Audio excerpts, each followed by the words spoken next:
Let's just get this going over here. Fantastic. All right. Welcome in, friends. Nice to see you all. Good evening, John. How you doing? Very well indeed, Sean. How are you? Doing well. Excellent. I'm excited about tonight. Looking forward to getting some good conversations on the go. Let's see.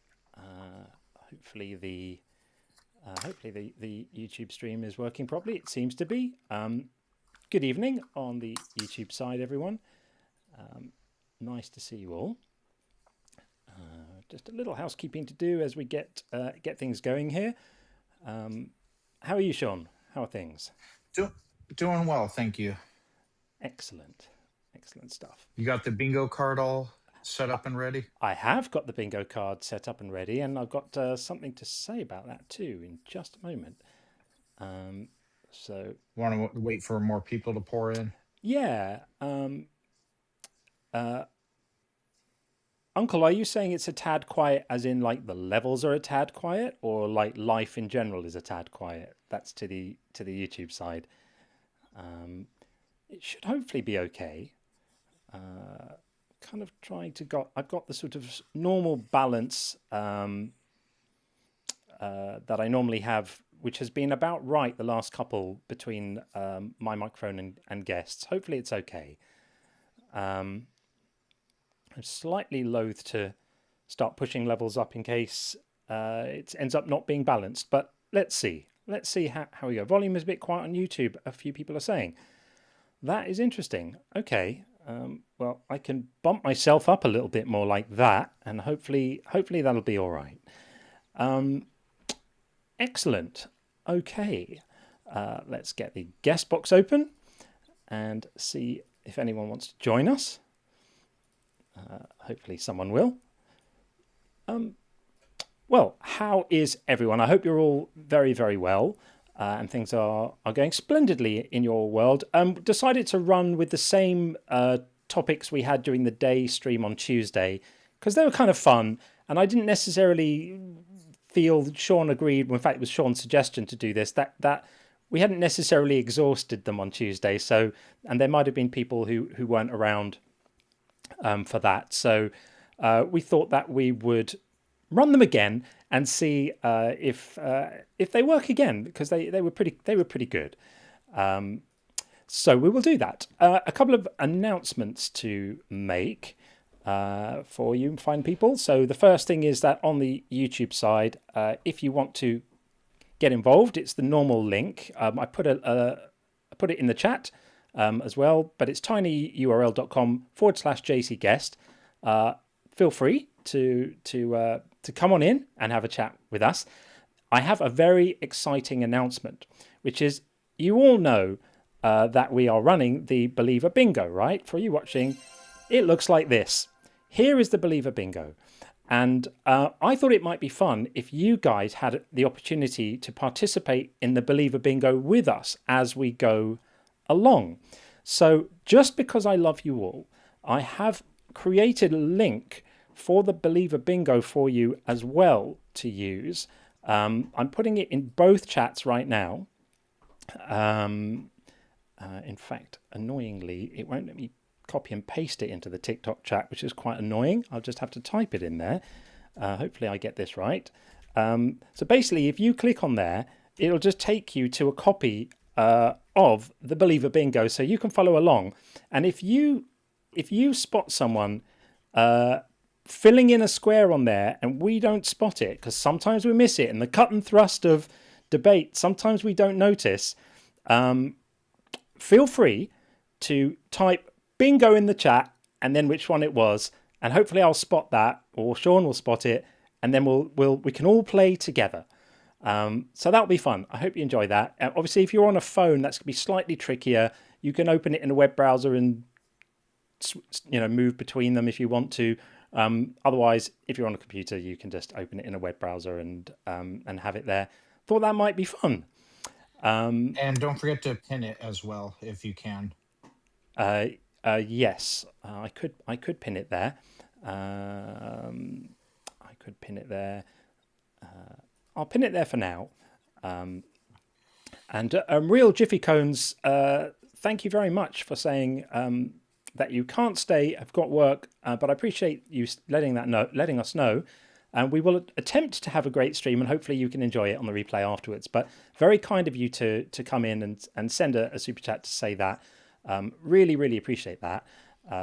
And sorry that you can't join us. We wish that you could. There you go. Thank you, Real Jiffy Cones. Appreciate it. Okay, well, I think we have some guests coming in already. So why don't we just kick straight off?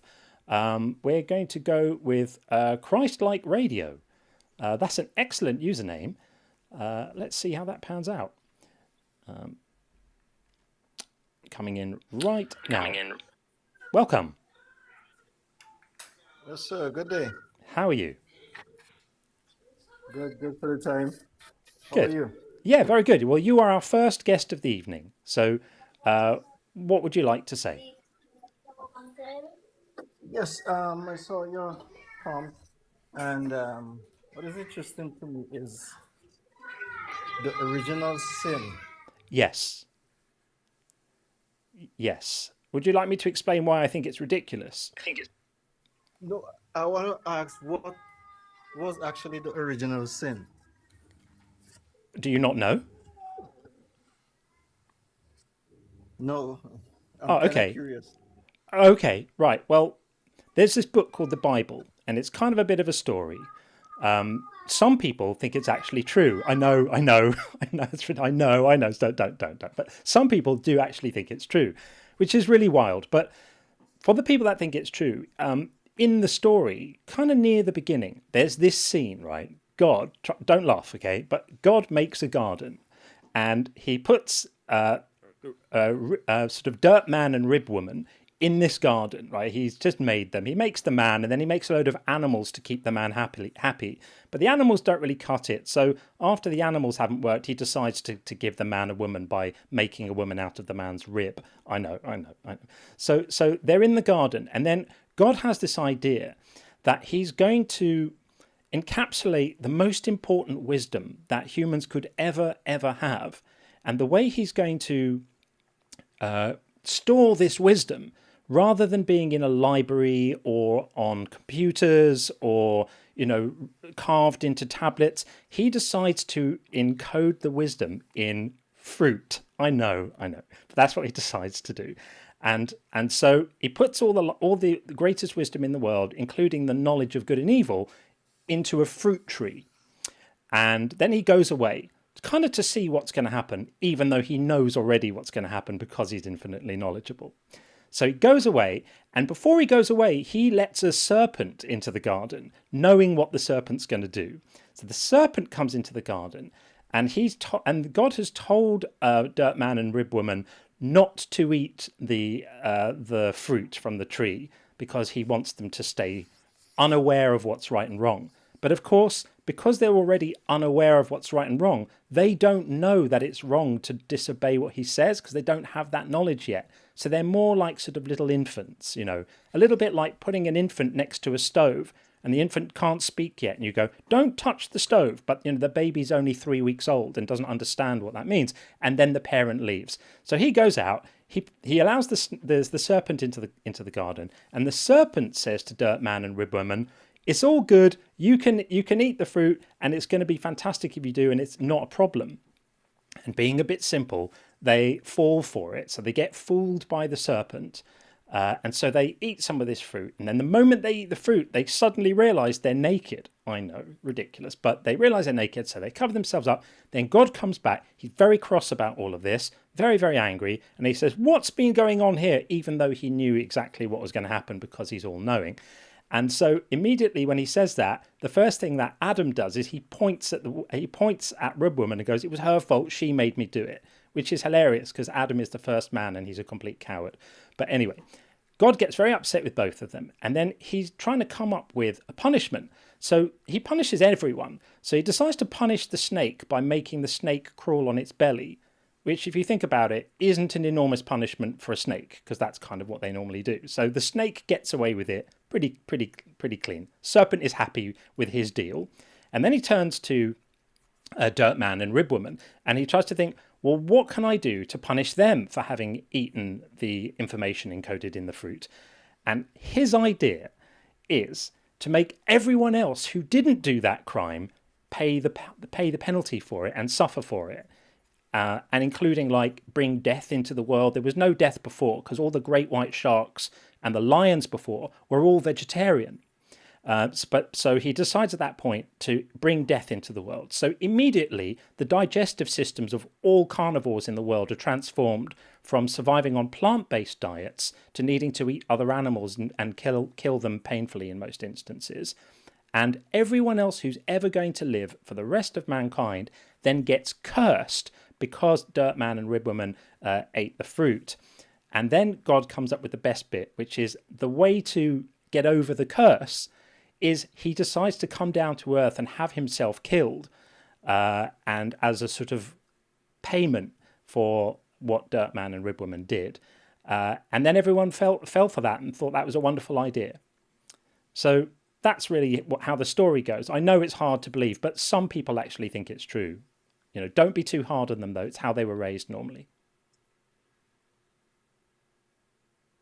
Okay. Well, as you speak in there, that is coming from the book of Genesis, correct? Yeah. Yes. Now, I listened to the explanation of that. But do you think that God had a plan? He must have done, right? Because he's all-knowing, right? So he presumably knows all future events. So he must have had a plan.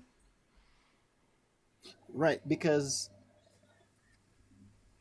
when it comes to even the angels, from reading the scriptures, it seems to me that the angels had a choice, because the Bible says that, especially in Revelation, talk about the dragon took its tail and took a third of the angels. That means the devil, as we know him today, had the influence to took a third of the angels.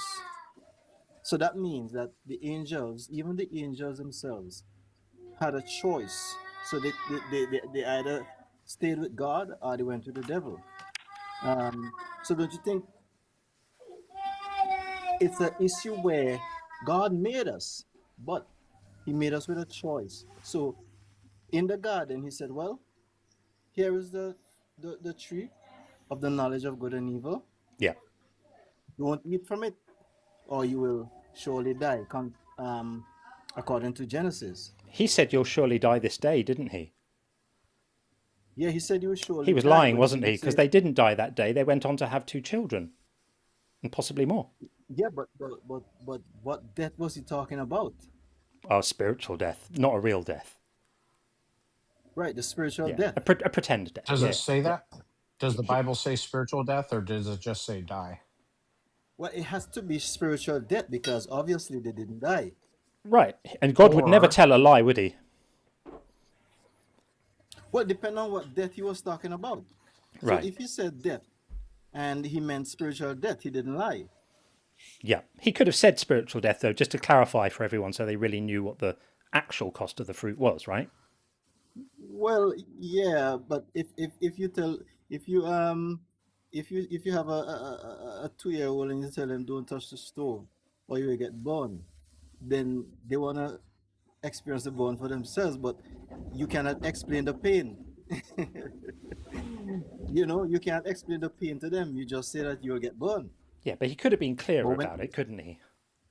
Because the serpent says you won't die. The serpent actually told them the truth.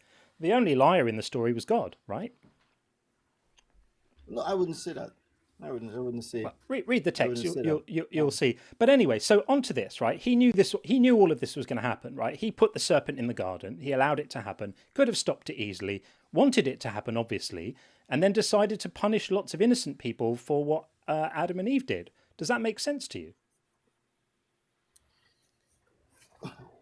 Well, he's not punishing us for what Adam and Eve did.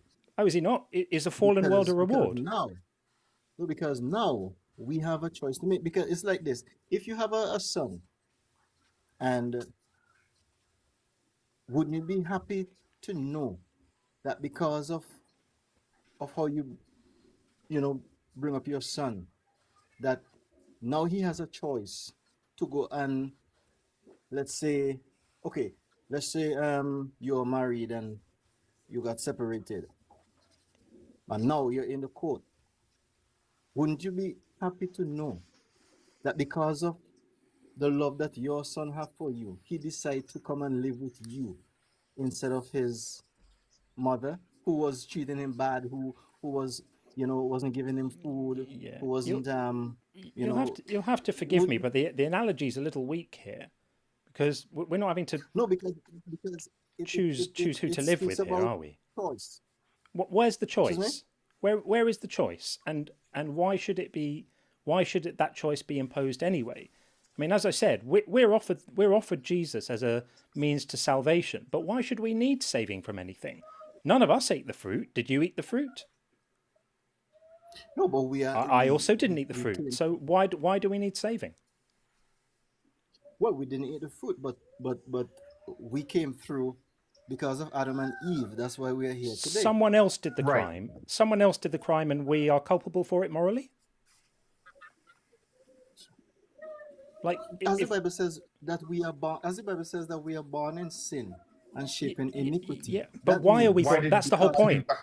Why are we yeah. born in sin? right, so we are born in sin. We are born in sin because of Adam and Eve eating the fruit, and they went God out because, as I God told you, chose for probably that to God be has a a different plan.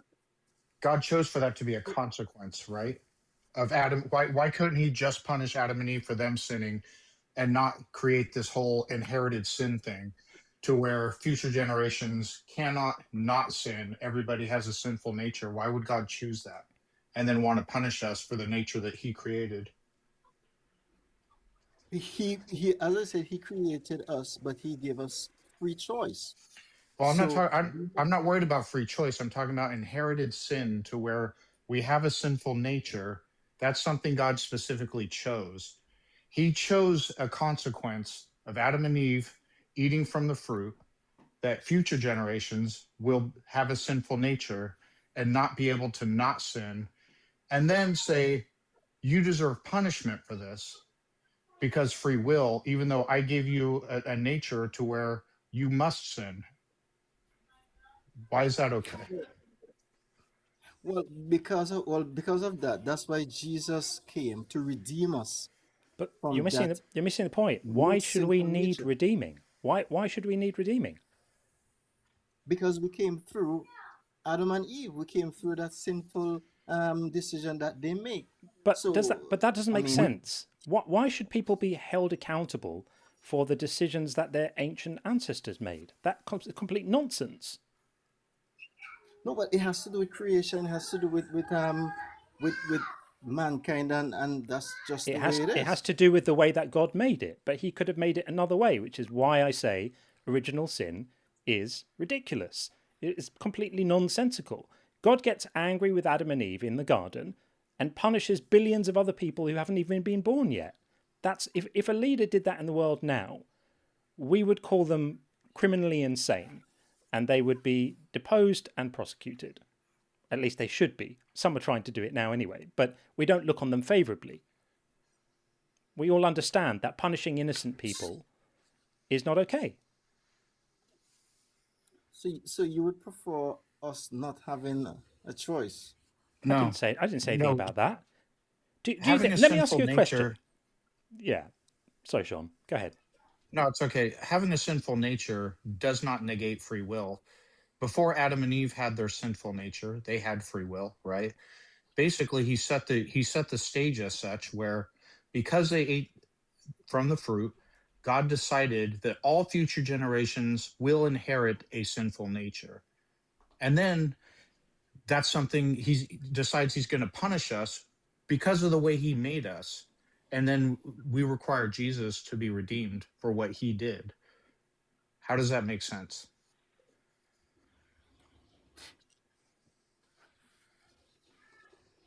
Well, listen to it at this point, right? Now, if we read the book of Isaiah, I believe, where it speaks about Satan as we know him now, but he was created Lucifer, son of the morning, beautiful, um, in charge of music, as some theologians say. And he himself allowed pride to fill his heart and decided, I am going to be like the Most High. I'm going to sit up on the mountains. So basically, he's saying, well, okay, I'm too beautiful to just be who I am. I want to be just like God. And God decided that he's going to, after this war rage in heaven, God decided to kick him out. Now, would you say that God is evil to do that? No, because he didn't punish other people for what he did. Exactly. If God had decided to smack someone else round the face for what Satan did, then yeah, then God would be a dick.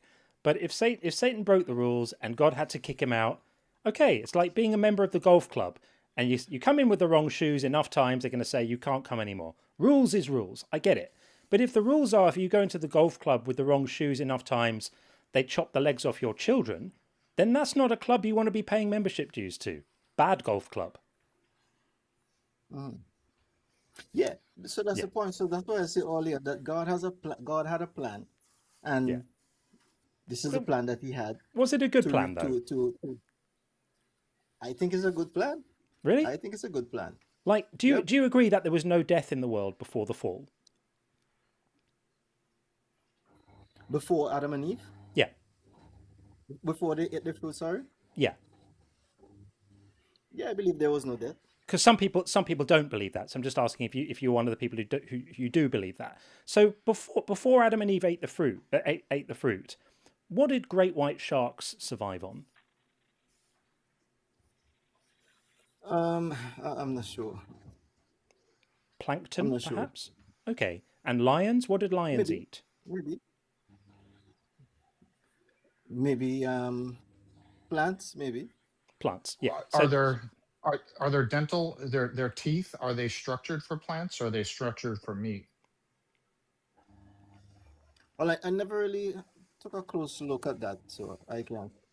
yeah, ask any lion dentist. They'll tell you. But the point is that if God's plan was in the wake of Adam and Eve's transgression to suddenly transform the whole world into one where there was lots of suffering and death, why do you think that's a good plan? It sounds like, I mean, if you'll forgive the turn of phrase, it sounds like a bit of a shit plan. Well, how about this? Because now the Bible says that the serpent beguiled. So the devil entered the serpent and beguiled Yeah, Eve. that's a change of subject. I'm asking you. Let's No, no, agree what that I'm saying, let's what I'm agree saying. that Adam and Eve did a naughty. Let's agree, for the sake of argument, that they were very bad. Why is the appropriate response to their transgression to penalize billions and billions of life forms for thousands or millions of years afterwards with pain and death and agony and suffering because of that? And why does that seem like a good plan to you? Because to me, if I was God and Adam and Eve broke my fruit rules, I would just punish them. And I would say, you've broken the fruit rules, you're very bad, no more fruit for you, and get out of the garden, and you have to, you don't get any refund on your membership fees to the club either, out. That's what I would say. But I wouldn't like screw over anyone else because I'm not a dick like that. Yeah, but if you understand what he just said, he did that. But then what would he do after? Now, when Adam and Eve ate the fruit, now they got the understanding as adults. That's the reason why they hid themselves, because now they found themselves naked. So when they were thrown out of the garden, then they got feelings to be sexually active, and out from that, here comes children, and then those children, they're going to have that same knowledge of good and evil, so they have to choose what to do. And so but you just said that he kicked them out. He did.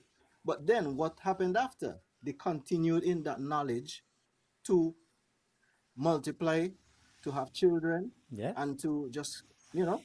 And we all know what he had to do next, don't we? He had to kill all the kittens and the kangaroos. They all had to go. Those naughty kittens. So you see what's happening there.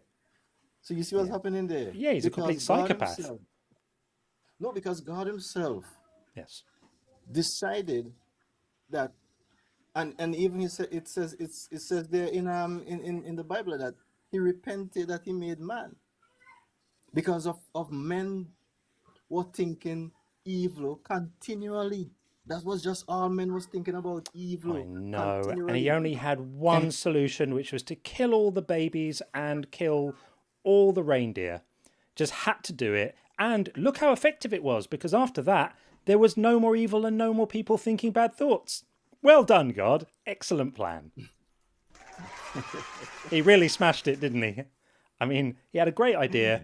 You know, kill everyone, kill all the animals, get the population of the world down to one man, drunk, and his family on a floating zoo, and everything's going to be fine. And it worked brilliantly. Well done. Come on, look. You know what I'm going to say to you, because it's becoming a bit of a catchphrase around here. But I'm going to say, grow up. This never happened. This is a silly story. We are all adults here. At least we're supposed to be. We don't believe in magic when we get to a certain age. This is silly. There are more sensible ways of engaging with life than this, and you know it. So what do you think? Well, it's okay. So what do you think happened? Well, I think this is a made-up story, and we actually know quite a lot about our origins. We may not have a full understanding of exactly how life originated, but there are some very promising and plausible hypotheses which are being investigated at the moment. One of them is going to bear fruit at some point in the next few decades, or not too long, I think. But we understand how a diversity of life evolved on this planet from basic beginnings. We have a very good understanding of how that works. We understand the mechanism of it perfectly. It's the most highly evidenced thing in pretty much all of science. So it's basically evolution. So God didn't actually created man. So the biblical account in Genesis certainly is not true. In theory, a deistic God, for example, could have created the universe, and then nature played itself out, and the earth formed from an accretion disk, and abiogenesis happened, and then biological evolution formed us. So evolution does not posit that there is no God, but it certainly falsifies the literal translation of the Genesis account of creation. Okay. All right. And some Christians, by the way, don't take the Genesis account of creation literally, but many do. A lot of Christians believe that the fruit was actually sex or whatever. But thanks. Great conversation. Thanks for coming in, and appreciate you kicking us off tonight. Thank you very much indeed. Feel free to come back again. All right, cool. Thanks. Okay, before we get the next guest in, which is going to be Ben over on the YouTube side, there's someone posting like absolutely horrific anti-Semitic nonsense on the YouTube chat.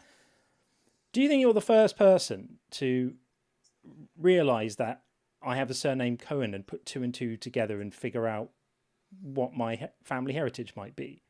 Like, do you think that makes you special? Like, the stupidest people on the internet that I ever meet are the people who read that and think that they're clever for working something profound out about that, and then repeatedly write the word Jew in the comments. Like, if that's where you're at, if that's what you think is a flex, then it says so much more about your lack of intellectual ability and your lack of quality as a human being than anything that I could write or say. So I'm trying to remove that person. I've basically muted them and given them a timeout for, I think it's 24 hours is what it allows me to do. He seemed to come back after I did that. But there we are. There's no accounting for stupid. What can you do? Okay, well, we're going to bring in Ben next from the YouTube side. Hi, Ben. How are you doing? Hi, can you hear me okay? Yes. Welcome. Yeah, okay. Hello, nice to meet you. And you. Nice to talk to you. I'm very nervous because it's the first time that I talk like in a live. So, No need to be um, nervous. It's in all the good. mean in the meantime, while I calm myself down, can you explain to me why is the God is a sadist? Yeah. It's because this is my reasoning, right? This is my thinking. Time and time again in the Bible, we see situations where God's moral logic necessitates him getting rid of people. An example would be the one we were just talking about with the previous guest, where he was so upset about how badly humans were behaving, he decided the only thing he could do was just get rid of them all.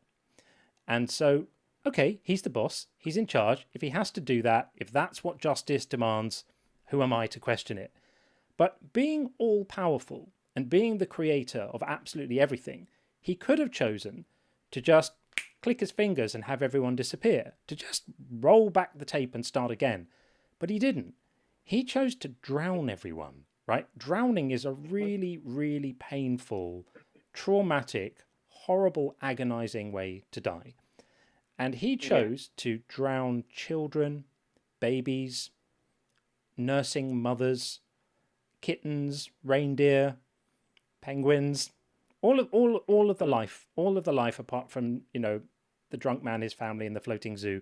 God decided to drown them all, right? Which must yeah, mean, right, if he's infinitely powerful, it must mean that he deliberately wanted to get rid of all the life on Earth in a way that also caused a lot of pain, rather than just instantly so as to achieve his ends. The only yeah. conclusion you're left with is that the causing of the pain must have been part of what he wanted, because if it wasn't, he wouldn't have done it. And that is the definition of a sadist, is someone who enjoys inflicting pain. So by virtue of just Yeah. looking at his actions, we can know that he is a sadist.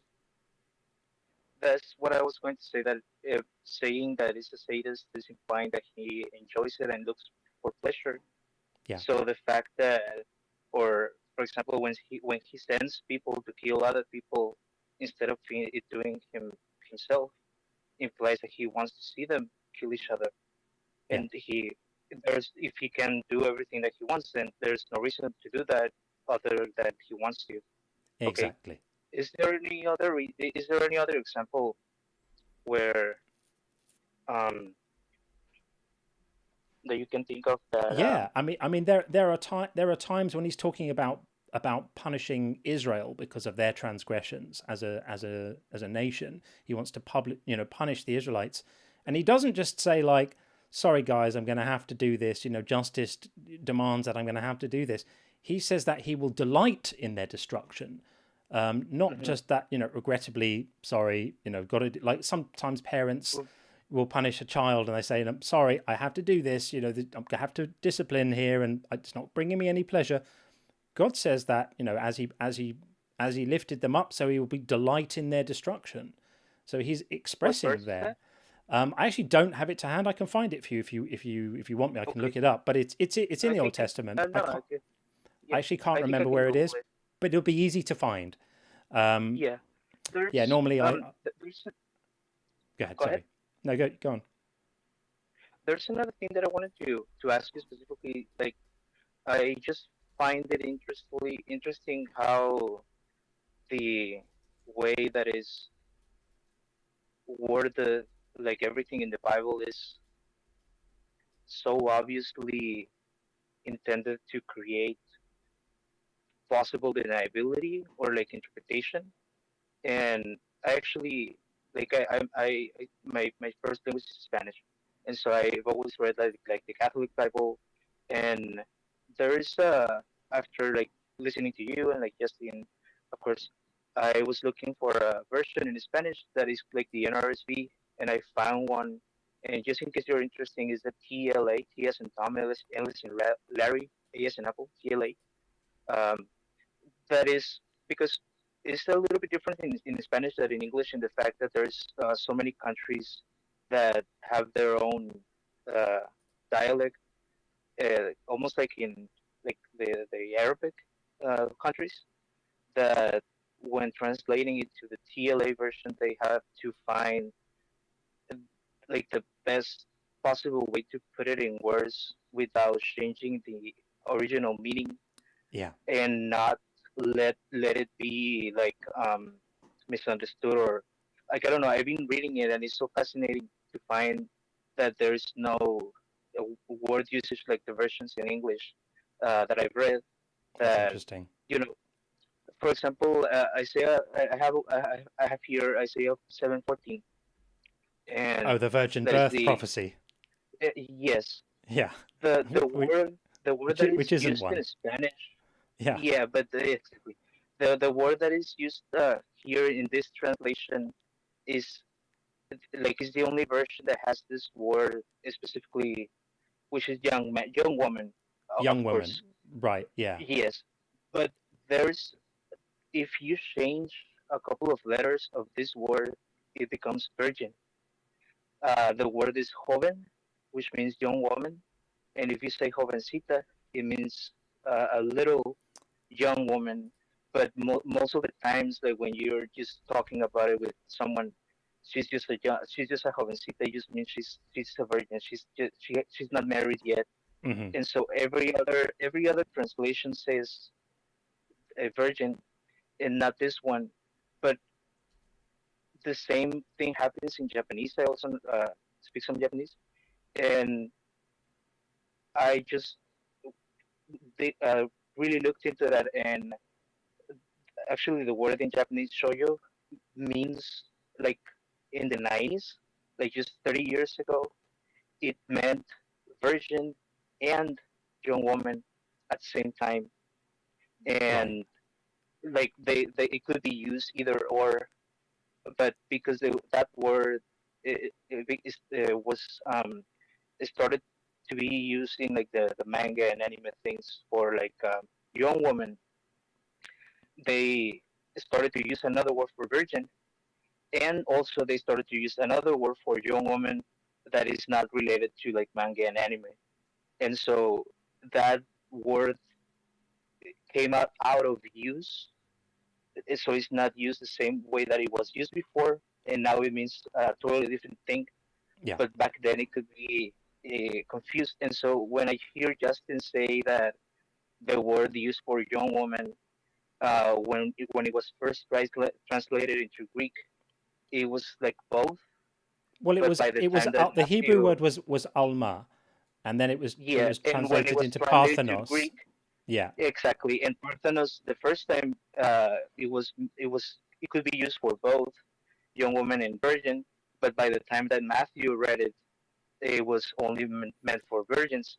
And Justin says that that's why Matthew might have thought that it was a virgin, Yeah, because the my word understanding is changed slightly different, beauty. actually. I stand to be corrected on this, and Justin will know this better than I do, and anyone who has expertise here will know this better than I do. My understanding is that at the time it was translated into the Septuagint, the semantic range of the word Parthenos Exactly. was smaller, and it was just young maiden or young woman, and then over time that range Uh, increased, and it was at the point that the author of Matthew referred to the Septuagint to write this that he was able okay. to infer that virgin was a potential interpretation, and Yeah. that was the one he jumped on. Okay. My understanding of Justin's argument is the other way around.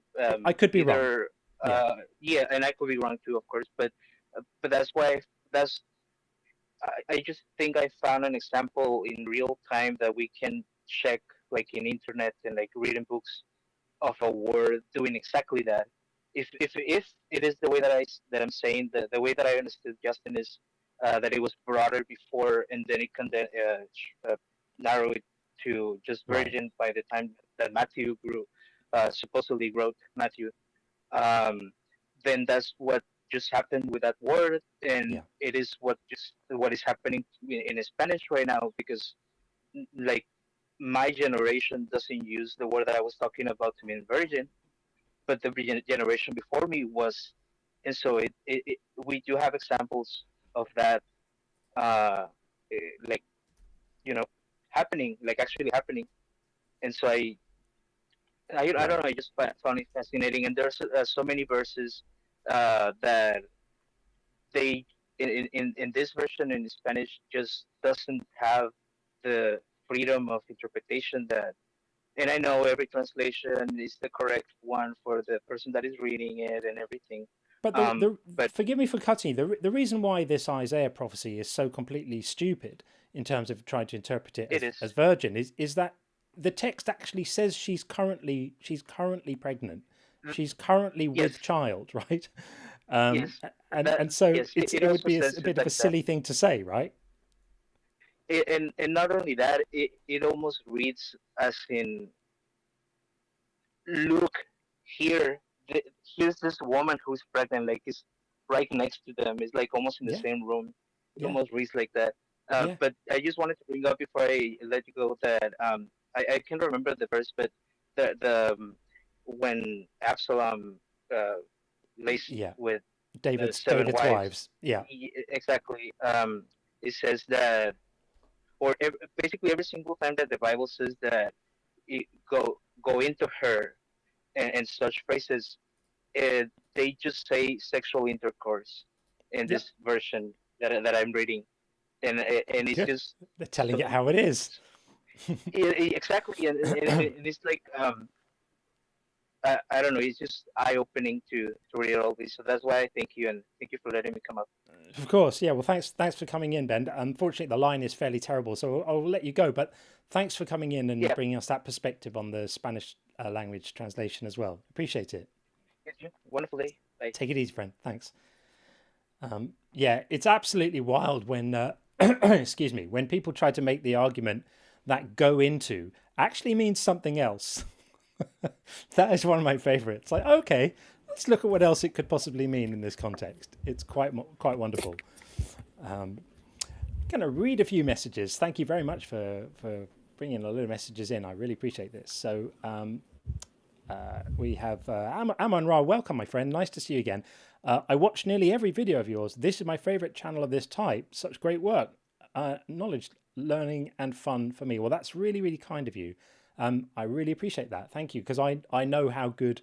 I won't even say the competition, because the competition are my friends. Like Justin's just awesome. I can't get enough of Justin. But the other people in this space, whether it's Seth or Matt D, these people are doing awesome work. So to even be considered in the same arena as these people fills me with joy. And we have Sarah. Please keep the fantastic content coming. Well, thank you very much, Sarah. That's definitely my intention, is to keep it coming. I really appreciate that. We have Philo. Welcome, my friend. Nice to see you again too. Ad for the bingo card. Atheism is a religion. Yes. So the way the bingo card works, the way I have it set up is there are 12 squares on the bingo card. The one kind of in the middle is always crash out. So there are 11 slots that I can fill. And I've got a big menu of options that I can put in there. And occasionally Sean will suggest one, like Sean suggested Philbro Babble, which is wonderful. And occasionally we'll come up with a new idea. So I think atheism is a religion will definitely be on my list, and I can rotate them round so we don't get bored and we don't get the same entries every time. But that one is definitely going to go on there, because for sure that is a nonsense line that we often hear. And again, for Philo, sin has no meaning outside of theistic context. Of course it doesn't. And that's why it's such a silly word, because obviously we all aren't our best selves all the time. Occasionally we'll, make a moral decision which we regret later, or which we know is not necessarily the best thing we could have done. And we can just call that a lack of moral judgment in a moment or something, or even just doing something wrong. But the moment you use the word sin, it has a very specific connotation. It's like a violation of what a God wants. It has an explicitly religious connotation. And if you are outside of that framework, it doesn't mean anything. We might as well invent a word for offending fairies and start attributing that to actions. It would be as meaningful. It's complete nonsense. And again, from Philo, thank you very much, Philo. Add to the bingo card. Why do you hate God? Oh, yes. Okay, I'm taking notes. These are going to go on there. Why do you hate God, or you just hate God? that's definitely going to go on there. And the other one that could go on, I suppose, is a sort of taking this one a step further, is to say, how can you criticize God, or how can you talk about God being wrong if you don't believe in him? That's another one we hear all the time. Like, okay, smarty pants, if you don't believe in God, then you can't say anything about the moral character of any of this stuff. It's a really weird argument to make. We hear it a lot, don't we, Or Sean? you're not really an atheist. You know. I know you Yeah. know. Yeah, we have to have a Romans 1 reference in there, because that comes Yeah. up very, very regularly. And of course, there is a "you were never a Christian." Is that on there today? No, I don't. Oh yeah. think. The No, it mind is. reading goes. It's on there. "You were never a Is real it? You were Christian" is never. on there now. Okay.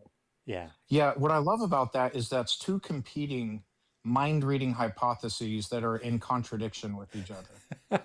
That's right. That's right. Yeah. Yeah. You believe really, and you didn't. Something like Yeah. that. You never really believed. Come on, be real with me. You never really believed, or you know. Yeah, absolutely. And on that, Tim, hi Tim, lovely to see you again, and thank you for the super chat as well. Says We were add just talking about that. mind reading. Yeah, it's got to be in there because it happens all the time, and we're virtually guaranteed Actually, to get mind reading tonight. Mind reading is all encompassing. So anytime somebody tries to tell us about the contents of our mind, it'll be in there. Yeah, If you just word it like mind reading, like exactly. yeah, because that's going to be pretty broad, isn't it? That's going to be pretty broad. And I'm looking at Stop Believing Liars in the chat. Says, maybe I'm wrong, but when I think about the God from the Bible, I do hate him. I know what you mean, because you can feel a hatred for a character, like you can feel a hatred for a character in literature who's just really evil, Yes. or really, nasty, and that those feelings can happen even towards a fictitious character. Like, that's the beauty of fiction, is when you read fiction or you watch a movie, you do create a kind of relationship with the characters that you're watching or reading about. And that's why we cry at sad films when we feel emotional. That's why we feel visceral anger towards a horrendous character in a book, like Yahweh. Absolutely, I totally agree with that. And then finally we have Tracy. Lovely to see you, Tracy, as always. Thank you very much. Hi, my boys. Well, hi back to you, Tracy. Lovely to see you, as it always is. So those are the messages. The queues at the moment are empty, so we don't have a guest right now. But I'm sure as the evening wears on, it'll heat up a bit. I'm always aware of the fact that even the slightly later time, the 10:30 UK, 5:30 Eastern, is still pretty early for many people. Lots of people are finishing up work or on their way back from work, haven't settled into their evening routine. So it sometimes takes a little while for things to warm up. And ironically, when it gets really busy is often around the time, like, I've been sitting here for 6 hours and it's 4:00 in the morning and maybe it's time to stop, and I have to pull myself away. Otherwise I'll just keep on going all night. But maybe we'll do a proper all-nighter one day. I'll get some really strong coffee. Sounds like a plan. Better if it's a weekend. And so in the US it's 6:19 Eastern, 3:19 Western. Yeah, so some people are still at work, and lots of people are still in the middle of their day. So we'll forgive them for that. So there is a feature for members who are on the Inquirers or Inner Circle tier of the members, that you get a link and you can send me questions about anything that you want me to talk about. So a couple of people have done that. So let's get going with that for one. And then I see Bex is in the queue on TikTok. So Bex, hold where you are right now, and we'll get you in a moment. So let's see if this works. There we go. So Tracy has sent in a question. Which was a guest says, your belief is limited to what you see as evidence. Shouldn't we want to believe true things with evidence? And if not, then you're just gullible. And this is absolutely right. I mean, it's astounding to me. Thanks for sending the question in, T. I really appreciate that. It's astounding to me that anyone would see that as a problem. Anyone would see, well, you want to have evidence before you accept things, as some kind of weakness in your approach, when it seems so obvious to me that a willingness to accept things without evidence puts you at considerable risk of, I mean, in the best case scenario, just believing untrue things, and in a worst case scenario, being screwed over, being conned, wasting time and money, all the other sorts of things. Like, why would you want to believe things without evidence? It's such a strange position, but we do hear it a lot. Yeah. Doesn't make And sense. we got a couple in the queue. I think a couple of friendlies. Yeah, we have. Okay, well, let's we'll press on. We'll bring in user PY, also known as Bex, and then we have Screaming Silence as well. Lovely to see you as well, Richie.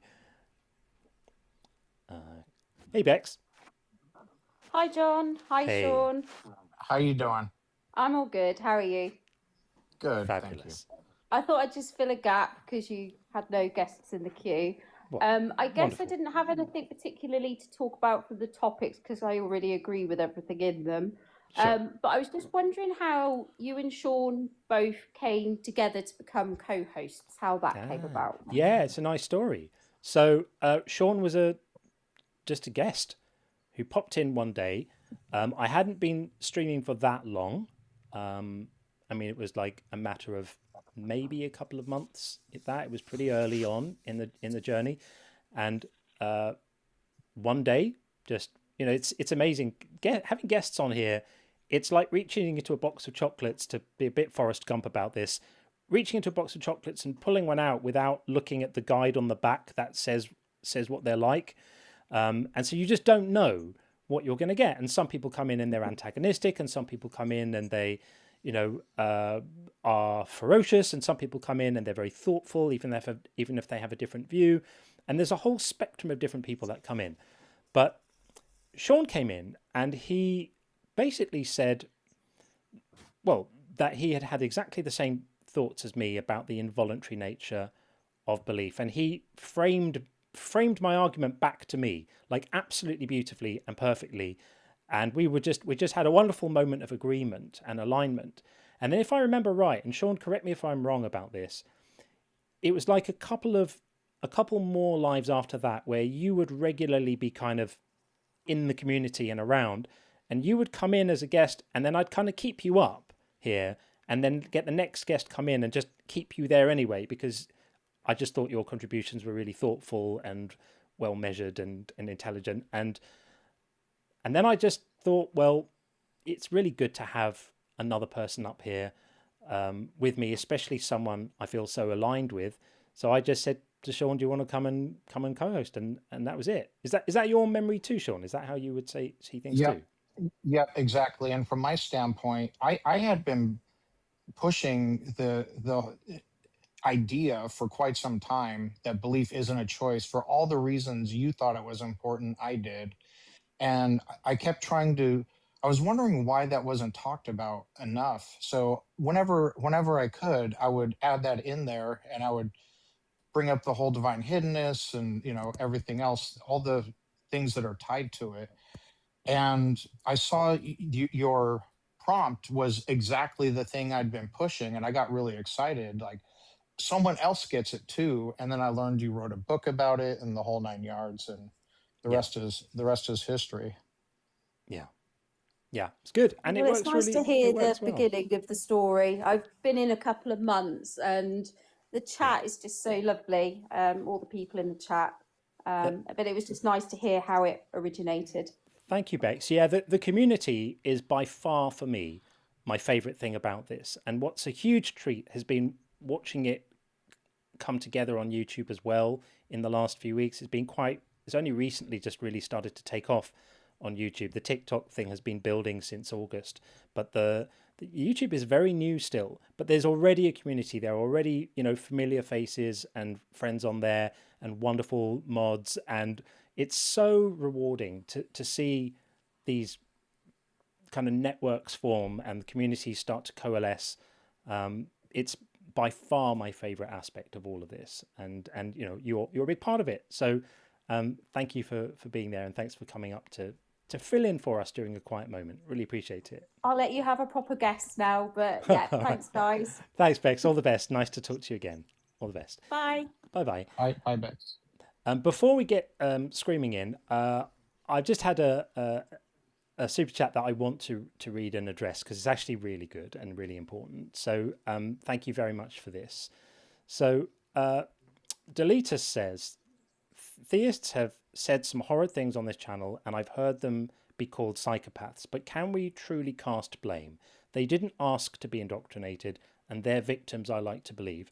And I want to say that this is a really, really well thought out and correct comment.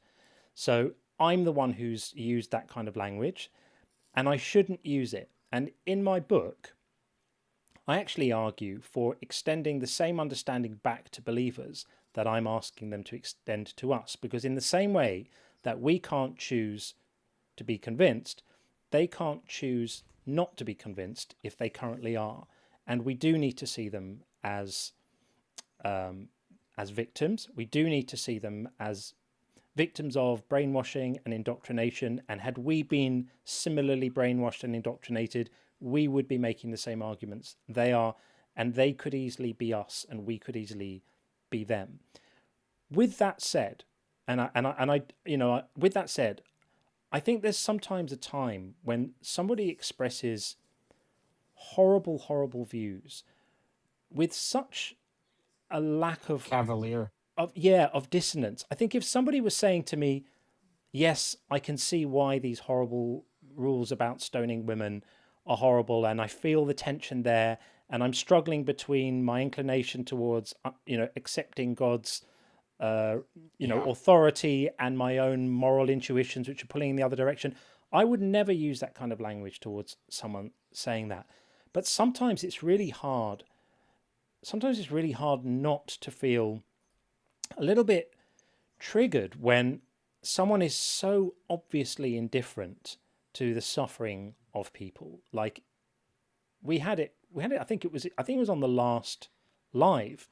We had a couple of people in who were just shockingly cavalier, was the word you used there, Sean, just shockingly totally indifferent to the human suffering that would have come out of some of these commands and actions that God said. And it's hard to look at someone like that and think there isn't some kind of psychopathy there, because to be that untroubled by it, almost to delight in it, and sometimes even to delight in it, is hard. It's hard. So I do accept this as a valid criticism, but I can't promise not to do it again, because sometimes you actually need to use really strong language to try and throw into relief. Yeah, if not to the actual person themselves, because they're not going to have a change of mind during a conversation, of course not. But just to use the strongest possible terms, maybe so that other people listening can go, yeah, that does sound like, that's crazy talk. Only a psychopath would be that completely disconnected, or, the minimum a sociopath, to be absolutely disconnected from, killing of children, for example, to just shrug your shoulders and say, yeah, if God said it, it's good. It's worrying. It's hard to know how to respond to someone who's taking that view without some degree of shock, without some degree of outrage. To just normalize it, I think is a problem as well. So thank you for making such a thoughtful point, Deletus. I hear you, and you are right. And philosophically, we do need to remember that many in our community used to be those people, and they were believers, and they may have made those same arguments, and it was reason and thinking that led them out, not being kind of name called. So point taken, but I can't promise not to do it again, because when they're really egregious, it is a little bit tricky. Okay, let's get Screaming Silence in and see what he is saying. Richie, how are you?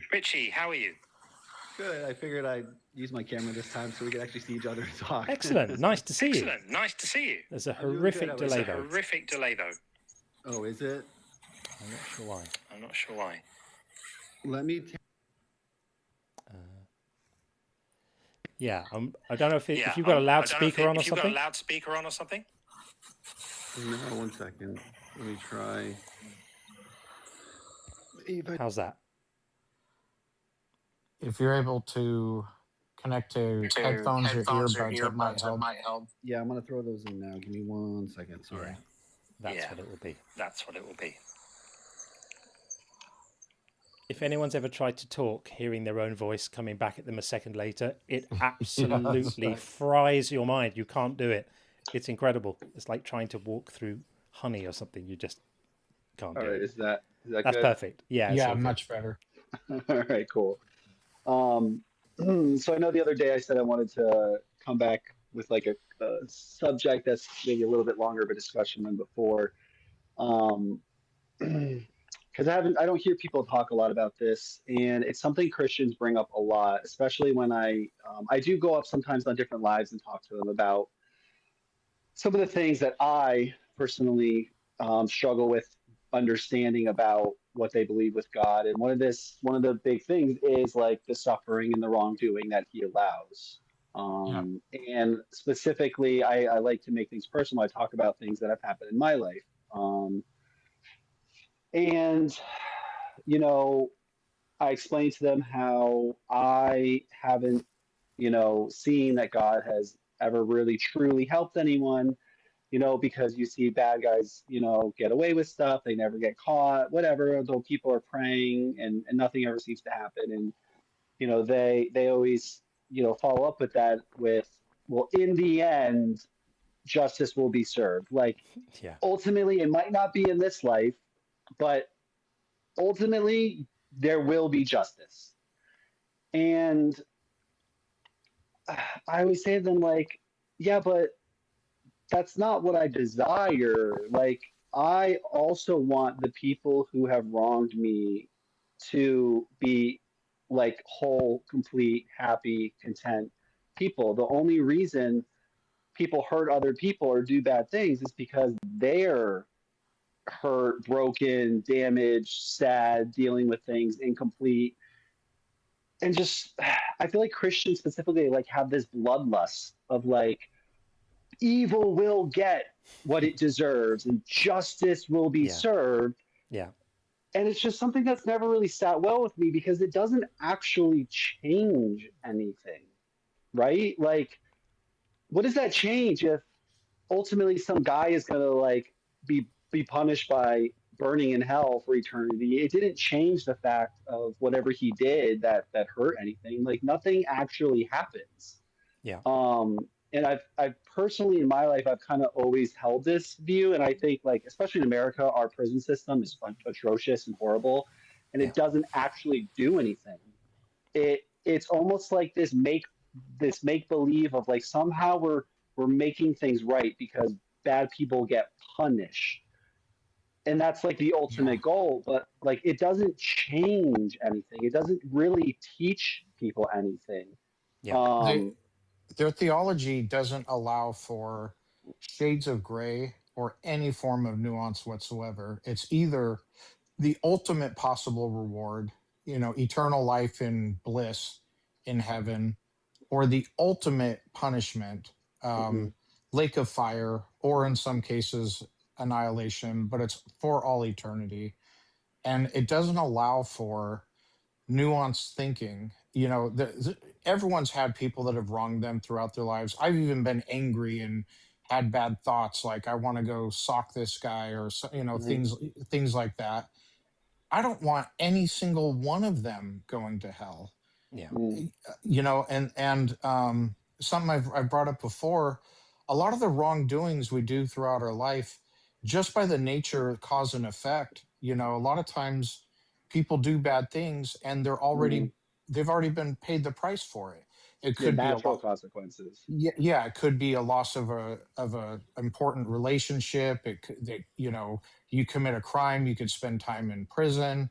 Any number, lose your job. There's all kinds, or just feelings of guilt. That in itself is a bad feeling. If you've ever like really felt bad about something you did or what have you, that's not pleasant. And so there's no accounting for, the shades of gray, what the victim of any wrongdoing wants, the price you've already paid, and proportionality. It's kind of ridiculous that, if I cheated on a test in high school and then, didn't pay all my taxes, stole a pack of gum, whatever. Throughout your life, people, nobody's been perfect, but a generally decent person is going to just have this ultimate punishment. It's absolutely nuts.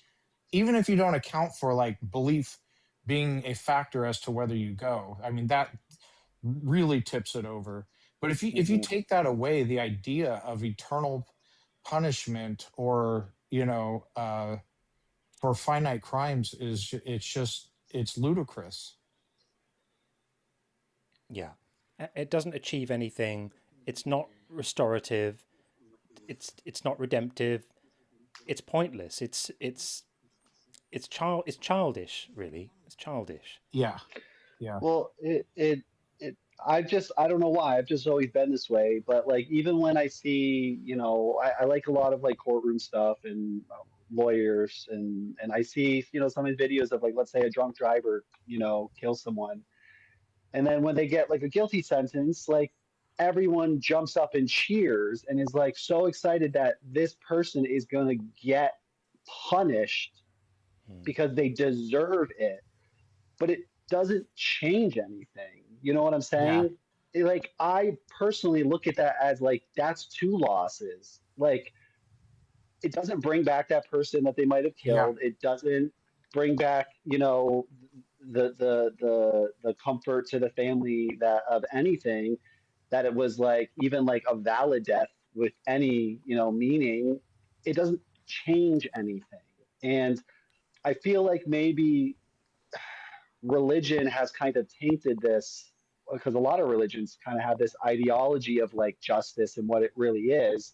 Um, and it's just always been a weird thing to me because I could see like if you steal something, the person needs to like pay it back and maybe even more, or if they do something to where there's some monetary value to things that needs to be recovered, and that seems like it rights a wrong.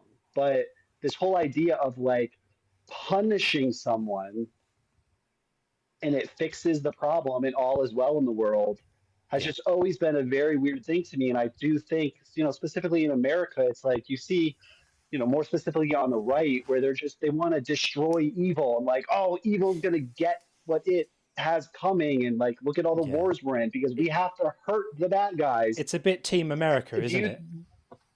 Oh, I hate it. I hate it. yeah. It disgusts Yeah. me. I mean, Yeah. John, I'm interested what you think about the idea of like what justice really is, because we do talk about it a lot. We do. I Yeah. mean, Oh, I'm sorry. I thought you said Sean. Go ahead, John. John, I yeah. well, we can both chime in, but I mean, I think for me, it's about fairness and proportionality, and so I'm always quite interested when we get into these discussions about God's behavior. I always feel like we're standing on slightly firmer ground when the conversation changes to justice rather than pure morality, because even though they're sort of aspects of the same kind of moral network, if you like, I think justice, you can define it slightly more concrete terms because you can look at principles of proportionality and the idea that, you know, a concept like the person who did the crime should be the one who's punished. That's foundational to Hmm. justice. And you can be really objective about that. Well, look at the situation. Is it the person who did the crime being punished? No. Therefore, that's not just. And I think we can be a little more Hmm. concrete about it. And so, for me, justice is about making sure that in response to wrongdoing, that the response to wrongdoing is proportionate and that it's in the right direction with the right person, and perhaps even with some kind of justification. So if we're going to throw someone in jail, we should be clear about why. In a way, is it deterrent? Hmm. Is it to enable their victims to feel something? Because I'm trying to look at the other side of the coin. You sometimes see where somebody has been really wronged by someone, and then they get off on a technicality. The person who the family knows, murdered their daughter or whatever it is, gets off on a technicality, and the family are heartbroken. They feel like they've been injured again because their need for a sense of, I don't know, not just a sense of like fairness or that a rebalancing of things, or I can understand that, and I really feel for people in that situation. So I think it's complicated, and I think that the last thing we should do is be in too much of a hurry to simplify it.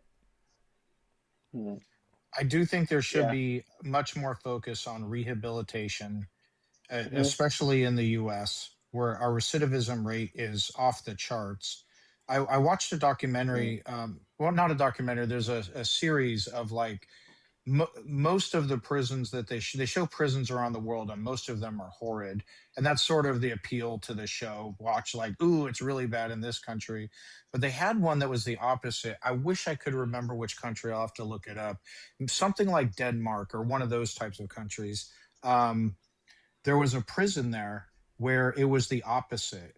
They were treated well. They were they could work for pay. They had a store that they could buy money. They were teaching them how to the entire thing. They had a much less harsh life, but everything was geared toward rehabilitation, and their recidivism rate was very low. So you have to ask yourself, is the appeal to put these guys through as much hell as you possibly can for the crimes they committed, and get them, or is it that they don't commit crimes anymore and they can get out and be a productive member of society? And go ahead, Screaming.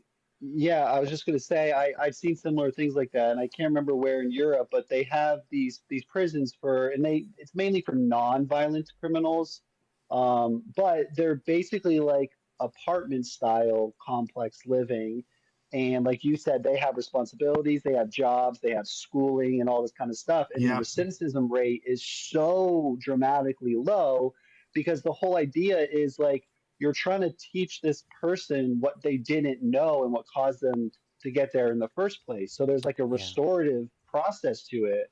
Whereas like, I'm trying to bring this back to like this whole idea of who God really is. And if it's ultimately about justice or it's about punishing, like he desires to punish. And he wants you to know that you're being punished and it hurts and it's bad. Like, it seems like that's the ultimate desire in the story, and not this sort of restorative justice, which you would expect from not even an all loving, but just a loving God who created us. That's why I say it's infantile. Yeah. It's completely infantile. It's almost like God is a sadist.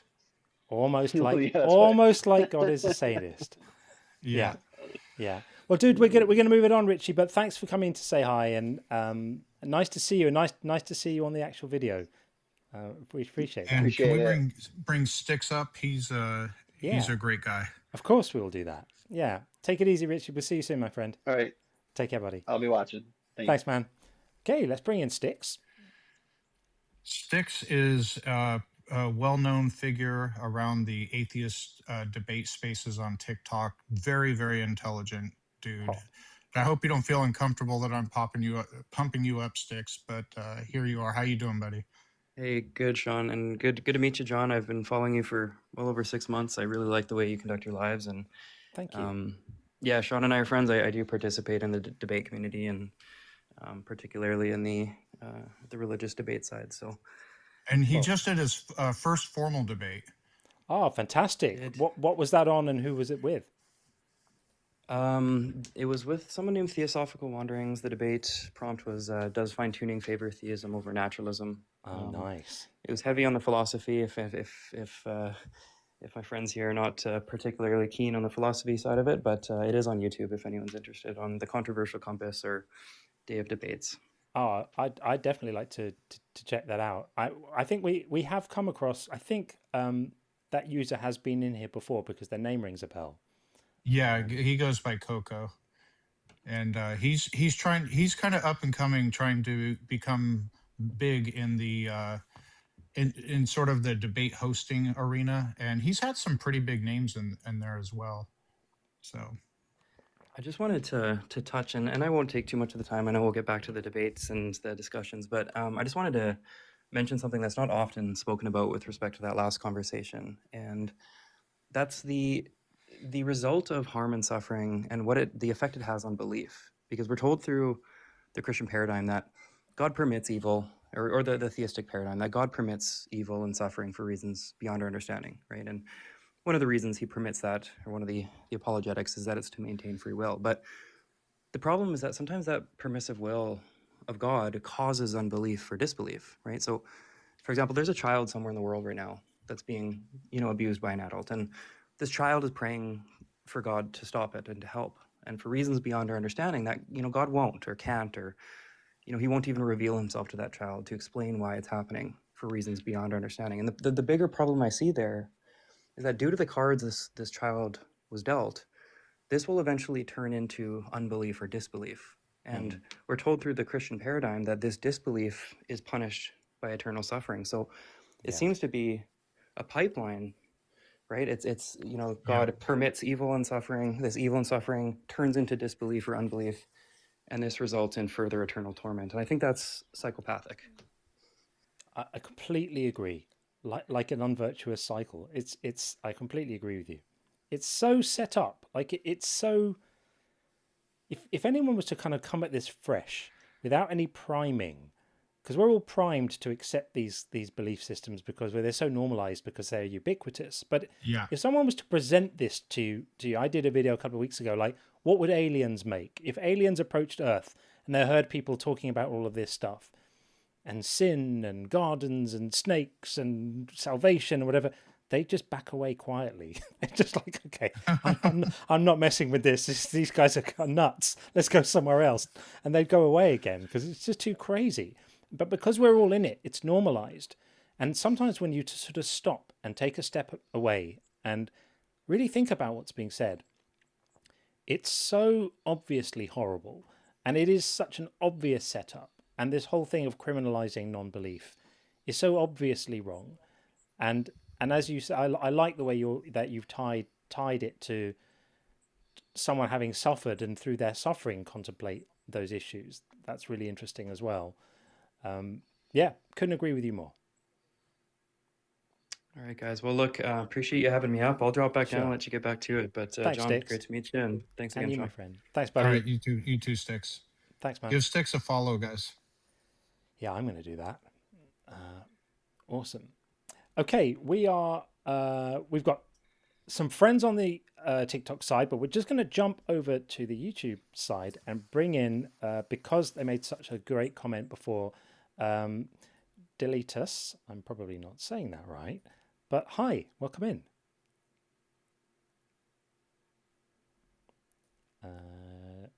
Deletus, are you there? There you are.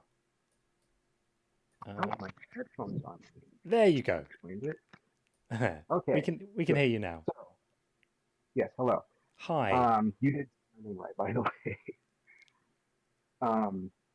Really, what I would like to say, in general, when it comes to the atrocities either professed or committed by Christians or just theists in general, maybe we should be focusing much more on like how society itself creates monsters more than the individual monsters that it is creating. And I don't know if you got my second super chat that I sent. I'm just going to put it up right now, and then you can explain your thinking before I did see it, and I was going to read it out with some of the others, but you're here now, so it's on the screen now. If you won't be able to see it because you're in the video, but I'll read it. So what you said is, what if that same indifference was also taught, with anything else being punished and counter-conditioned? What I would say is, I refuse to believe that you cannot do better than that. Just hope. Can you explain what you mean? Yeah. Well, when you look throughout like the entirety of Western history, not just at the individual Christian, and you see like, how the conquistadors annihilated the Aztecs, how that's just one example, but there's several more that I can list off. Yeah. Really, I don't think it's fair to criticize the individuals who did do these things entirely, because they were taught these religious ideals uh, that are kind of cracky. No offense to Yeah. those Christians. Like one of the shorts that I saw from you a while ago was someone's indifference to how Yahweh was permitting the uh, sexual slavery and how that Israelites are allowed to take the women from any tribe that they've conquered as basically sex Yes. slaves. Yes. But if you look throughout the entirety of history, I wasn't able to understand it when I was younger. I was never able to understand how people were able to do that kind of thing. But like when I look at the Bible, when I see what it says and what the people who believe it are saying, it's not hard at all to see the link. And like, you know what I'm saying? Yeah. I'm just displaying it on screen for anyone who wants to see it. It's Deuteronomy 21. It's absolutely horrific. Um, but you're right to interpret these things on a societal level rather than an individual level. But it's so hard when you encounter a person who can read something like this, and to just recapitulate, this is a law saying that if when you've conquered a place, you've done war against your enemies and you've been victorious, and you spot amongst the surviving captives a bit of hotty totty that you like the look of, you can take her back to your house and shave her hair and give her a month to mourn her family who you may have just slaughtered, and then you get to basically have your way with her and her consent is not required and she becomes your wife. And I just think it's absolutely obviously horrendous, and it's really hard to know how to engage with someone who is untroubled by this. What does it Yes, say about someone who's untroubled by this? you say that, but at the same time, you said that it's also a valid reason to think of these things on a societal level, not just an individual level. Yeah. So really the question is not how does this reflect on you, but how does this reflect on the society that this was built around? Or yeah, I think. Yeah, I hear you. I wonder if it isn't either or. Maybe it's both. And maybe the way that we start changing the society is at the level of the individuals either that we're talking to or who are listening. And that's where real change starts, is through one person thinking, and then 10 people are thinking, and then 100 people are thinking, and then 2,000 people are thinking. And that's how the zeitgeist changes. It's how the Overton window shifts. It's how what's normal becomes what's no longer normal. Because you think about things like, there was a time not long ago that it was permissible to make, casual racist comments, for example, or racist humor, or obviously I'm actually bigoted, you know, and these things were just, it was like normalized. And now those things aren't okay anymore. And rightly so. We don't accept that kind of thing anymore. And so maybe the society is downstream of the people who make it. What do you think? yes. I'd say that I agree 100%. And what you stated does flow very nicely into my next point, which is how precisely do you and I as individuals spark that exact thinking that causes the domino effect? It can change hearts, Yeah. it can change communities and societies at large. Well, it's a very hard question to answer, as we all know, but I think I may have a couple of statements that might help, if you'd be willing to hear them, that is. Sure, of course. When a Christian does what these unfortunate people have done already, which is like just saying that they're indifferent to the clear cruelties of uh, Yahweh in the Christian Bible, it's maybe to say that to the Christian, I am not criticizing your God. I am criticizing the God that these fallible men made up. And that, as well, it's important to send a message that we need to be firm in that we are saying that this is wrong, but we also need to be hopeful. You know, saying that you're a psychopath, yes, they, it's not an unreasonable claim. I don't think "go fuck yourself" is an entirely unreasonable claim in response to some of Yeah. the racist comments that I have received personally.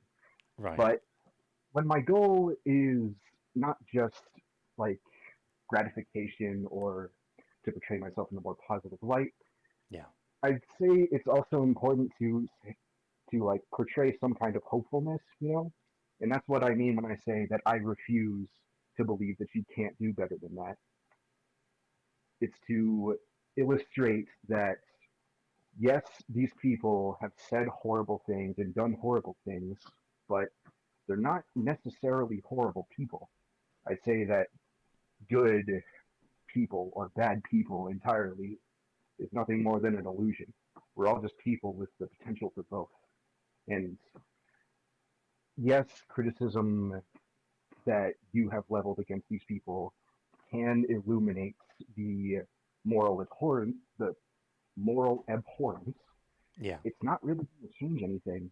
All they're really going to do is go to find some other Christian apologist who's going to like, you Yeah. know, I what hear you you. said, twist it some way to I hear you. like, But another perspective on that is that when I have these conversations and when we have these kind of exchanges, to me, the actual person I'm speaking to is often secondary.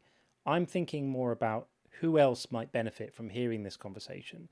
And sometimes I'm thinking, what kind of personal reaction should I be modeling is not quite the right word, but leaning into here that might serve as a kind of cue to someone else who's watching this as to what's going on here and what a normal, like a mentally normal approach to, to what's being said is. So I understand okay, what you're saying. If the objective is to reach across and build a bridge of ideas to my interlocutor in that moment, then I can completely grant that saying you sound like a psychopath is unlikely to be helpful in that moment. But there is a sense in which saying you sound like a psychopath and then someone's listening and going, yeah, that person does sound like a psychopath. That's a really extreme thing to say. What's going on here? Oh, it's because these ideas are completely switched off from, human well-being or indifferent to human suffering and stuff. So it can be a kind of rhetorical injection of sort of rhetorical fire, if you like, in a moment that needs it. you're trying to fight fire with fire. I understand. I A, completely a little understand bit. the. But I, Yeah, I I really understand. appreciate where you're coming from. I totally understand what you're saying, and maybe you're a better man than I am because I don't always have it in me to remain, I think I'm pretty chill as these kind of things go. People are always telling me, "Oh, you stay so calm," and no, and I do. I don't get flustered, but I do feel a sense of moral indignation sometimes that is hard for me to tamp down, like for the Maybe sake of strategy. If somebody was excusing that type of behavior in anything other than a religious context, that would universally be everyone's reaction, yeah, or near universally. Um, but the, I the, yeah, and so it's sort of putting it in that context that just because it's in a religious context doesn't make what you're saying or your position on this or your reaction to this any better. So I think it is appropriate. I agree with John. I think it is appropriate at times because religion tends to like sanitize these things and normalizes them as, oh, it's just a historical fact, it's what God did. But if this were anything else, like any other context, like a current war or a past war or something like that, and somebody did or ordered these things, it would be universally condemned. And anybody saying, oh no, that was actually a good thing, would be near universally condemned yes, for and thinking that ostracized. way. Yeah. The point. Uh, hold on, just give me a second. Let me think. Um, the notion that any space, either online or physically, can be non-religious I think is kind of fallacious in regards to the fact that I I'm not exactly sure on the statistics, but I'm pretty sure we in Western society are majority religious in some kind. Uh, you're free to disagree because I'm not an expert of any kind. Um, and I'd also like to say that yes, on the larger individual scale, they're mostly Christian, but I'd also say that on the individual scale, it's very hard for someone who's been indoctrinated since childhood, oftentimes punished for being anything else other than what they were Sure. trained to be.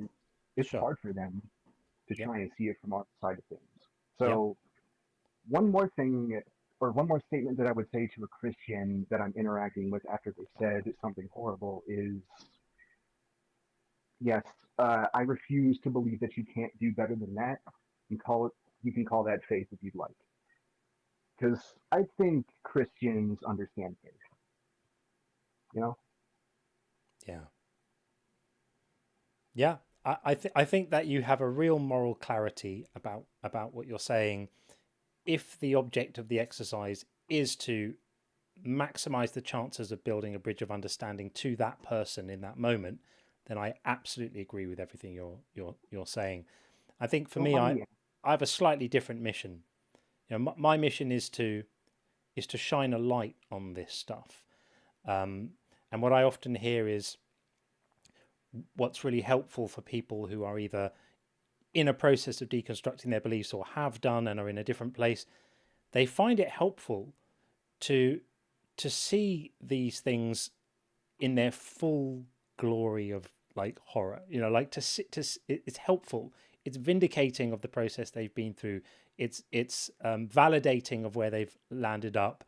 And I think in that sense, I'm prepared to reduce the chances of making a meaningful connection with the person I'm speaking to in that moment if there's an upside for other people who are, you know, who I know are going to be listening. It's not going to one-on-one situation. Like if I was in a one-on-one situation with someone, I bumped into someone, you know, in the park and we're making small talk as we sit on a park bench or something, and they reveal that they're religious. We get into a discussion about it.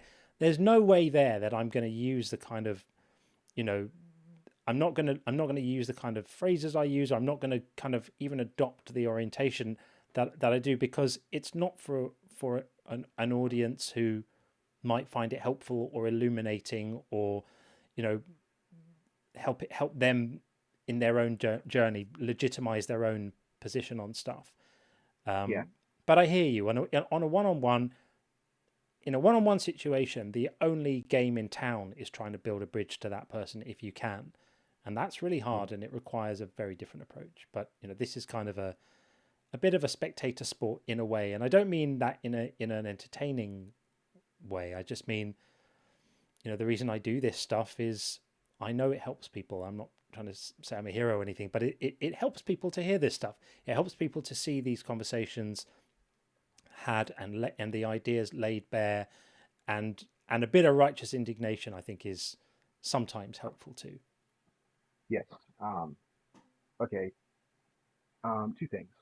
One, obviously you have access to all the demographics of this channel, mostly at least. I'm assuming, just as a random guy on the internet, that most of your audience is either already an atheist, so like they already agree with you, or they are a Christian who is going to react in a kind of, they're not going to react very well to moral condemnations because they receive that all the time. Yeah. Not necessarily from other Christians, obviously, but other atheist um, channels on YouTube or any atheist spaces that they go to. Yeah. And what was my last point? My last point, I think, was um, I've paid attention to various other atheist channels. Like there's Drew with the genetically modified skeptic, who is focusing a little bit more on the cultural aspects of Christianity today, especially in America, which I think is pretty cool. And oh god, I can't remember his name, but it's this bald guy with blue eyes and like a red beard. I don't know if that's familiar to you at all, but he's a YouTuber on YouTube, and he said that the reason that he creates content or atheist content on YouTube is not to convince any theist. It's or it's not to convince most theists. It's just to convince the theist that is doubting. That knows in their heart that something is up, that something is wrong. Yeah. So really, what I'm hearing is that yes, there are already plenty of atheist content creators, but is there any like atheist apologists that you know of? The ones that are actively trying to reach out to Christians to try and bring them out of this mess? I don't know. And that certainly isn't where I'm at. Like, I'm quite explicit about saying my stuff isn't even aimed at believers. Like, my goal is not to pull believers out of their faith. Like, if you're happy in your faith and you're doing your thing, you do your thing. My goal is to legitimize non-belief in a culture in a culture that delegitimizes, actively delegitimizes non-belief and equates it with moral failure. My objective is to just push back on that really, really hard and say, you're not a moral failure if you don't believe this stuff, and to explain why that belief is involuntary, and to explain and reveal and shine a light on the moral failings of these doctrines and how horrifically they kind of collapse morally the moment you look at them with, in an uncompromising, clear way. And so I feel like I'm trying to serve an audience that need to hear that stuff. They just need to hear that stuff, and that's a lot of people. And we do get a lot of people who are questioning, and this has kind of helped them deconstruct further. I wish I could remember her name. We got a little busy. I was going to shout her out, but this morning, or not this morning, early on in the live, she had put in the chat thanking you, John, and said that you and Justin have been kind of pivotal in her deconstructing through her process. Oh, that's amazing. I missed that. I'm really sorry for missing that. If anyone knows who that is, please let me know so I can thank them. Someone in the chat is mentioning Daniel Green. Daniel is an absolutely incredible voice. I think he would be someone who I think could be said to be sort of an apologist for atheism in a way. He's got such an incredible manner about him, and yeah, I aspire to his, I guess you could say, dialectic gentleness. He's amazing. He's a better man than me in some ways. So he's another voice, but I guess there's a spectrum. There's a spectrum with Daniel Green at one end and Matt Dillahunty at the other, and then we all fall in between those two poles, in one way or another. Maybe this. Oh, we lost you for a second there, Delita. Say that again. Nope. Oh, can you hear me? Yeah, I got you back. Okay. I just said that if the spectrum is so wide, then maybe there's space for me too. So, I've no doubt. I've no doubt. I mean, you're very thoughtful. What you're saying, to me, suggests great moral clarity on your part. I think you're an excellent communicator. Do it. There's a space with your name on it. Make it happen. Do your thing. Set up your stall. If I can help in any way, hit me up. I'll be glad to. Well, thank you very much for that. Sure. I'll get out of your hair now, I think. All right, buddy. Well, thanks for coming in, and thank you for your support. Thank you for the messages. Thank you for the donations. Very much appreciated. And thank you for reminding me that we need to remember that everyone involved in this game, whatever side of the belief line we're on, are human beings, even if they seem not to act like it sometimes. I appreciate you for saying that. Yeah. Thanks, man. Well, take it easy. Have a good one. Thanks, you too. Bye-bye. Okay. We're going to go back over to the TikTok side. We're going to bring in Absolute Beauty, and then we have Cat B and our friend Bobby as well in the queue. We'll get to everyone, of course, as we always do. But bringing in Absolute Beauty. Hey, Absolute. I haven't heard your rules. Are 16-year-olds allowed to debate, or do you have to be 18? You have to be 18, I'm afraid. Are you not 18 yet? I'm sorry then. Sorry. Well, thank you for being honest about that. We appreciate it. Come back in 2 years' time. We'll be very happy to talk to you, and we'll definitely still be here. Then. All right, man. Take it easy. Thanks. Thank you. Thanks. Well, that was very honest of him, wasn't it? Yes, sir. And it breaks my heart to say, no, we can't have a conversation with you because you're 16, because anyone who's 16 years old and of a mindset to have conversations about these kind of things, I think that's great. I really encourage that. It's just rules is rules. We can't be, we can't be engaging with. I totally agree. And their parents kids. may object to the conversation taking place, and yeah, it's the way it is. That is a line. It has to be there somewhere. But I was really happy when Mina came in the other day. If anyone missed that, Mina had been in, and she had joined a live a few months ago, and not even a few, just a couple of months ago, and it had come out in the live that she was 17, and I said, sorry, I can't talk to you. And so she come back in 2 months, and she did. She came back. Yeah, she came back on Tuesday and she said, I'm 18 now, and we had a good conversation. So that was fun. Yeah. Okay, so let's just read a couple of messages and then we'll get Cat B in before these get too far back in the queue. Tim says, it's like I read your mind. I think that was Tim talking about the ideas for the believer bingo. It is. You often seem to do that, Tim, and thank you very much. And then Dr. Greenlight said, you forgot you just want to sin. Yeah, you just want to sin is it's up there. It's on my list. I just haven't put it into today's believer bingo matrix. But yeah, you just want to sin is. Can we lump irregular. that into mind reading?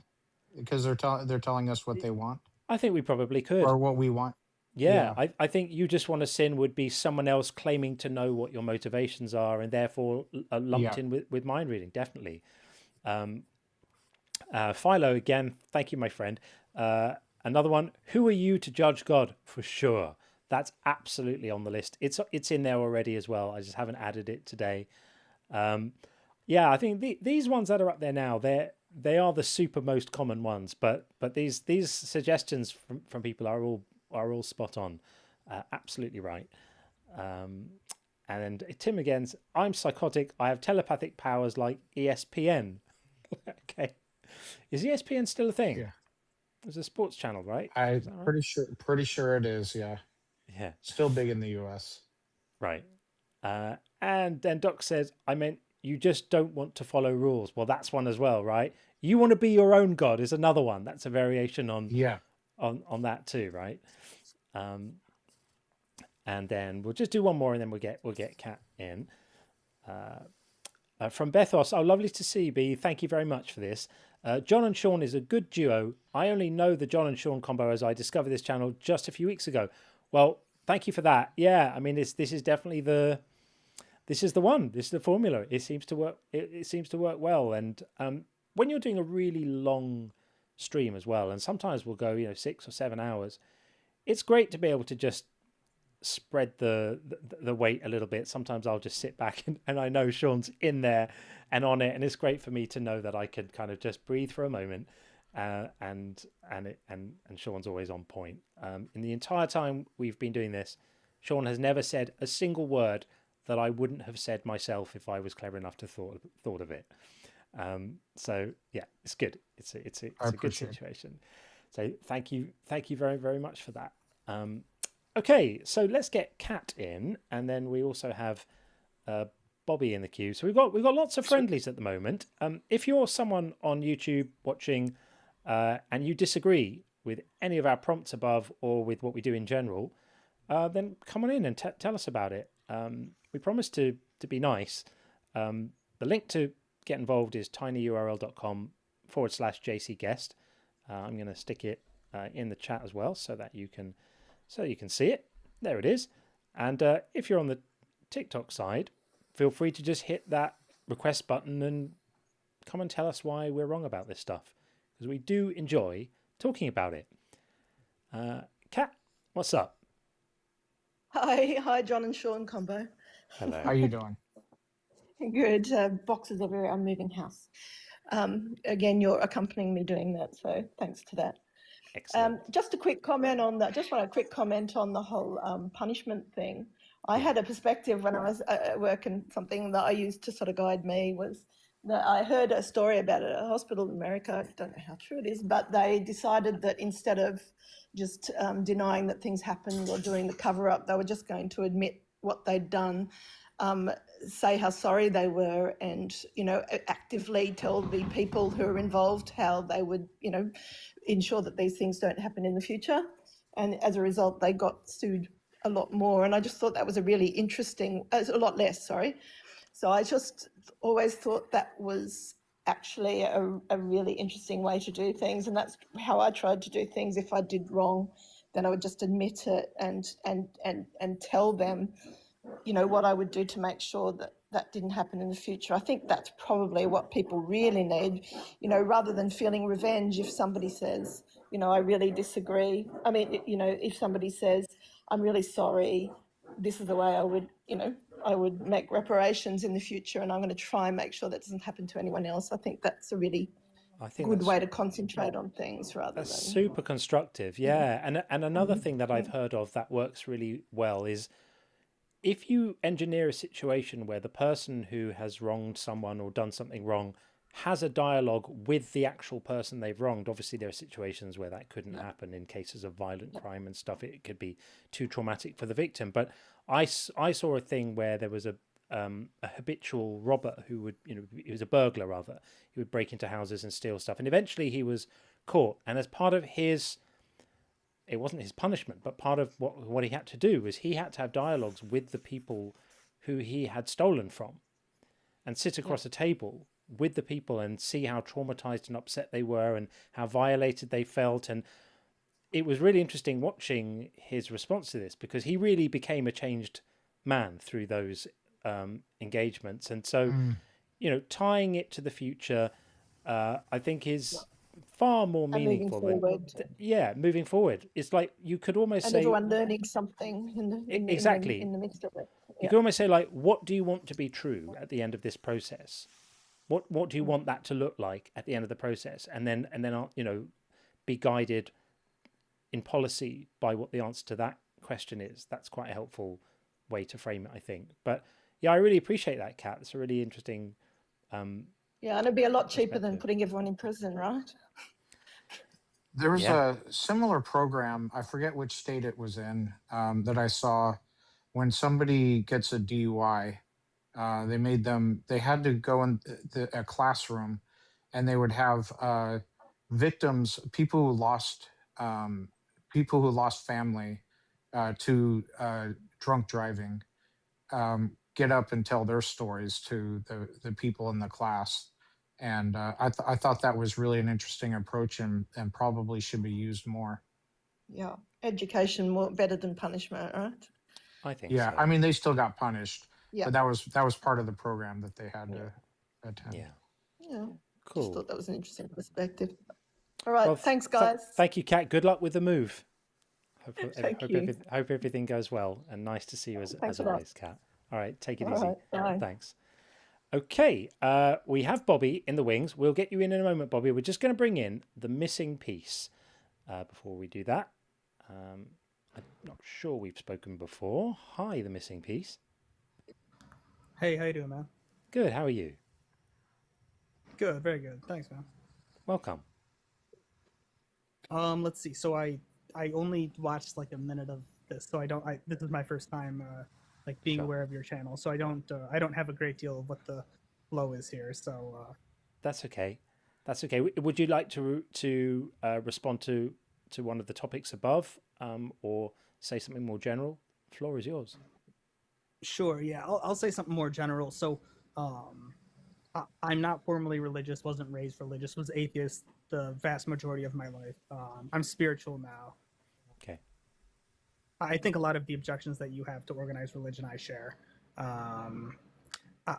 So do you know who Alan Watts is? No, I I don't don't. think so. Do you, John? No, I don't No, think no, so. that's totally. Either way, he's a spiritual philosopher. It was just like my best point of reference. But I like his take on it. It's hard for me to try to condense these things a lot of times into ideas. I've been learning what the names of some of these viewpoints are, so that's good. Like idealism. Yeah.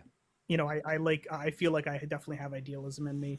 Aside from the whole denying of reality, like I accept reality as it is, but I think that people try to skirt accountability by when I read what idealism was, I was like, people are making it seem like you have to be naive or something, and it's like, well, no, you can just decide how you're going to move in the universe, and then that's what it'll be. You don't have to, like for example, people, people when they talk about the dating world and you give them advice about like how to interact, they're like, yeah, but that's not how people are these days. And I'm like, okay, well, like, that doesn't change how you move, basically.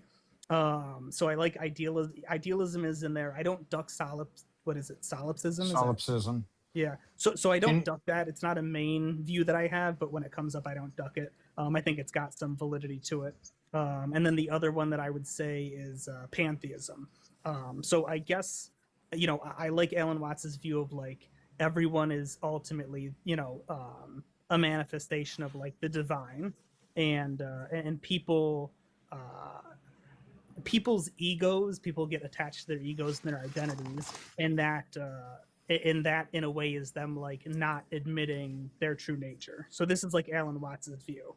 So specifically for the question, why is God hiding? When Alan Watts was asked that question, he responded to the person and said, why are you hiding? And he goes, it's for the same reason that you're hiding, that God is hiding. In other words, you are identified with this ego and this persona, and you won't take full accountability for everything, and you kind of use that to your own ends. Okay, so do you, first of all, can you please explain what you mean by your spiritual? Like, and does it relate to an actual spirit or a soul? Well, let's start with that. Yeah, and this stuff is tough for me, which is why I was trying to give those examples. So I like pantheism. So in that view, with pantheism, you would consider spiritual, right? I don't tend to use the word spiritual because I don't believe in spirits, and different people mean different things. It's sort of a nebulous term, because some people, they just by meditation and finding their Zen, they call that being spiritual, but they're not tying it to like an actual spirit or soul. Some people have, do tie it to their soul, for example, that they believe exists. I got you. Go ahead. So I don't subscribe to a separate thing. Like, I don't think that there's some separate God out there in the external world. I think that any true spirituality is to be found in the inner world, not the outer world. I think that, I think that everyone is a manifestation of the divine, essentially. I think that the universe has consciousness and intent built in, preordinate to matter. So I guess, would you consider that spiritual? I mean, I'm okay with you using the word. It's not way out in left field. But so you believe the entire universe is like one big consciousness? Sure, yeah. Or also, so yes, I do believe that. And then also I believe that the universe, kind of the Solips view, where it's like, the universe is the entire universe is producing your experience right now, your subjective experience. But by creating time and space, it's able to do that from multiple different angles with multiple different people. So the universe is creating your entire reality right now in the place that you call here and now, but it's also doing that for me, and we're interacting. I got you. Yeah. So my theological views, philosophical views are somewhat boring. I don't believe in a universal mind or karma, and I'm not saying you believe in astrology, but astrology or, anything of that sort.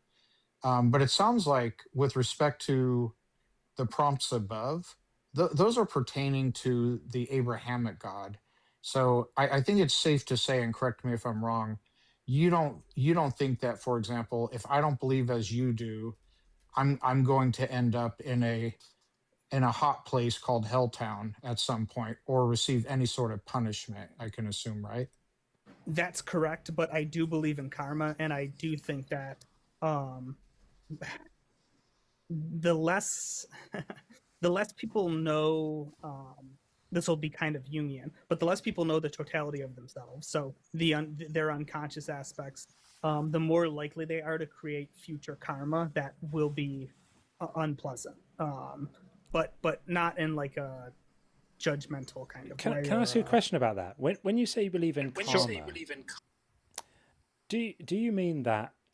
Do you mean something other than, like, because I can accept like the idea that what you put out into the world you kind of get back in a funny kind of way, but there's nothing sort of mysterious in that for me. What I take that to mean is just, if you treat people kindly, you build up social capital. If you're nice to people, it's more likely that people will reciprocate in kind. Or if you're selfish and nasty and live a life of those kind of values, people won't feel positive about you, and so you kind of create your own consequences of being that way. When you say you believe in karma, do you just agree with me with that, or are you suggesting that there's something more than that? That like someone who hurts other people will necessarily be, there'll be a sort of accounting in a kind of cosmic way, yeah. So I do see what you're saying, and I think anybody with sense will agree that has validity, like that view that you have. But yes, also the spiritual, like more mysterious view, I also have that. So like, I don't think that anyone gets away with anything. Right.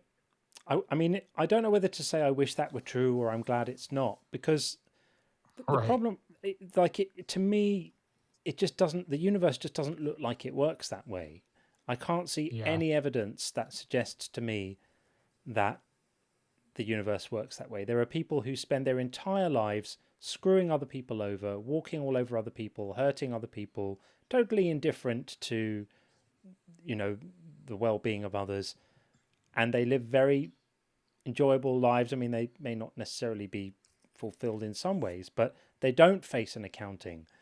They don't face a reckoning, and there are other people who put it all out there for others, sacrifice enormously, give everything, and end up being crapped on or die painful deaths or whatever. And to me, the idea that this is all made okay later is sort of kind of cool story, bro, but what actual evidence is there to believe that's actually true? So two things. One, I'm going to say this is a main thing that I believe. So one thing that I believe is I put subjective experience above all else. So I only have my subjective experience, and I take that as the only primary evidence that I really put stock in. In my subjective experience, even times where I feel like I've transgressed very lightly, but I knew better, I feel like sometimes I've been like really raked over the coals, and I'm like, this can't all be for that. But then I'm like, you know what it is? I feel like the more you know, because I think the universe also holds people accountable to the degree that they can be accountable to themselves. So if somebody has something horrific done to them at a young age and they become a psychopath as the result of that, this person doesn't have empathy. Now, this person holding themselves as accountable as possible might still be less accountable than the rest of us, or the 95% of us, but it's still the best that they can do. And so I think when I'm talking about karma, I'm talking a lot about self-accountability to the best that you can do. Also, to push back on one of your ideas of these people who screw people over and everything, one place that I can tell I dissent from most people is I think those people are in hell. Like, I think they're literally in hell. I think that to move those ways and to view the world in terms of like what you can get out of it and how you can manipulate people is a loveless view of the universe, and not one that I want. Like, when you say that you think they're in hell, are you just being metaphorical and saying that their lives now, that they're living now, you would just use the word hell to describe a life of a person who's sort of lives very selfishly? Yes, and I also think that's what hell is supposed to mean. But yes, I will. But yes, I'm with you on that. But yeah, not some metaphysical separate place. I'm saying that they're in hell, and the more love I feel in my life, the less. Like, I can look back at times where I know I was less aware than I am now. and maybe was moving more recklessly than I am now. And I wouldn't choose to go back there. So like when I look at these people, I'm like, given the choice to like believe in love and to have love in your life and to view the world in that way and to really have both of those options on the table and understand and feel them both, I don't think anybody would choose to view it the other way because it's empty, it's hollow, it's completely pointless. And so I when people look at these people and they think they're winning, I don't think that they are. I don't think that they're getting away with it. I don't think that they're happy. I have like a quick little limerick about it if you want to hear it. Go for it. Even the people winning are losing. They'll never reach peace while they are confusing. The lack in their core with just needing more. And if not so sad, it'd be amusing. Well, I applaud your limerick. So before we end the question, the discussion, I would have a question, which is, if I live from my life with the perspective which is there is no cosmic karma, there is no spiritual realm, there is no, none of that stuff is real, but I'm still motivated by wanting the best for other people wherever possible. I'm still motivated by valuing human connection, compassion and kindness, and the light side of things, right? If that's what motivates me, but I'm not engaging with any of that, what you would call spiritual stuff, what am I actually missing out on? Like, what am I missing? It's funny that was a left turn there. I thought you were going to ask me if I thought there should be any punishment for that or something, and I was no. No. I'm asking you, what am I actually missing out on if I just say I haven't seen any evidence for any of this spiritual stuff, so for now I'm just going to withhold belief. I'm not making the positive claim that it's false. I'm just saying because I see no evidence for it, I'm not accepting it as true, but I'm still going to be motivated by the same guiding principles that probably you are motivated by. What am I missing out on? Yeah, I think that's admirable, and I agree with your approach, and that's been my approach my life, and I agree with the approach of skepticism. I think it's great that you're not making a positive claim to deny something you don't know. I think that's intellectually honest, and that's where I am too with everything. That's still where I am with everything.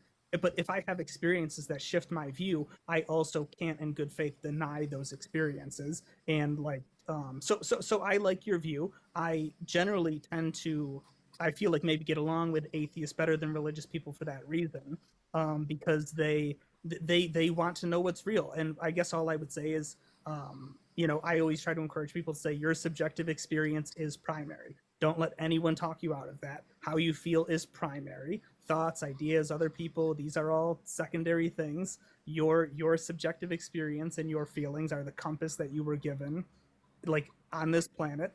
So take them seriously. And in regards to the prompts there, why is God hiding? I would say I like Alan Watts' response, which is why are you hiding when you ask that question? Let's see. The flood was evil. Yeah, I don't know enough about it. If the world was full of sociopaths and there wasn't in the divine whatever, thought there wasn't a way to redeem it, and it could try better the next time, maybe it did. Gotta kill those Original sin kittens. is ridiculous. Yep. Original sin is ridiculous. I probably agree with you on that. And God is a sadist. Well, then he's a masochist too, because I think he's doing it to himself. Fair enough. I don't kink shame, but here's the problem I have with the whole cosmic karma thing is that we have some people who are born into privileged homes, wealthy families, loving parents, have all the advantages in life. Other children are born in war-torn countries. Like there's a bunch of Palestinian children who are suffering right now. And we could go over all the stuff. We could spend all night talking about all the suffering all over the world. If cosmic karma is a thing, well, first of all, that shows like there is an unfairness to life, period. But also, the karma aspect would almost suggest that those kids or those people who are going through that somehow had it coming to them. That, you know, is because if everything always balances out based on what you put into the world, that would suggest all the people who are suffering. If a baby is born with bone cancer, like if good and bad happens to us as a result of karma, all those who suffer are at fault necessarily, right? Yeah, it's not how I view it. When you guys ask me, I'm telling you how I feel about it. But part of how I feel about it is I try to view it as ultimate responsibility for myself and ultimate understanding for others wherever that's possible. So you try to hold yourself to the best standard you can, but when you see other people suffering, obviously that moves you and you want to alleviate that suffering. Again, I really rely on my subjective experience, so it's hard for me to talk about those other cases. I just, in my experience, it hasn't worked. If I can give you guys one little story from a spiritual guy that I like, it's very short, but he basically had gone to... Be quick if you don't mind, because we need to move it along. It'll be real quick. It'll be real quick. He had gone to like India or something, and wherever he was, everybody was extremely poor in the area he was in, and he had all of this money and a car and these nice clothes and whatever. And the first time he went there, he walked around and he felt so guilty, and like at the end of the day, he went and like literally cried under his bed, feeling so terrible for these people. He left, went back to America, lived some more, became more deeply spiritually rooted, whatever, went back to India and realized that the people were pitying him. The looks on these people's faces, they're looking at this man like, oh, you think that this is going to do something, all of these clothes and this car and stuff, but you don't have a clue what it's about. You've never experienced real bliss. And I think a lot of people might look at Westerners like that and kind of feel sorry for them because they think that all of this materialism is going to do it. So perspective is a thing. Granted. Yeah. Dude, thank you for coming in to give us yours. We appreciate the conversation. Yeah, I appreciate you guys. Have a good day. Take care. Thanks. All right, have a good one. Good okay, we are going to go over to the YouTube side and get in St. Teresa Benedicta of the Cross. Coming in right now. Hi there. Thank you very much for waiting. Hello. Can you hear me? We can hear you just fine. Thanks for waiting. You're on with Sean and John. Yeah. Nice to meet you guys. And which one are you? I'm John. Okay, John. All right. Nice to meet you, John and Sean. That's it. Yeah, I saw the prompt at the top. I think the statement is, why is God hiding? I guess I just want to talk about that one, I guess. Sure. That seems interesting to me. Yeah, sure. I mean, so we're given to believe that God wants to have a relationship with us. And further, we're given to believe that if we fail to have that relationship, that we pay some kind of penalty, that there's some sort of salvation, which is available exclusively to people who participate in this relationship. And yet he's so coy. He makes himself so difficult to discern. And some people claim that it's obvious that he's there, either because they appeal to their own personal experience, or they'll appeal to scripture and quote Romans 1 or something and say, look at the trees, and that as if that's counts as evidence for a deity. But from my perspective, if he was trying as hard as possible to remain completely undetectable, it would look exactly like this. That's interesting. So I guess when you say like what we see in the world is what we would expect if God was trying to hide. Like, that's your position? Yeah. I mean, the world looks like a world with a God trying really hard not to be detected. Oh, okay. So what do you make of the 5 billion plus believers in God in the world currently? Well, so you believe in the Christian God by your name, correct? Well, he said God. I didn't know. Well, I mean, whichever God exists. So here's the thing. Let's just say you're Christian, and I'm assuming by your name, you can correct me if that's not. I'm a Catholic. Yeah, okay. So what that means is most of the world either doesn't believe in a God, or believes in the wrong God, or believes in multiples of the wrong God. So the correct God to those people is imperceptible. Most of us have tried to ascertain the truth. We've all come to our own conclusions, but your God, the one you believe exists, is imperceptible to me as much as I have tried. if God is all powerful, that means he is by definition hiding, because I am unable to perceive him no matter how hard I have tried. So why doesn't he make himself known to me and all the rest of the world who believes in the wrong gods? Hey, I am the one true God. Here are the rules. This is the correct religion, etc. And then everyone can use their free will to make a choice to follow him or not. Yeah, so I guess just I'm questioning the assumption. Why is the onus on God and not the people that don't believe in him? So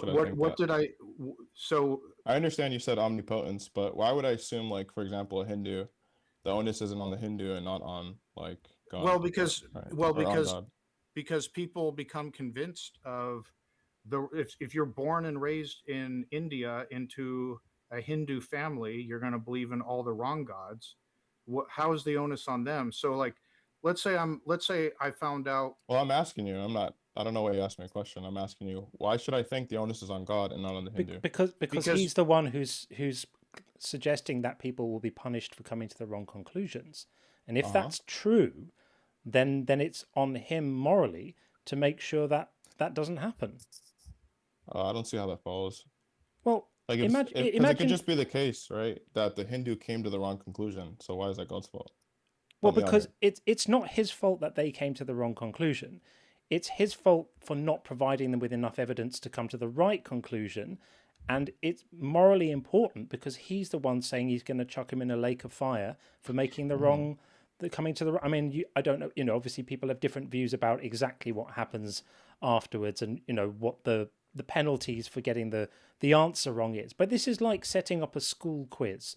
Imagine if a teacher set up a school quiz and then said to the students, if you don't get past the grade on this school quiz, you're going to get set on fire, but then didn't give the students enough information to come to the right answers in the quiz. We would call that a bad teacher. We would call that morally unacceptable. Don't you think? Okay. So where are we getting the idea that he hasn't given, like, say, the Hindu enough evidence? Well, let's not use a Hindu. Let's use me. Right? Does God know what it would take to make me absolutely certain that he's there? Yeah. Has he provided that? I have no idea. Well, the answer has to be no, because No, not necessarily. No, it definitionally does, because if he had provided it, I'd be a theist. Oh yeah. Well, yeah, I guess that right. makes sense. So he has not provided that. Now, it might be that he's got a really cool reason for not having provided it, but it's still the case that he hasn't provided it. So if I get hit by a bus tomorrow, I could potentially be punished for not having the right beliefs. But that doesn't seem fair, because God could have equipped me with the information that I need to have the right beliefs and just hasn't done it.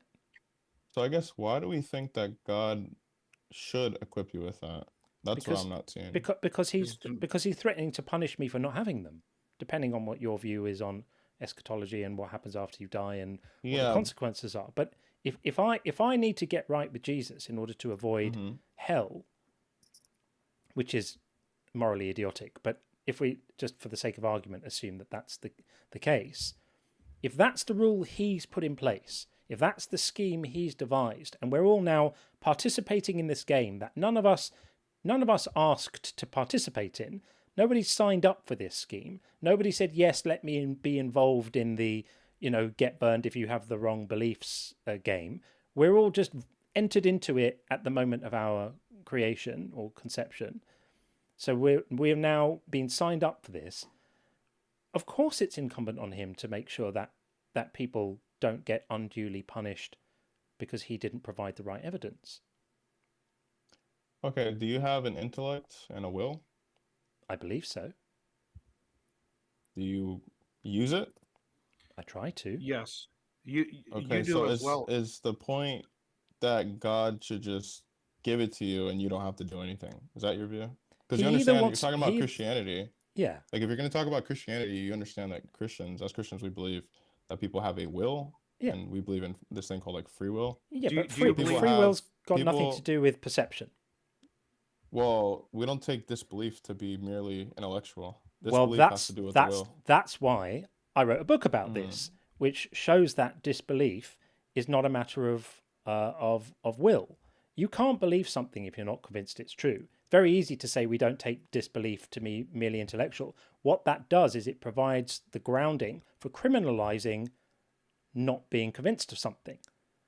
And that is bullshit, basically, because you can't believe something if you're not convinced it's true. It would be an injustice on the part of the human to not render God what he's due, which is worship. So that would be a criminal offense. But like, I don't know why we're getting to that. I was just saying that like humans have free will, and we have an intellect, and we have an obligation to use them to find truth. And if we don't come to the truth, it's just not going to be the case that it's God's fault. That's like me taking like I'm studying for a test in like, let's say like multivariable calculus, right? I study, I try the hardest I can, but then I take the test and I fail it. Am I going to blame the proctor? No, I just failed. You're going to blame, you can blame the proctor if he's going to chuck you in a lake of fire because you did the best you could, and maybe your teacher didn't teach you well enough, and maybe he's the same guy who's going to impose the penalty. Yeah, then the blaming is going to start. But you understand also as Christians, like Christians take the view that some people are just reprobated in the sense that like God leaves them to their blindness because of their sins. He punishes them. It's an idiotic view. God could equip us all with certain knowledge that he's there. Yeah, he could. Then we could use our free will to decide whether we want to grovel enough to him to please him. That would be a matter for our free will. But he just doesn't do that. Instead, we get verses like Romans saying, but the evidence is all around you. Look at it. Look at the trees. That's not convincing. Yeah, but also some people are like their blindness is a punishment for their sins. That's a Christian view. That makes it even worse. That makes it even worse. Then he's denying people the ability to discern him and to see that he's there. Yeah, he's punishing them. That's true. Yeah. Why would that be problematic? Hold on, but isn't it interesting that those who are worthy for him to grant them their knowledge, so happens to coincide largely on which geography somebody is born into and which family they're born into. If they're born in Saudi Arabia or Thailand or India, they are far less likely to be worthy of God showing himself than somebody born into a Christian home. Well, it doesn't follow. It does follow, because statistically there are very, very few Christians in the countries that I mentioned. So it follows from that God hasn't shown himself to them. That's just like there's no inference there. You just made that up. Well, no, it's statistical probability, because the percentage of people you have to be Christian, accept Jesus Christ as Lord and Savior to be saved from what he's going to do to you, right? Yeah, I don't believe that. Oh, you don't believe? So it doesn't matter if I'm Christian. If I don't believe Jesus is Lord and Savior, I can get into heaven still? The only way you can go to heaven is if you are baptized and profess your faith. And Mark 16:16. Right. So belief is a requirement, and the percentage of people in the countries and many others that I mentioned that believe Jesus Christ even exists, much less getting baptized and the rest of it, is very few. It's a statistical reality. It's a fact. So what you have is a situation where your statistical probability of being quote unquote saved and believing the right things is largely dictated by where you are born and which family you're born into. And so if you're saying it's a merit thing, like John and I just don't believe because we're terrible people and so God doesn't want to show himself to us, it's just interesting that it follows geography to such a large degree as to who are the terrible people and who are the worthy people for God to show himself to. Or it could be people are just convinced of whatever religions and cultures they're born into. Yeah, or he could reveal himself to all these people, yet they still don't believe, irregardless of where that's a contradiction. Where they're born. That's a contradiction. If God showed him, because if God showed himself, they would believe in the right God. If God tried to show himself and failed, then he's not all powerful. Okay, so what do we make of like Judas? What's his excuse? God showed himself, he followed God, and he still Judas was a believer. So once you believe, you can make a decision whether you're going to follow that God or not. Yeah, right? there's always this conflation of knowing God's there and then worshipping him or following him. One does not immediately convert to the other. you can meet God and say, hi, God, and then not follow him. I mean, that's presumably what Satan did. Satan wasn't in any doubt about God's existence. He just didn't want to roll with him. So he did, what are we talking? Are we talking about God's existence, or are we talking about Catholicism? Like, I don't know. It seems like we're confusing the two. Well, God's existence is a necessary prerequisite to any of the rest of it, right? Uh-huh. So you can't have a relationship with God if you're not convinced that a God exists. That's a starting point. Because people sometimes say to me, why are you spending all this time worrying about propositional assent? Why are you spending all this time worrying about what someone believes is true? It's not about that. It's about the relationship, right? It's about accepting the gift of Jesus' sacrifice and all of this stuff. And like, yeah, that's fine, but you can't do all of that other good stuff if you don't have a basis to build it on. And the basis to build it on is believing that the guy is real. If you don't have that, the rest isn't there. The rest goes away, right? So I can't believe in Jesus because I'm not convinced Jesus exists. I can't have a relationship with Jesus because I'm not convinced he exists. I can't trust him because I'm not convinced he exists. I can't feel gratitude for his sacrifice because I'm not convinced he made one. I can't feel any of this stuff. So all of that sort of the feeling-y kind of trusty stuff, it's all off the table for me. The propositional assent is the concrete slab on which the building is built. If you don't have that, you're sinking in sand. All right, cool. So let me just get clear on two things. So the first thing would be, so when it says, why is God hiding? That's not just like God's existence. That's specifically X, Y, like X religion or whatever, right? Well, it's not just God. Like, what are we talking about here? So I it know could what be. to You could argue both, but we could start with just God's existence. That he exists and who he is, who the right God is. He could easily make it so everyone on the planet knows who he is, and there'll be some Judases, some people that don't want to follow him, but at least it's an act of free will. At that point, what we believe to be true is not an act of free will. So basically, so belief isn't a choice. So that's the main problem here. If he lets everyone know he exists, then we have the choice to follow him or not follow him, etc. So is that in your like background assumptions? Belief is not a choice? Well, I mean, we could test it right now if you want. Sure. If you guys have an argument for that. Sure. Well, I mean, it's actually testing it better than an argument. It's testing the hypothesis. Can you choose to believe I'm your long lost Siamese twin? Yeah, of course I could. Okay, let's test it. So for the next like couple minutes, for the purpose of this conversation, choose to believe that's true and actually believe it, and let us know when you start believing I'm your long lost Siamese twin. Well, if by belief you just mean like affirming some proposition. No. Belief is not affirming propositions. Belief is the internal sense that something is true or likely true. The internal state of being convinced that something is true or likely true. And you know that you can't. You can say you can because you're getting confused between believing something and saying words. Anyone can say words. But if I say to you, believe that you never had a childhood, and you say you can do it, I would call you a liar. You can't. You can't do that. And we cannot why summon... can't I do that? Because you can only believe something if you're convinced it's true. Right? Like, even if I couldn't do it, doesn't mean it's not possible, right? It does. You can't believe something no, it doesn't follow. It does. You can't believe something. If you can't do it, it's impossible for you to do it. It's a tautology. No, I'm saying like impossible for anyone to do it. No. It's impossible for anyone to believe something that they're not convinced is true. I want that argument. Okay, so here's how it works. Belief is what happens to you when your mind becomes convinced that something is true. If your mind is not convinced that something is true, belief is not happening. And if your mind is convinced that something is true, you can't stop the belief. It happens without permission. It just happens to you.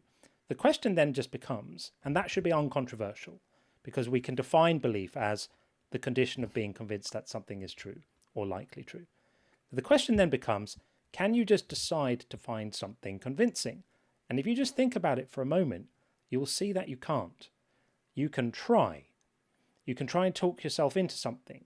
You can decide what kind of information diet you have. You can drop yourself into cultures, you can affiliate with people, you can consume media or books or ideas, and all of those things may lead to a change in what you find convincing. But if that change doesn't happen, you're not believing. Thank you for the doggy on TikTok. That's very cute. Thank you very, very much indeed. Appreciate that. Gifting was suspended, but apparently it's back, but now it might be suspended again. TikTok is so sensitive. If you have a conversation on TikTok about anything other than like dancing or dogs or diets, it gets its knickers in a twist. Anyway, if you're not persuaded by something, do you grant that if you remain unpersuaded by something, that as long as that's true, belief can't happen? Yeah, sure. Okay, so then the question is, can you just decide to find something persuasive? Not to say it. Not to say. Not to say it. I don't see why it would be impossible, because I don't see a contradiction.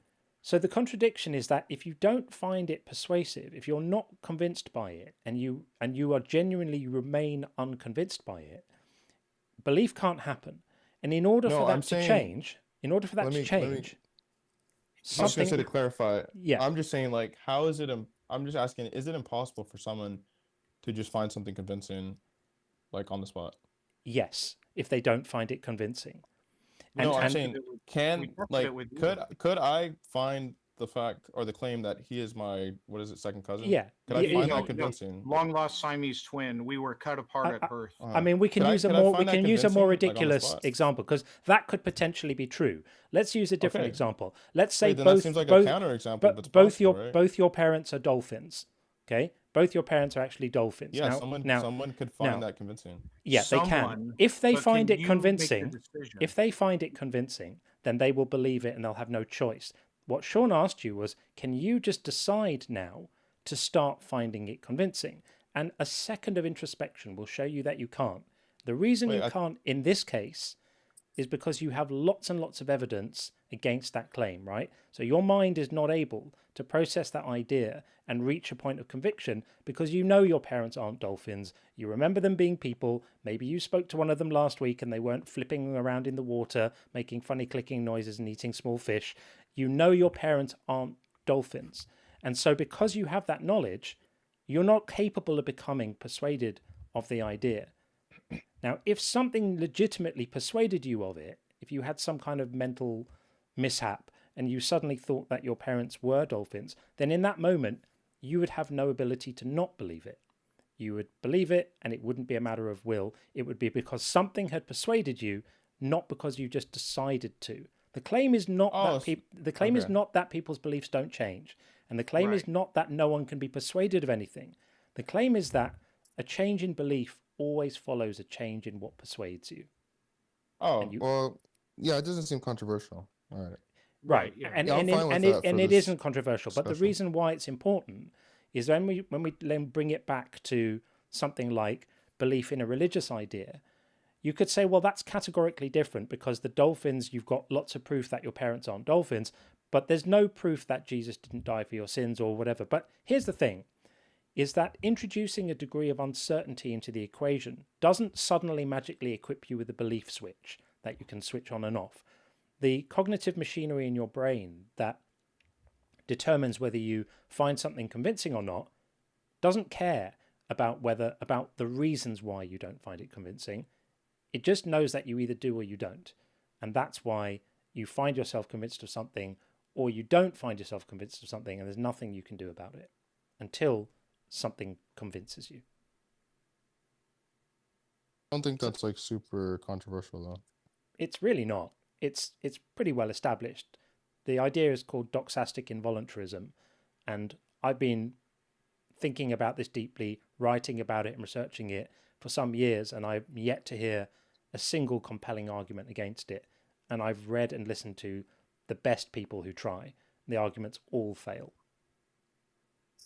And what that ties into, though, when it comes to the Abrahamic God, is that being saved, the divine pardon, is contingent, an absolute prerequisite. Granted, it's not the only requirement. You believe baptism is part of it, or what have you, but it starts with something we cannot choose.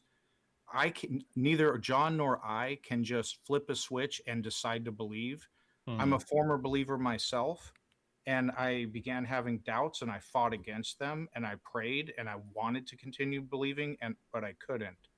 So what you have is a theology that casts moral aspersions on someone just for being unable to be convinced of a thing, when God could just be like, when I prayed, hey, whatever method, he's all powerful, he could do it however he wants. Just here I am. I actually exist. Okay, cool. I would still be a Christian to this day if that happened. Yeah, I just have to while we're talking about this, I have to read this super chat from Gordon Love Science, who is one of our inner circle members. Thank you, Gordon. Lovely to see you in, and thank you so much for this. Gordon says the premise of belief being contingent upon persuasion is such a simple concept. I'm a new listener, but have yet to hear a single caller mount any kind of persuasive counter argument. There really aren't any counter arguments, and let me give you a slightly meta take on this. Which is, if you are not convinced by what I'm saying, if you think I'm wrong that belief is not chosen, think about that feeling. Think about what that means.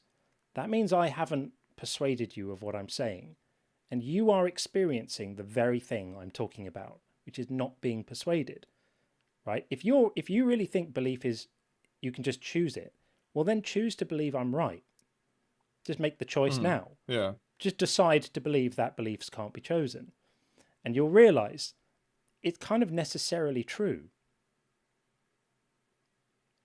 Yeah, I think I could affirm like the involuntarist, because actually, once you guys explain it, it sounds pretty consistent. I appreciate that. I mean, respect to you for saying that. I appreciate that. And where it gets tricky is if you then fold that back into the theological framework, which then criminalizes. Yeah, I want to see how this connects. So how it connects is, and what my book is about, is having established this, you then have to look at salvation doctrines in a slightly different context. So if we're then saying, okay, well, salvation is conditional on belief, but belief can't be chosen, how does it make moral sense to punish someone for not having it if they just can't have it? They can't decide to have it. It's tricky, right? Well, I think we have to talk about why people are punished. Because at least I don't know if this is true of other Christians, but on the Catholic view, nobody is punished for unbelief, in the sense that, like, for any person that goes to hell, it's not only going to be for their ignorance, right? Like, no one's punished for their ignorance, especially if it's not something they can control in certain contexts, because there are certain contexts where people, like you said, like, will be introduced with something like the case of Judas, and they still choose to reject it.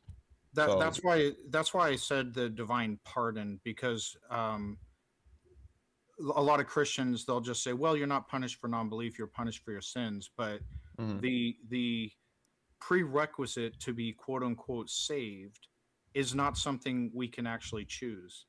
Like, I'm not saying I'm the greatest person in the world, but I genuinely try to be a good person, and I feel empathy for others,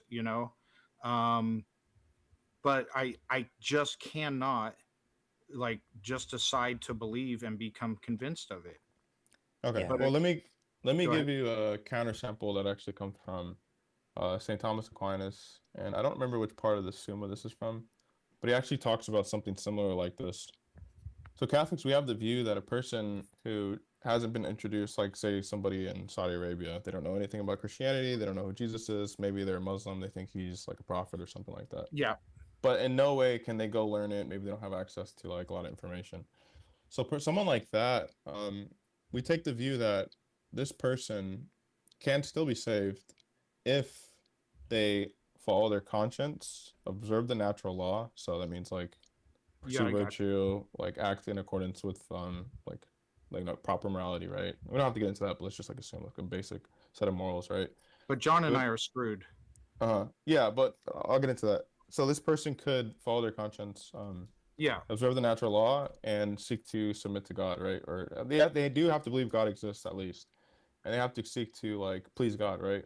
This person, before the end of their life, we can be certain, St. Thomas says, that God would send them, like, a preacher or a pastor or He'll illumine them in like an inward illumination, or he'll just send an angel for them to be taught the faith, like the Catholic faith, and be given the truths that they need to be saved. So in that moment, they would be able to make what we call a supernatural act of faith, and this person could believe and be saved.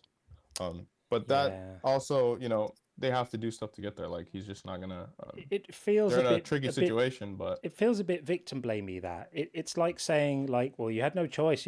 I sent you. Someone knocked on your door and dropped a leaflet. That's it. Mhm. Like it presumes that whoever that person was, that God sent to deliver the message, would have executed on it appropriately. Like, why is God choosing such a silly and flimsy way of communicating, where all he needs to do is just make an appearance and go, I'm here, I exist, I'm real. Well, and it would be trivially easy for him to do that. Yeah, our view is that he did that 2 millennia ago. Well, yeah, but why does he stop? We didn't stop. He knew he knew that the scriptures that were written about it, everything else, would not convince most of the planet. He knew that ahead of time, right? And we've established, and you agreed, that belief isn't a choice. Like I'm not deciding not to believe God exists. I actually wish there was an afterlife. I think life is too short. Well, I said I can agree with like a qualified form of that for the argument, but sure. Well, I mean, I can tell you as a matter of fact, and I can not only speak for myself, others, like many others in these groups on both TikTok and YouTube, have experienced the same thing, where we genuinely wanted to continue believing, former Christians ourselves. I wasn't Catholic. I was Seventh-day Adventist. But I just couldn't do it. And I still can't.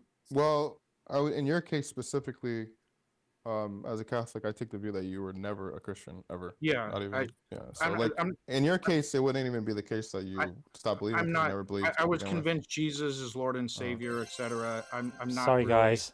We have to hit this one. You were never a real Christian on our believer bingo. Yeah. Thank you so much for getting and us. I've heard lots of Christians. I've heard lots of Christians tell me Catholics aren't real Christians. I'll leave the gate. I'll leave the gatekeeping. You guys can argue about that amongst yourselves. But to the point, it's really, this isn't complicated. Belief isn't a choice. I know that for a fact from my own experience. If God can make it so everybody knows he exists, and then they could be Judas if they want, or they could be one of his trusted disciples or what have you. But from that point forward, there's a choice. So basically what we have right now is moral aspersions passed on, people not being able to be convinced of a thing, and that's just morally nonsensical. So let's say I take the view that some people were created with the knowledge. Well, this is just true. Like on my view, that some people were created, and God knows that he wasn't going to give them the same amount of, let's just say, grace as other people. Why would that be problematic? That's just like the Augustinian view. It would depend what he wants to do with them as a result of that being the case. Let's say he knew they were going to go to hell, and he knew they were going to resist him, or then he's creating people in order to send them to hell. And what does that say about his character? He would have been better for him to just not create them. No, because he could bring a greater good out of their existence. If that's the explanation, I'm just saying this is like the common Augustinian view. No, I got you. But if that's the explanation, then what you have is those who are worthy, not terrible people, worthy of his knowledge, is largely geography based. And it just so happens if you're born in, like, for example, Iran is 99% Muslim. If you're born in that country and you're raised in that culture, you're screwed. So is it that they are just genuinely convinced of a different religion due to their upbringing? Or are they just morally repugnant? All, like 99% of people living in Iran, morally repugnant, and God doesn't want anything to do with them, and they would go to hell anyway. And well, I also give bigger problem. Go ahead. Yeah, sorry. There's a bigger problem, which is to allude to the thing that you just said. So he creates people in order to send them to hell, because that's the entailment of creating people knowing that he's not going to give them the grace of belief, or that they're not going to come to belief. it means that he's creating them knowing they're going to be sent to hell. It would have been better for him to just not create them. But your response was that there might be some benefit to doing this, that, you know, some wonderful outcome that happens later as a result of this. I would ask, is God powerful enough to bring about that benefit without creating these people to send them to hell? Yeah, so I just want to get clear on this thing I'm saying. I'm just saying some people, he gives everybody the sufficient grace to be saved, but some people get more grace than others. Like some people are given like infallible grace to achieve that salvation. But it's Those are still called the the case elect. that people don't believe. It's still the case that people don't believe, Yeah. and he could change that easily. He could, but And he's he choosing not chooses. to. It chooses not to, which means Yeah. he's essentially choosing. And given that if he's omniscient, he would know before anyone had even walked on the earth the names and addresses of everyone who was going to be born and fail to be convinced of his existence, and then die and therefore be sent to hell. He could just simply have not done that. He could have avoided it and spared all of those people that suffering, but he's choosing the suffering. He's choosing unnecessary suffering. And the reason why I say it's unnecessary is if your theodicy is that the suffering of all of these people is required in order for him to fulfill his plan, that suggests that he's not omnipotent, because it means that only under these conditions can his plan be fulfilled. He can't bring about his plan to fruition without some minimum quota of agony that needs to be imposed on a load of people by him. And I think that brings into question his moral character. Yeah, I don't think I would make such a strong claim to say it's necessary that these people suffer for him to bring about some good end. I'm just going to say that he chose to do it this way. And if he chose to do it this way, I mean, that's just how it is. But that makes it worse for him, not better. It makes it's capricious. Then it's just arbitrary. He chose because he just felt like it's not arbitrary. No. Well, it means he just was on a whim. He just I'm going to stiff this guy and I'm going to burn that one and I'm going to screw over that one. It just he's getting worse all the time. That's because so for any person that goes to hell, they chose to go to hell. And if, you know, by that, I just mean that they chose to sin and they're damned for their sins. They're not damned for anything else. They're not damned from their ignorance or because they're born in Saudi Arabia, they're damned for their sins, right? So that's our view. But that doesn't, hang on a second. You can't use the word they chose it. You can't use the word they chose it. Of course I could. Why? What did they choose? They didn't. Okay, so like a guy robs an old lady. He didn't choose to do that? Yeah, or but do you take again, that view too? But note the inversion that's happening here. Let's say we grant that everyone is morally flawed, and therefore, as a result of being morally flawed, everyone deserves punishment. But here's where the sneaky theological gaslighting happens: is this idea that everyone is morally flawed, but everyone gets access to the kind of vaccine that will cure you of being morally flawed, but the vaccine is only administered to people who are convinced of certain things. But we're going to still pretend that everyone chose because of their actions. Nobody chose to not be convinced, and being convinced is the thing you need to be absolved of your flaws. Yeah, but I gave the case earlier of the person who's given the faith after they have already observed the moral precepts, not before. So they're given the faith later on in life after they've attained virtue and sought after God. That's lovely for them, but what about the people who aren't? We can disregard the people who are given the faith. We can disregard them. They're not in the equation. I'm talking about people who are not given the faith. If I get hit by a bus tomorrow, which is most of the world, if I get hit by a bus tomorrow, I'm going to hell apparently, because I haven't lived a perfect life, and because, as well as not living a perfect life, I wasn't convinced of the claims that I need to be convinced of in order to be absolved of not having lived a perfect life. That's just morally idiotic. Well, no, because we don't even have to talk about you being convinced or not. Your sins are sufficient to damn you. Actually, not receiving baptism is sufficient to damn you. So. Right, according to Mark 16:16. But if I have the faith, we don't need to talk about the faith. But if I have the faith, then I'm not damned anymore, am I? No, we're talking about the divine pardon. The exactly. divine pardon being contingent on something that we cannot choose. Yeah. Oh, okay. So you're saying so the question's about God, like remission of sins, right? And remission of sins only happens for those who have faith. Who believe, yeah. Okay. Right. Yeah. Yeah. So it's I call it the divine pardon because it always Okay. gets down to you go to hell for your sins, not for non-belief. But what we're referring to is the prerequisite to be saved. One of the prerequisites, the most important one, is to be convinced of something that we are incapable of being convinced of with the evidence we're presented. And John and I have both thought about this for years and years. I even literally prayed on it. John's always been an atheist. So what am I supposed to do about it? I don't know what to tell you. I mean, I don't Yeah, know. I mean, it's you like see the. if you haven't assented to the faith, it's your own fault. I don't know what else to say. Oh, so it's my fault. I think we're kind of on you Yeah. send yourself to hell, really, aren't we? Yeah, of course. I mean, Yeah. like. Thank you very much indeed for like, that. wait, have you ever like done anything evil, like anything, any sins? Well, nothing I would call evil, but everyone's done things that they consider. Have you ever had sex outside of marriage? Oh, lots and lots of times. We're channeling Ray Comfort now, aren't we? Talk about so banana. Yeah, so that in and of itself is enough for you to go to hell. So yeah, but this is missing the point. You're not This is the missing point, the point. The divine pardon. Yeah. Yeah, God. Let's say that God has not offered it to you. So what?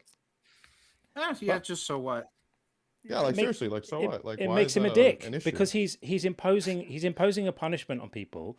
He could easily provide them with what they need in order to be absolved of the punishment, and he's Sean choosing can not go to. to a Catholic church and talk to a priest if that's what his worry is. He could, but that assumes that would be persuasive to him. Well, wait, okay, let's investigate this then. Okay, so Sean, which Catholics have you read? Which authors? Which what? Which Catholic authors have you read, if any? I haven't haven't read any. Okay, so you just haven't done the research. Yeah, so how is this God's fault if you haven't read anything? Have you read the Hadith? Have you read the Right. Vedas? Yeah, I've read some of Islamic stuff. Yeah. So you've read some, but yeah. So there's like thousands of religions all over the world. It's silly to say. Go ahead. And the reason this argument fails is that Sean may not necessarily have read lots of Catholic writers, but I can assure you there are many people who have read more than all of us combined and still remain unconvinced. Reading books is not a guaranteed way to find conviction. I understand that. I just wanted to make the point about the panel. And for the other people, you could just account for those people on behalf of their sins. We could just say that God leaves them in their blindness due to their sins. Like, which makes him a complete dick because he could give them what they need to know what's true, and he chooses not to so that he can punish them. Okay, and he brings a greater glory out of their punishment. What's the issue for the Catholic? Well, that's Burning lovely. That's lovely for him. People alive for all eternity brings him glory. Do you say like this contradicts any of the omniproperties? Like, yeah, I'm just not absolutely. Seeing the issue, right? It completely burns omnibenevolence to the ground because he's choosing to impose suffering on people unnecessarily. How is it unnecessary? Wait, what do you mean unnecessarily? Because he's arbitrarily choosing who to give the grace of belief to and who not to. Well, how do we know it's arbitrary? Because he's powerful enough to do it to whoever he wants, isn't he? Is it your is it your contention that countries like Japan and Thailand or what have you just has the vast majority of the population is morally repugnant and unworthy of God's knowledge? Well, I don't know for like these East Asian countries or whatever. But like, let's say God chooses person A instead of person B. How is that arbitrary? Well, it's arbitrary if he's free. If he's free he doesn't to have a reason. But why would? Well, he not no, have a but reason? because any reason is going to be insufficient if he's infinitely powerful. That's why. Oh wait, okay. So that I want to talk about that. So why would it be insufficient? Because he's infinitely powerful. He could instantiate any potential state of the universe he wants in either of those conditions. So it's just down to his will. It's like saying he has a plan. He can only make his plan work if A, B, and C happen. Well, then he's not infinitely powerful, and you've sacrificed another arm of the omnis. He's getting weaker and weaker with every conversation. Well, I haven't made a necessary claim. I just said he chose to do this. I didn't say he only could do it this way. Which is why I say it's arbitrary then. No, arbitrariness assumes that he doesn't have reasons or sufficient reasons, right? It doesn't have sufficient reasons. He doesn't have sufficient reasons. Wait, how do you get that inference though? Because you get it easily by saying a sufficient reason would be he needs something to happen in order for something else to happen. That's how what we define a reason as, right? You need A to happen in order to, you want B, but in order for B to happen, you need A to happen. And that's why we say A is the reason, ultimately B, is the reason for A, because we're trying to bring about B with A. That works if you're not omnipotent. If you're omnipotent, you can go directly to B and you don't need A. And deciding on A is arbitrary. It's just deciding on extra suffering, deciding on more suffering than is needed. Let's say wait, which one was the more suffering one? I forget, we said A or B. Which one was that? Well, no, it's not that. It's B is the final outcome that you want, and A is the thing you need to do to get there. Okay, so yeah. we're justifying A in terms of B. Mm-hmm. So let's say God instantiated this world over a different world, but you said, like, you're saying it's arbitrary because he doesn't have a sufficient reason, which we still haven't established that. But let's just say, like, this world was a little bit better than the other world he chose not to instantiate. Would that be sufficient? Would that be a reason? There's no sufficient reason for imposing suffering or punishment on people if he could avoid it and still have the same outcome in the end. And if he couldn't, and if you then he's not omnipotent. Well, let's just like quantify it. Let's say it's like, if he does the suffering way, it's a +1 versus the other way, it's a -1. Would you consider unnecessary suffering? I'll break it down simply. Would you consider unnecessary suffering to be a bad thing? Unnecessary suffering. So, like, it could have been otherwise, so you're saying? Yeah, I'm just saying, yeah, it's just unnecessary to achieve any sort of goal. Well, I don't take the view that there is such a thing as gratuitous suffering. So. Well, no. Well, I'm just saying in general sense. Would you agree unnecessary, even if you don't think it exists? Would unnecessary? Oh yeah, I would think that's a problem if that was really okay. What is there anything greater goal God is not powerful enough to achieve without inducing suffering? Wait, can you ask that again? I wasn't tracking. Okay. Is there any greater good that God can not achieve without causing or allowing suffering? Like, is God not powerful? Basically, you're in this problem where this suffering is for this end result. Like John said, you need A to get B. If God is not powerful, and let's call A suffering of any kind. If God cannot achieve B without A, he's not all powerful. Okay, and I don't affirm that he needs B to achieve A. So I think we're slightly going round in circles. My friend, I've put a poll to both rooms to just say, are we happy to carry on or would we like to move on? And both rooms have fairly resoundingly said, thank you for the discussion. We time for another one, but feel free to come back and we'll carry this on. I do appreciate you listening with an open mind to the doxastic involuntarism argument. That immediately puts you ahead of most other people we've spoken to. I think we're not going to have a meeting of minds on the justification for God depriving people of belief and then punishing them for it. But I'm happy to continue the discussion another time. So feel free to come back at some other point. Right. We'll pick it up. Yeah, I appreciate it. I'm going to look into some of the stuff you guys talked about. Appreciate it. Thanks. All the best. Thank you. Okay. All right. As promised, we're going to go over to the TikTok side, and VOR has been waiting very patiently, so we will bring VOR on in just a second. I just have to read a couple of messages before they fall off my system. Thanks for your patience, VOR. We'll have you in just a moment. So this is going back to the subject earlier. Nora Kohler, thank you very much for this. No one chooses what to believe or not, but all of us choose how we defend and justify our beliefs or lack thereof, and how we treat others who disagree. This was in the context of the discussion about how we should engage with people who have different views and to what extent we should be judgmental about them. And Johnny T, nice to see you, my friend. Thank you for being here. Faith is gullibility dressed up as virtue. I actually agree with that. I think faith is the excuse people give for holding positions that aren't justified by evidence, because if you're justified by evidence, you don't need to say that. You don't need faith. You don't need it. It's its own special category of special pleading, I think, in a way. And Johnny, again, thank you, Johnny, says, if the Canaanites actually sacrificed children, wouldn't they be better off than reaching the age of accountability? Sorry for how awful this sounds. Yeah, I mean, I'm very, very uncomfortable at this idea. There is a moral logic to it, right? If you honestly think that the eternal souls of your children are going to be imperiled once they cross the threshold of the age of accountability, and all they need to do after that moment is one minor transgression to make them a sinner, or they're even born in sin and they don't even need to do that, then yeah, there's a sort of moral logic to ending their lives early, which is horrific. And occasionally we hear about people who have done that tragically to their own children, and we know that that's completely horrendous and horrific. So yeah, I think it's horrible, absolutely horrible way to think about things. Indentured cervix, great name.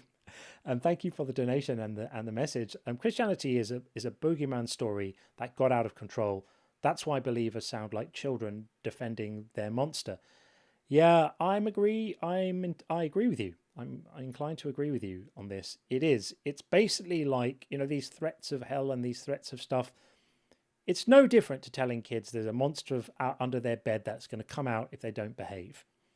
And we would look very unfavorably on parents who terrify their children with stories like that. And I look very unfavorably on human beings who terrify other human beings with stories like there is an all-powerful God who's going to punish them if they don't find themselves convinced of the right things. I think it's absolutely horrendous. Philo says, again, thank you, Philo, how many Buddhists does it take to change a light bulb? None. They embrace the darkness. I think this was probably when we had our spiritual caller in earlier. I think that if you strip out some of the slightly more woo aspect to Buddhism, there's actually some genuine nuggets of wisdom in there. There's a bit of woo to strip out, though. But I do appreciate the joke, Philo. Thank you very much indeed. And last one for now. Here, Philo again. 5 billion flies like to eat shit. How can they be wrong? Well, this was in response to our last guest asking, well, if there are a certain number of people in the world who believe in a God, isn't that evidence that the God isn't hiding?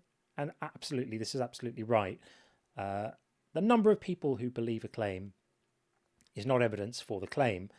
And I think we can easily make sense of the claim that God is hiding and marry that up easily to the number of people who might believe he's not, by realizing that people believe things for bad reasons, and people are easily fooled, and people are indoctrinated, and lots of people have got really, really poor epistemology, and that leads them to false beliefs. And it can happen to the best of us. It doesn't mean they're stupid. It doesn't mean they're less smart than we are. We shouldn't be patting ourselves on the back about this, because faulty reasoning can affect all of us. There's a very, very good book by an Italian cognitive psychologist called Massimo Palmerini Piatelli, I think, and it's called Inevitable Illusions, How Mistakes of Reason Rule Our Minds.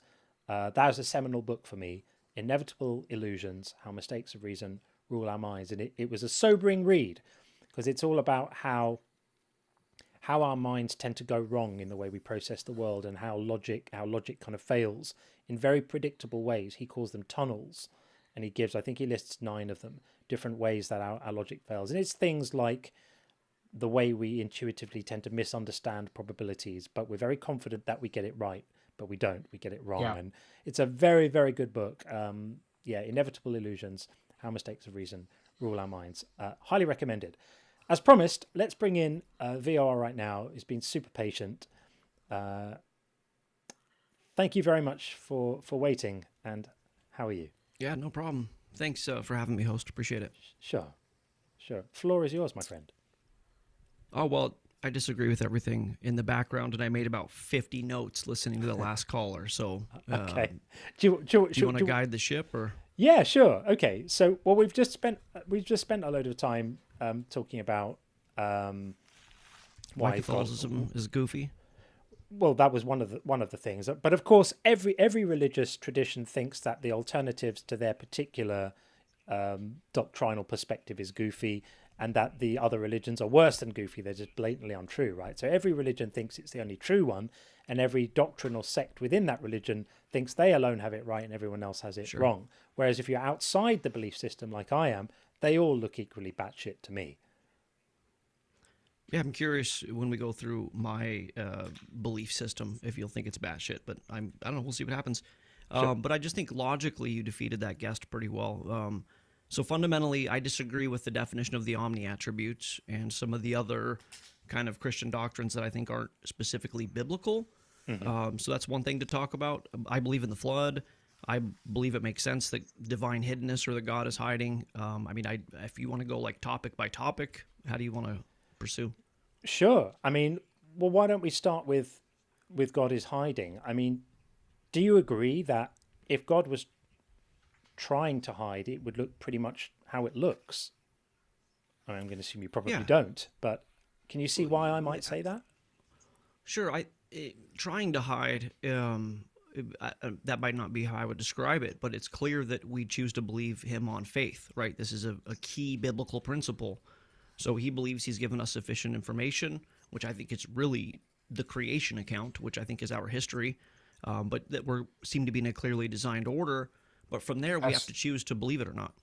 That's factually not. Well, first of all, I don't know if you heard the whole conversation, but belief isn't a choice. And he factually did not give everyone enough information to believe, because if he did, everyone would believe. Sure. Belief is a choice. You guys believe in naturalism. You believe in a natural origin of the universe, a natural origin of life, purely faith-based. That doesn't make it a choice. Right. First of all, yeah. I mean, we're not necessarily committed to naturalism, not on principle. I'm not committed to naturalism. I think it's probably true, but I'm not committed to it. But even if I was, it's not a choice to believe it. It's because one finds it convincing. If I didn't find it convincing, I definitely wouldn't believe it. There's no choice there. You have to choose. There's no good science that we have, testable, observable, repeatable, empirical science, to say the universe came about through a natural origin, and there's no good science to say that life came about through a natural origin. So what evidence do you have that has compelled you to determine this is true if it's not a belief? Well, the default position for any given claim. We didn't say it's not a belief, too. Yeah. Who's we just said talking? belief. Is this I'm Sean. I'm his co-host. Hey, Sean. So, hey, how you doing? So we're not saying they're not beliefs. What we're saying is belief isn't a choice. So, for example, neither you nor I can choose to believe Spider-Man actually exists in reality. Conversely, we cannot choose to stop believing cars exist, like as an act of will. It doesn't work that way. You have to have evidence that. What do you mean? So what? That's not what we're talking about. We're not talking about Spider-Man or cars. We're talking about if the universe was created or not. Track what he's saying. We're talking about the nature of belief. We're not talking about the subject of belief at this moment. So it's a useful framing, right? Yeah, but it's not really, because we're talking about if something created reality in humans, or if nothing. All beliefs work that way. Yeah. So is it your position that some beliefs are a choice or all beliefs are a choice? So let's start there. I'm not really sure. We have epigenetics and nature versus nurture. So I don't know. I'm not sure if it's a clear line. Yeah. So no beliefs are a choice. Everything I believe to be true, I believe because the evidence for it has been convincing to me. Now, what might be convincing to me isn't necessarily convincing to you. Sure. What evidence do you have that life came about through natural origin? I mean, we can debate like abiogenesis, or we can debate that. But right now we're discussing the nature of belief, and I can talk about that if you want. But it'll be kind of side railing to a different discussion. It's irrelevant to the subject of belief, by the way. Yeah. So I didn't just choose to believe anything I believe about the world, the universe, everything else. I've been convinced by the evidence. Now, you and I can look at the same evidence and come to different conclusions, but neither of us are choosing in that case. So how is it true that I look at the same evidence as you and I believe one thing, and you look at the same evidence as me and believe the other? Oh, I can explain that. So let's. You seem like a smart guy. I assume you're not a flat earther. No, I hate flat Earth. Okay, thank you.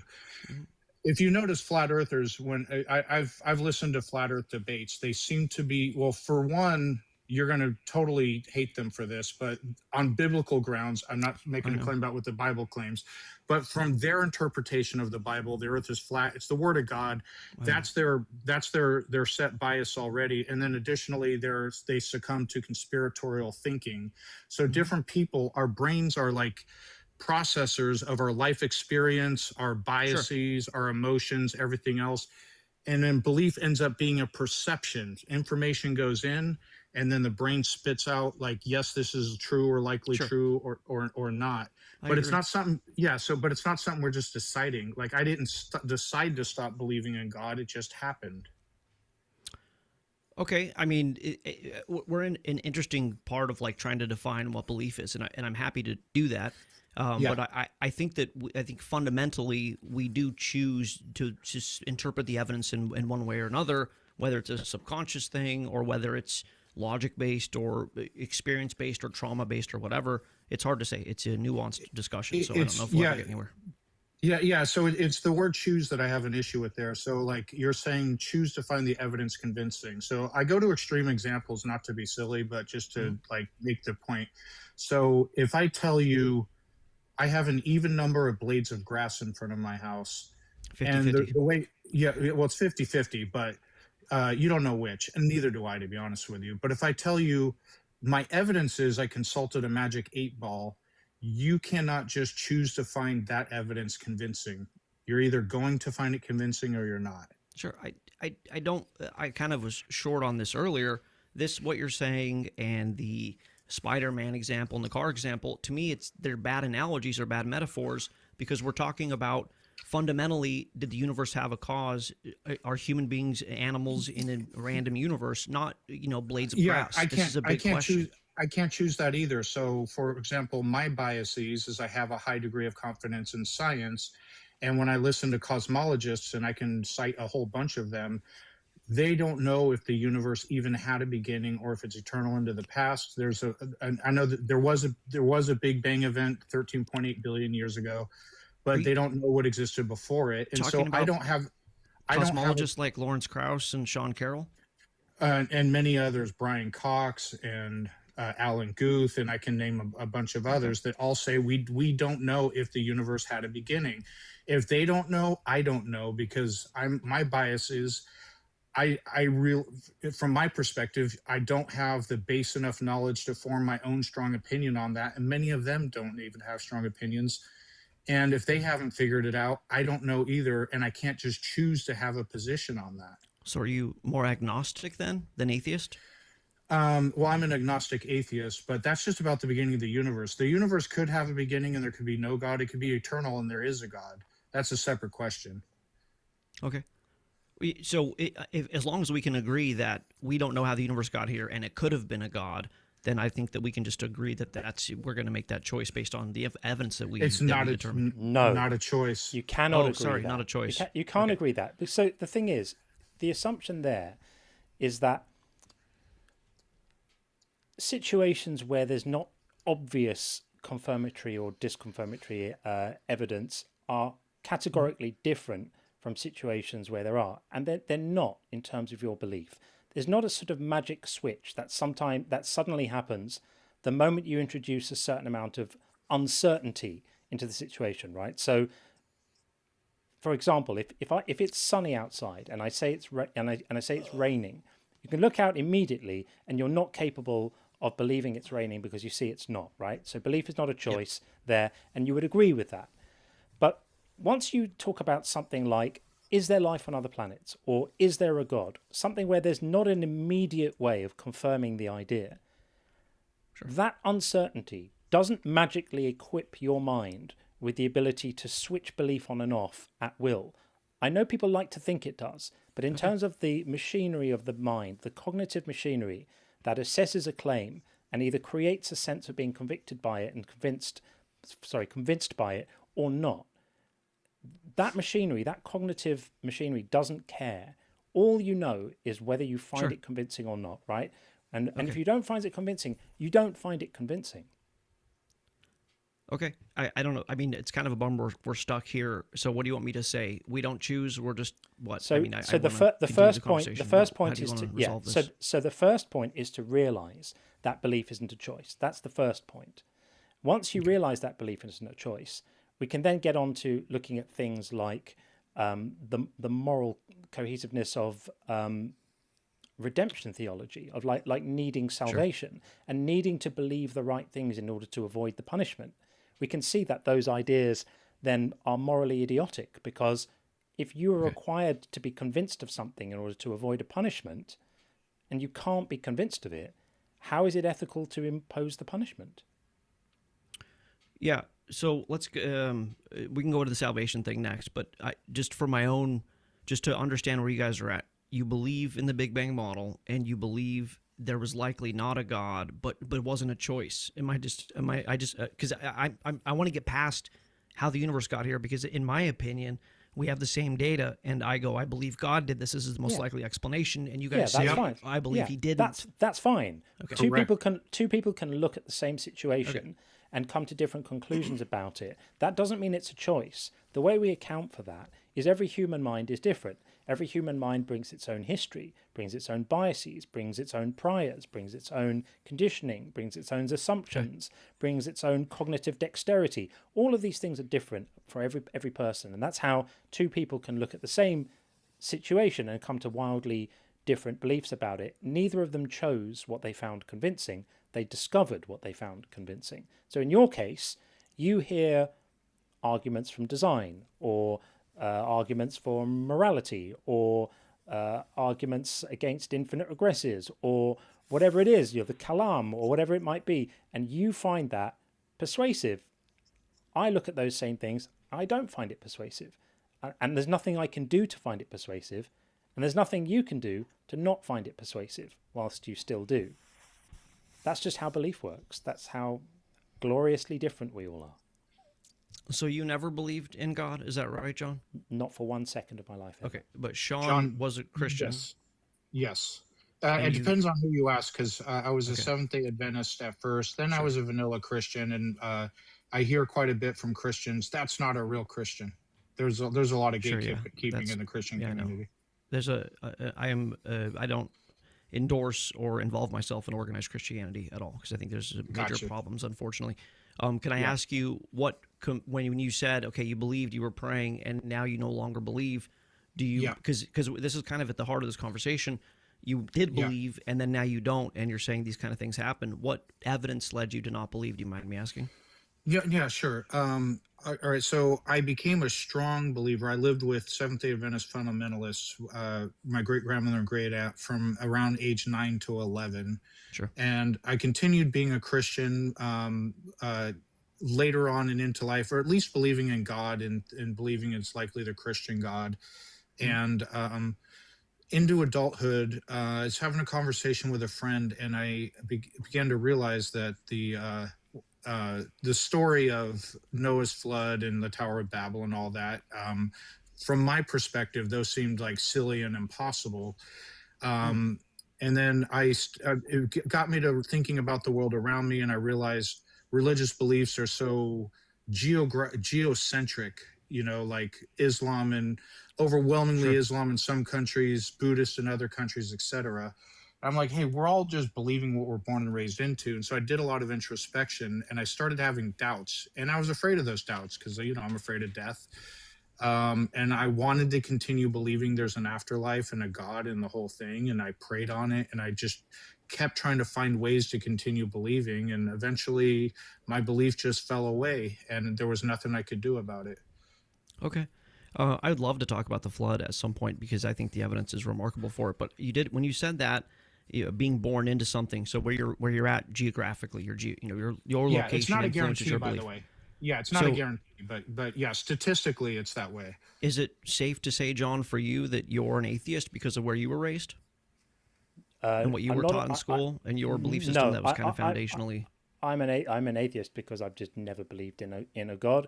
I think my parents were smart enough not to indoctrinate me with any beliefs. I'm not entirely sure. So your parents were atheist?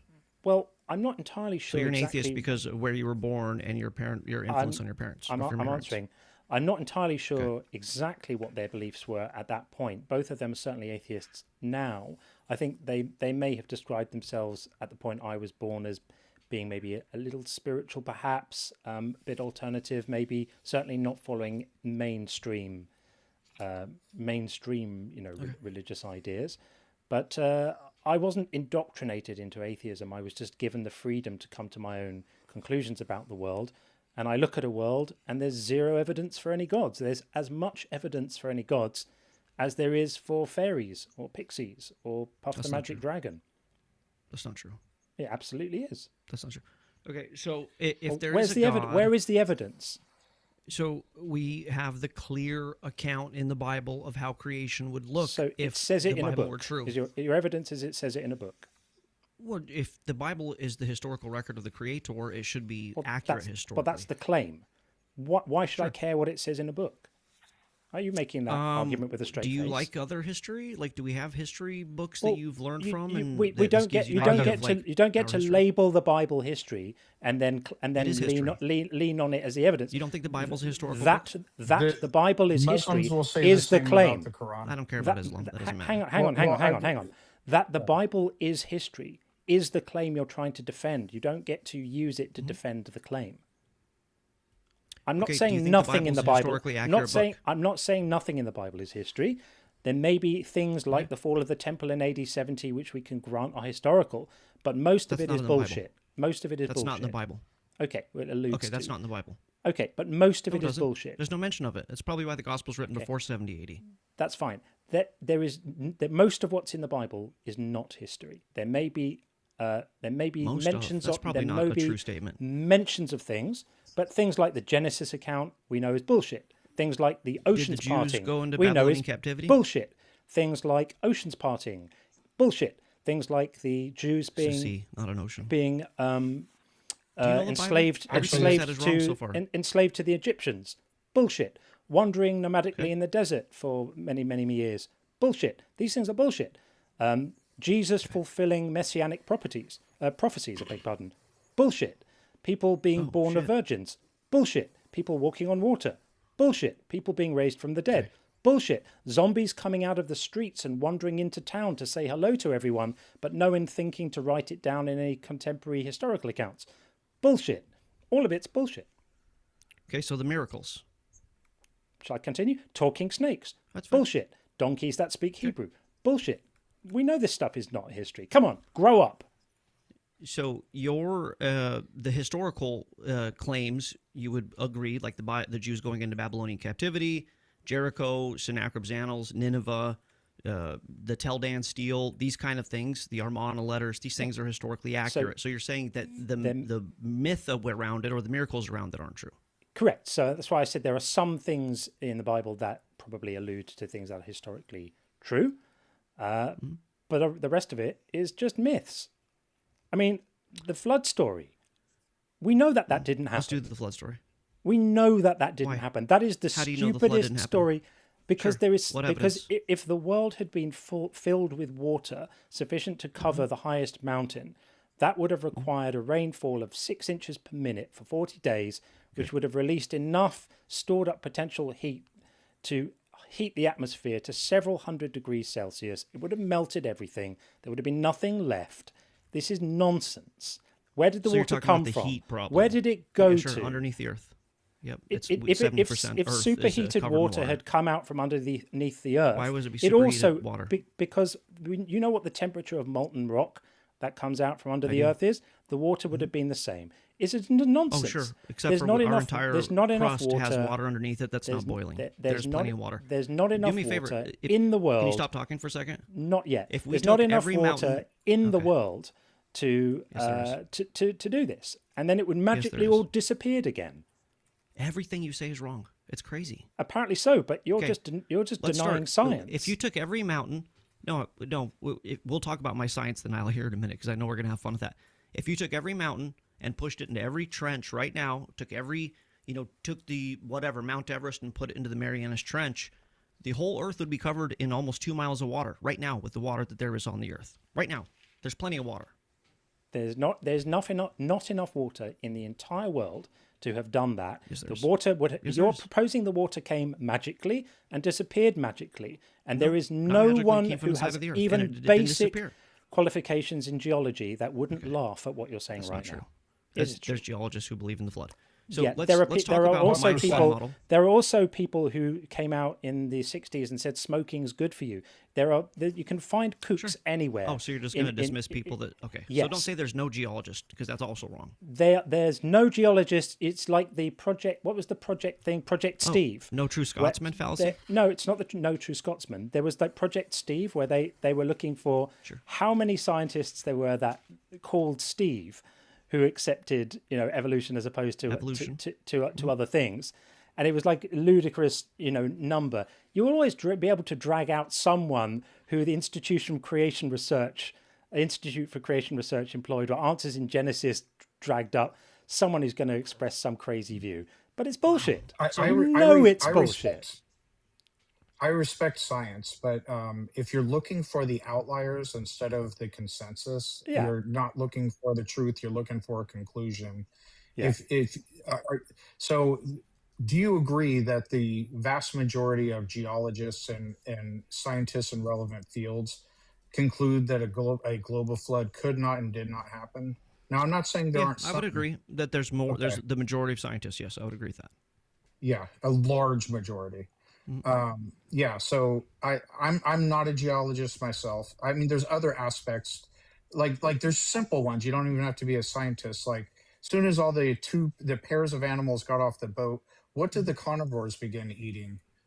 Well, there was 7 pairs of the unclean of the clean animals. So they were reproducing on the ark. So there would have been plenty of animals being generated. For 40 just days. by What's the reproduction. gestation period for like a lion? Why does that matter?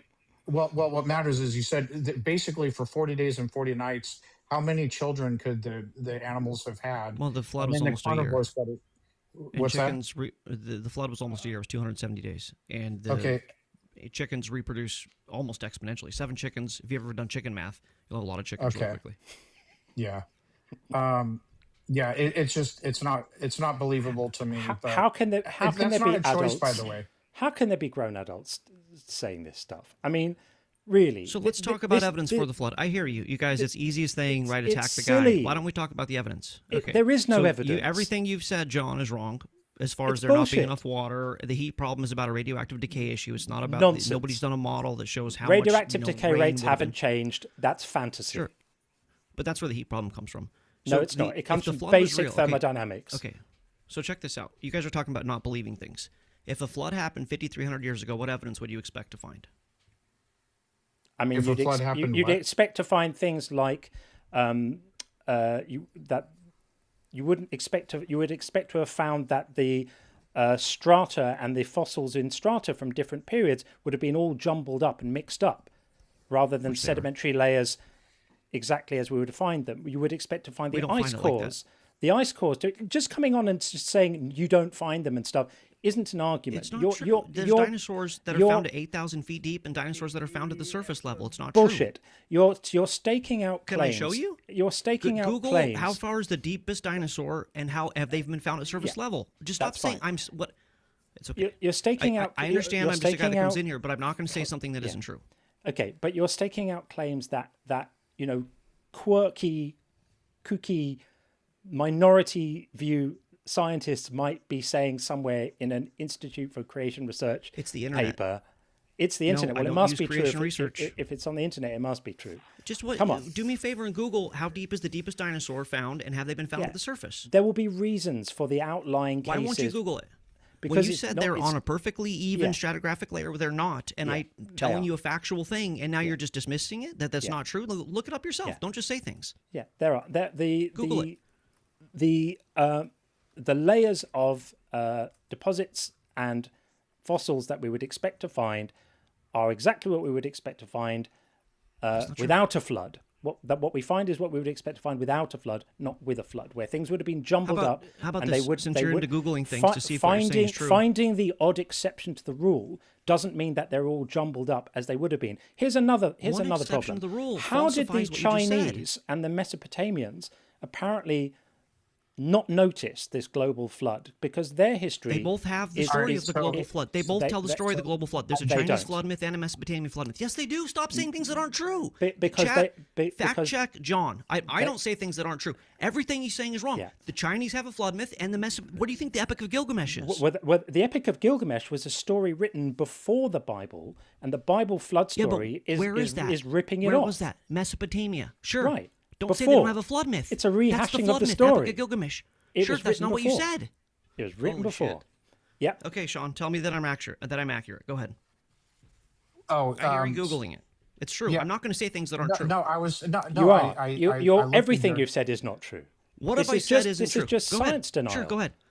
Tell me Your what I've nonsense said, about John, that there isn't is true. your nonsense about You there know is what'd be great? enough. If your Sean would nonsense everything I say Google and say who's right Yeah. and award me a point or award John a point. Go ahead, Sean. That's Let's fine. do that. So I mean, this isn't. Your nonsense this isn't about a there is competition. enough water in the world to Who's cover saying the, true things and who isn't? Well, you're telling Okay, nonsense. so I googled the water thing earlier, and what I Yeah. got is that there isn't even accounting for groundwater.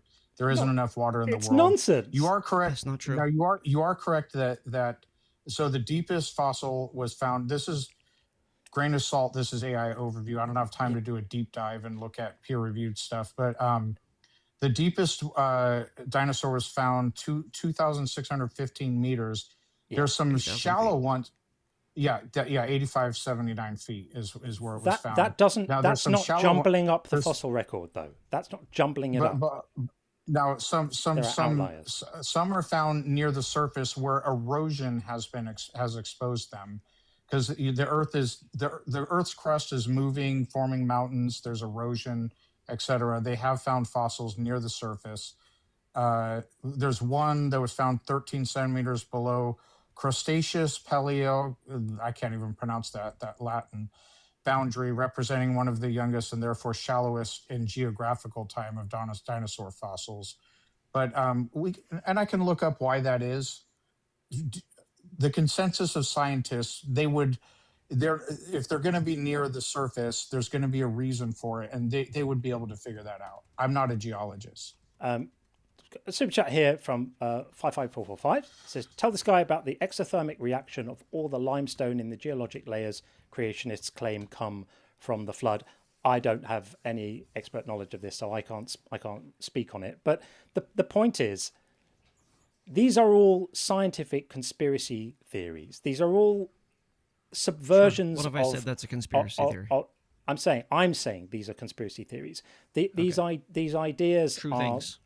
They're not true things. So things What like have I said that isn't true? So that there's enough water in the world to have flooded it up to the height of. I just googled it to show you. If you Yeah. pushed all the mountains and hills and dry land into all the ocean trenches and smoothed the Earth into a perfect sphere, the ocean would cover the entire planet with a depth of 1.5 to 1.6 miles.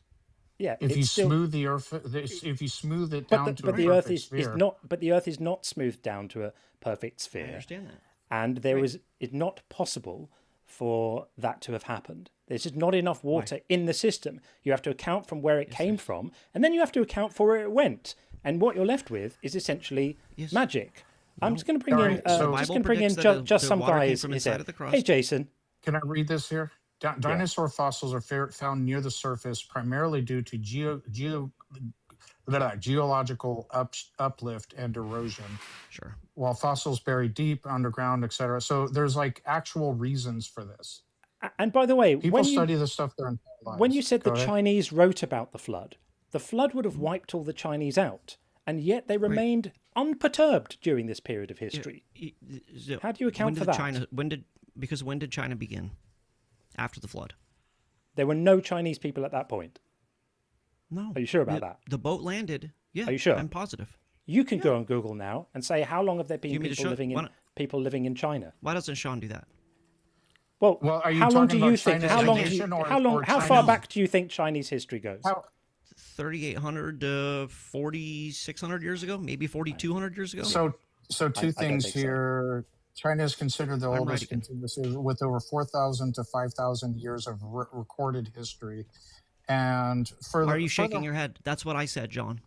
Hold No, on, I'm saying. hold on. But here's the thing too. That's when China became China.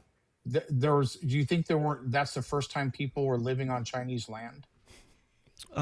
So obviously I believe in the biblical account, and so according to the Septuagint, the flood happened 5,300 years ago, and we see the migration of humans out from Mesopotamia at the beginning of civilization 5 to 6,000 years ago, and they made it to China within the first 400 to 500 years after the flood.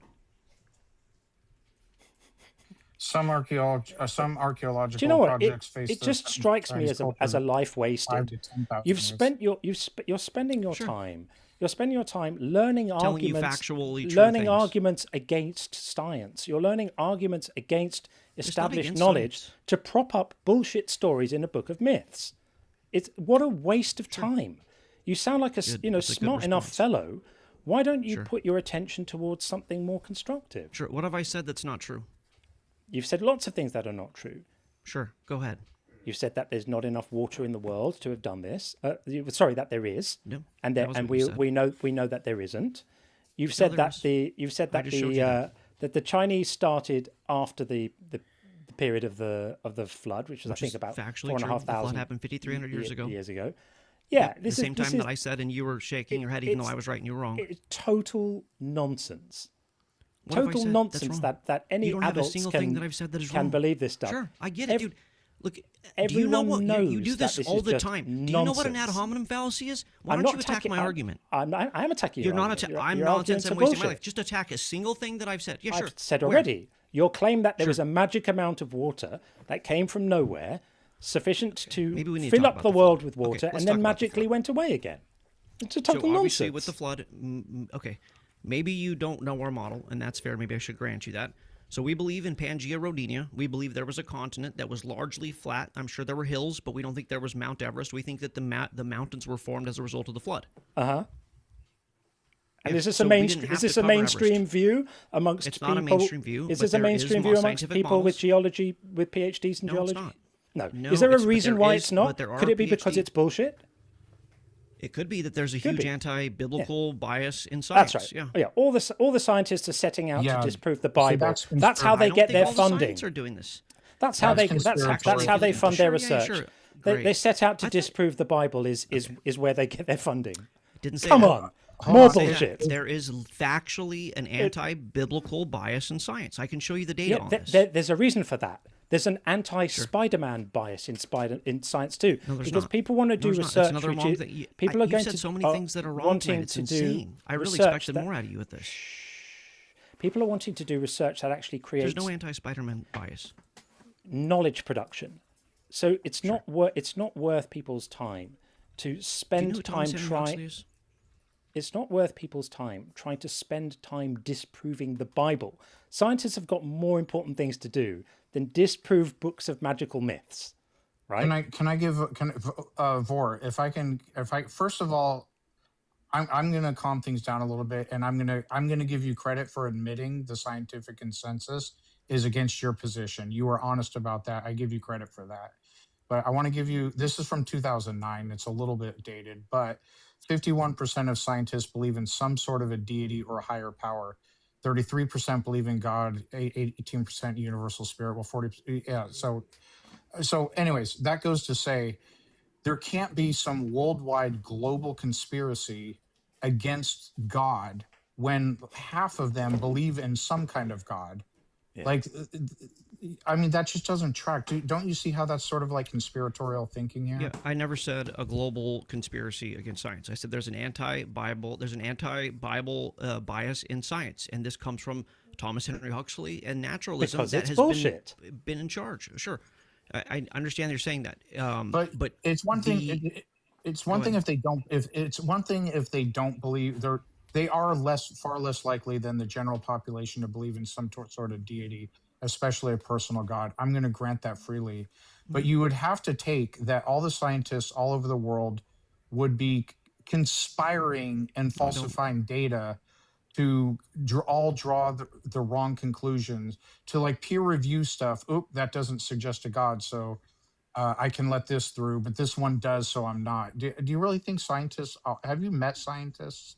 I do, yeah. I know many scientists, but I don't think every scientist is conspiring. I think it's the prevailing mode of thought. I think that this is, if you look at the problems inside of the standard model of particle physics and the standard model of cosmology, there's a too big to fail modus operandi that science is adhering to, and there's funding there, and it's really hard to go against the current. This is known in science. You go with the existing paradigm, and you get grants It's and the rewards. opposite. And It's the opposite, my friend. If you can, no, it's not. if you can overturn established science, if you come up with an amazing discovery, if you, for Nobel example, Prize. the guy, yeah. So here's an example. I don't remember who got the Nobel Prize, but the people who found, who proved, well, proved is not a word they use, but anyway, colloquially proved the Big Bang Theory, because at one point most people believed the universe was in stasis.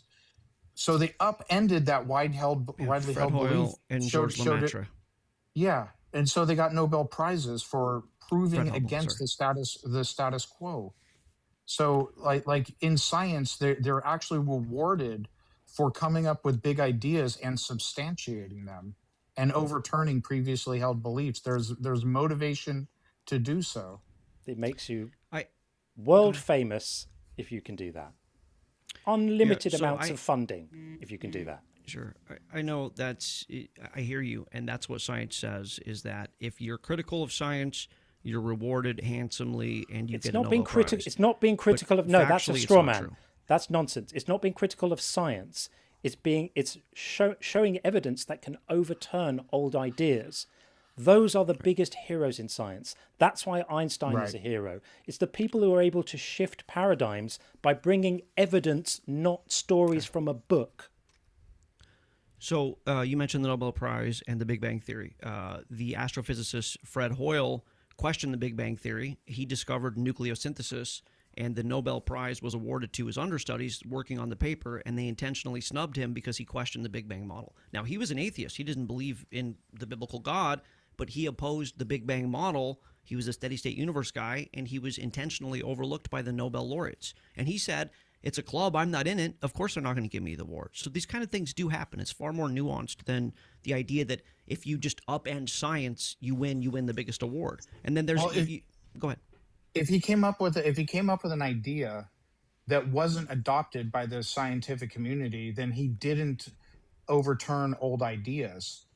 Like the rest of the community didn't agree with him. Right, but he came up with nucleosynthesis, the idea that heavy elements are forged in the nuclear furnace of stars and in supernovae, but he was not given the Nobel Prize for his discovery because he was critical of the Big Bang. Oh, that's what you're saying. Right. And okay, so who claims that that's the reason? He does. You could look. Okay, well, You just look it up. It's fairly well known historically that because he questioned the Big Bang model, that he was snubbed for the Nobel Prize for nucleosynthesis. This is fairly well known. I get what you're saying. So there's another article, if you want to look up about faith, there's a Nature article, Sean, you might want to look this up, called How Religious Scientists Balance Work and Faith. This is Nature magazine. Researchers find ways to interweave faith and science. And in this, Elaine Howard Auckland she talked to 40,000 scientists, and most of them were hiding their beliefs about God because they didn't want to be dubbed crackpots. So look into that article. It's really interesting. And they were happy to speak freely, anonymously, because they were free. They felt like they had to hide this because you come out, like you guys see how you guys are both acting, me talking about the flood. You can see how the chat's acting. If you're a scientist and you come out and you go, I believe in God, or what if you believe in biblical creation, you will be a pariah in science. Yeah, because it's not that you become a pariah because you say, I believe in God. It's that we've got better things to do with our limited resources and time than try to justify stories in ancient books of myths. We have actual knowledge production to do. There's limited resources available to do it. People who are wanting to do research to try and... It's also not true. It is true. People who are wanting to do research to try and back up and legitimize stories, that's not how you do things. That's not how it works. What is the benefit to anyone to doing that? There's many scientists like Kenneth Miller who are he's a Catholic, and he's very open about his Catholicism. He seems to get along just fine. Sure, yeah, there's people that believe in God, and if they agree with the prevailing model of 13.8 billion years in cosmic evolution and abiogenesis and common ancestry, then you're probably okay as long as you're kind of quiet about your belief in God. Yeah. If I can, if I can jump in here. Let's hear Jason. All right, go ahead. Yeah, so I think that you're conflating two issues. So scientists are roundly lambasted. Me or one of the hosts? No, I'm sorry, you. Okay. Scientists are roundly lambasted when they try and put their explanatory power for their claims in God, or when they try and put their explanatory power for claims in a biblical text. Now, the reason why scientists don't do this is because it's ascientific. It is anti-scientific. Now, we've ranged far afield from your original claims, and you have done a masterful job of dragging us kicking and screaming from your original claims, and I appreciate that. That having been said, scientists are not attacked for being Christians or being believers. Scientists are attacked when they ascribe either explanatory or predictive results to a religious basis. Now, the reason why scientists don't do this is because they know they're going to be attacked. Because the basis for science, for a scientific theory, is that it is both explanatory and predictive.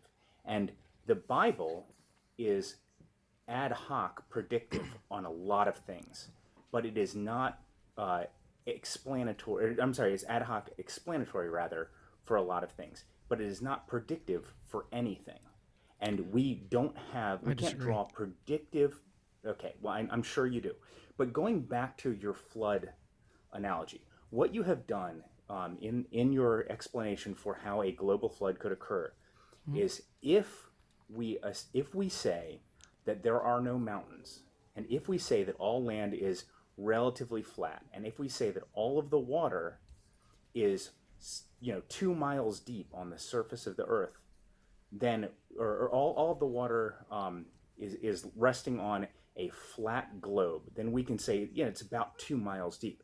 But if the world did not exist in a state where everything was flat prior to the flood, then it wouldn't have flooded like that unless the flood necessitated that not only did the waters rise and fall, but all of the land masses were made homogeneous around the world.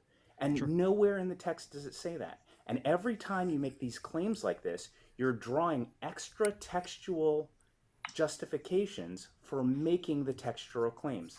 So if you want to say that there are reasons why these things are believable, and you want to say that these explanations are not in the text, you can make up whatever fucking shit you want.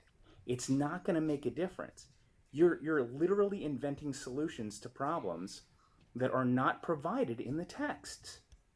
And do you know that's with your assertion that that's how the flood can be explained. That's exactly what you're doing. And anybody who is rational and reasonable and critical is going to recognize the fundamental problems in your logic in these kinds of claims. Yeah, this is what Kent Hovind did as well. Just come up with a cool story for everything. It's just science denial. I don't really have time for it because it's just the nature silly. of apologetics.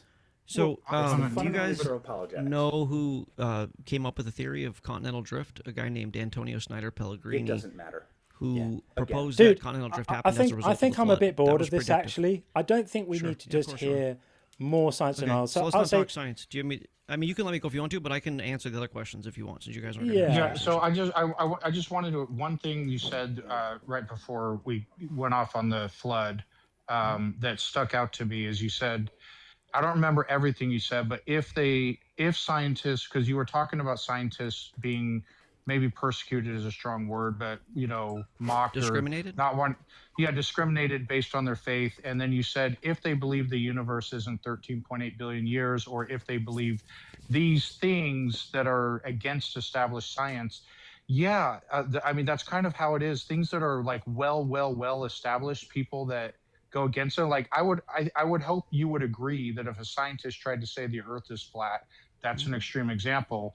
They're going to get ridicule and lose respect in the community. Yes. But they're not losing respect for just their religious faith. They're losing respect if they believe things that other scientists consider to be patently absurd.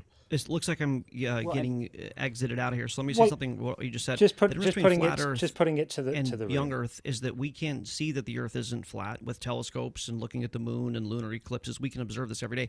We can't observe when the universe began to be. We can't observe things that happened in the past. There's a big difference between flat Earth and young Earth. We can. Okay. Yeah, we absolutely can. We have a thing called science. Amazingly, it allows us to look into the sky and see events in the past.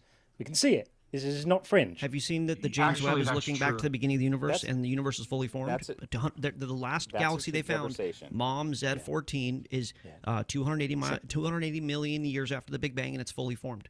Yeah. Fully massive with heavy elements. We don't see cosmic hierarchical evolution. Which is why 99% of cosmologists all believe in the Bible account of how it all started. No, but anyway, the Big Bang model is in trouble currently because the deep data trouble. coming from the James Webb. They're all crying about it. Thank you for coming in to speak to us. Hey, we appreciate. Can I say something? The discussion. I want to say something. Vor, we strongly disagree with you, but you've been an honest interlocutor, and you've been polite, and you've taken a lot of heat and in fairness, a little bit of ridicule, and you've been stoic about it, and I appreciate you sharing your views and doing so at least honestly, even if we completely disagree. Yeah, Sean, I appreciate that. I intend to do that way. And as I leave, it's an interesting point to make that you guys are saying that, saying something like the Bible is true wouldn't be an issue in science or whatever. And I come and say this and I have this reaction. So trust me, there's not a lot of people that are willing to get in front of 150 and 160 people and say they believe in the Bible. But hey, maybe there's other people with balls of steel. It's a lot more than that. Are going to do this in science. It's more like 400. But yeah. There we are. Francis Collins is. If anybody wants to debate me, I do it on my channel, and we can have a more honest discussion. Okay, we won't worry about that. Okay, yeah, I'm sorry about that. And the thing is, I'm actually taking a slightly less charitable attitude than you do, Sean, because I just think that this type of apologetics is well packaged lies. That's what it is. It's just well packaged lies. Yeah. It's bullshit, and it's delivered in a very soft tone. But I value education. I value telling people about how the world is, and this is toxic misinformation. It fills the minds of young people with shit and teaches them to value, abandoning the tried and tested ways we have of building our understanding of reality. And I don't think that we should have an appetite for it. I think it should be laughed at and ridiculed for the bullshit it is, even when it's delivered politely. No, I totally hear you on that. I got the sense, I can't read minds. I believe it was absurd, ridiculous, anti-science bullshit. I'm totally on board with that, and that should be fought against rigorously. I think he truly believed the stuff he was saying. Yeah, and that's what has come from with intellectual honesty. I think he possibly does, but I'm even not sure about that, because I think a lot of how the way this sort of research works is they just start at the conclusion they want, and then they kind of reason back from there to try to dig up stories that could justify the position they want. And that is very, very intellectually dishonest way of doing things. And anyone who knows anything about science, and I think, Jason, you've spoken about this before, knows that that's not how science is done. Science is not done by starting with the conclusion you want and working backwards and seeing what you can dig up after the fact to try and firm up what you want to be true. We know that it works by following the evidence where it leads. And if it leads somewhere you don't like, tough. If it leads somewhere that contradicts your favorite bedtime story, tough. And so I find something very distasteful about that, even though he was polite. He was polite, but where he was coming from was a pretty toxic place in my view. Agreed. And I might be too nice, that's the way it is. But one of us has to be good cop. Good cop, bad cop. There you go. Jason's just dropped down. I was going to see if Jason wanted to say anything. Okay. Well, before we move on to Jenny, we've got Jenny in the TikTok queue. Jenny, we'll have you in just a moment. I'm just going to read a couple of messages before they fall off the end of my queue here, and then we'll get you in, Jenny. And then we have Bennett back in the YouTube queue from earlier, so we will get to you as well. So let's just see what we've got here. Jenny seems to have dropped down, but come back in, Jenny. We'd be very happy to have you. So Tracy again, very kindly sent 5 gifted memberships. That's absolutely huge. Thank you very much, T, for doing that. That's really, really kind. I'm going to get Jason back in while I read some more messages. That's amazing, T. Thank you very much for that. And Philo again said, Christians mocking Scientologists, oh irony, where is thy sting? Yeah, it is pretty ironic. Just some random dude on YouTube, which is still my favorite username I've seen for a while. Even if seeing the trees was evidence for God, why would it be evidence for Jesus? It absolutely wouldn't. Absolutely wouldn't. All the work would still be done to link this designer to the And Jesus just of some guy, Nazareth. any relation to this gentleman here? Just some random dude on No, and I resent.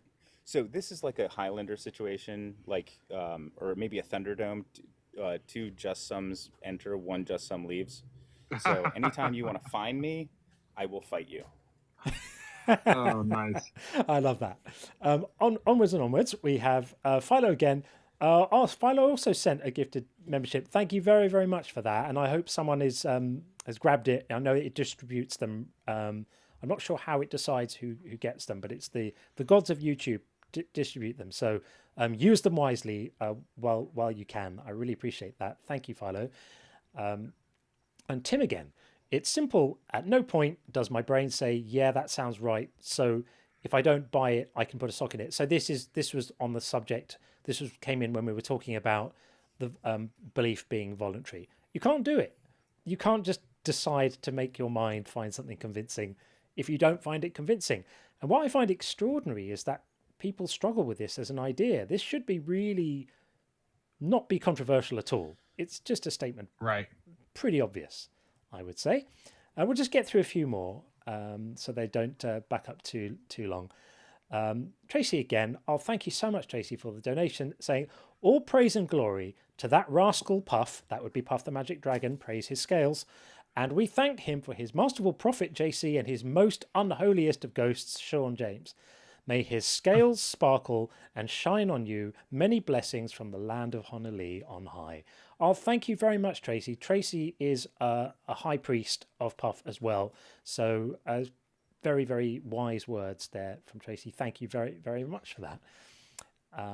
And Tim says, what is that matter to the Catholic?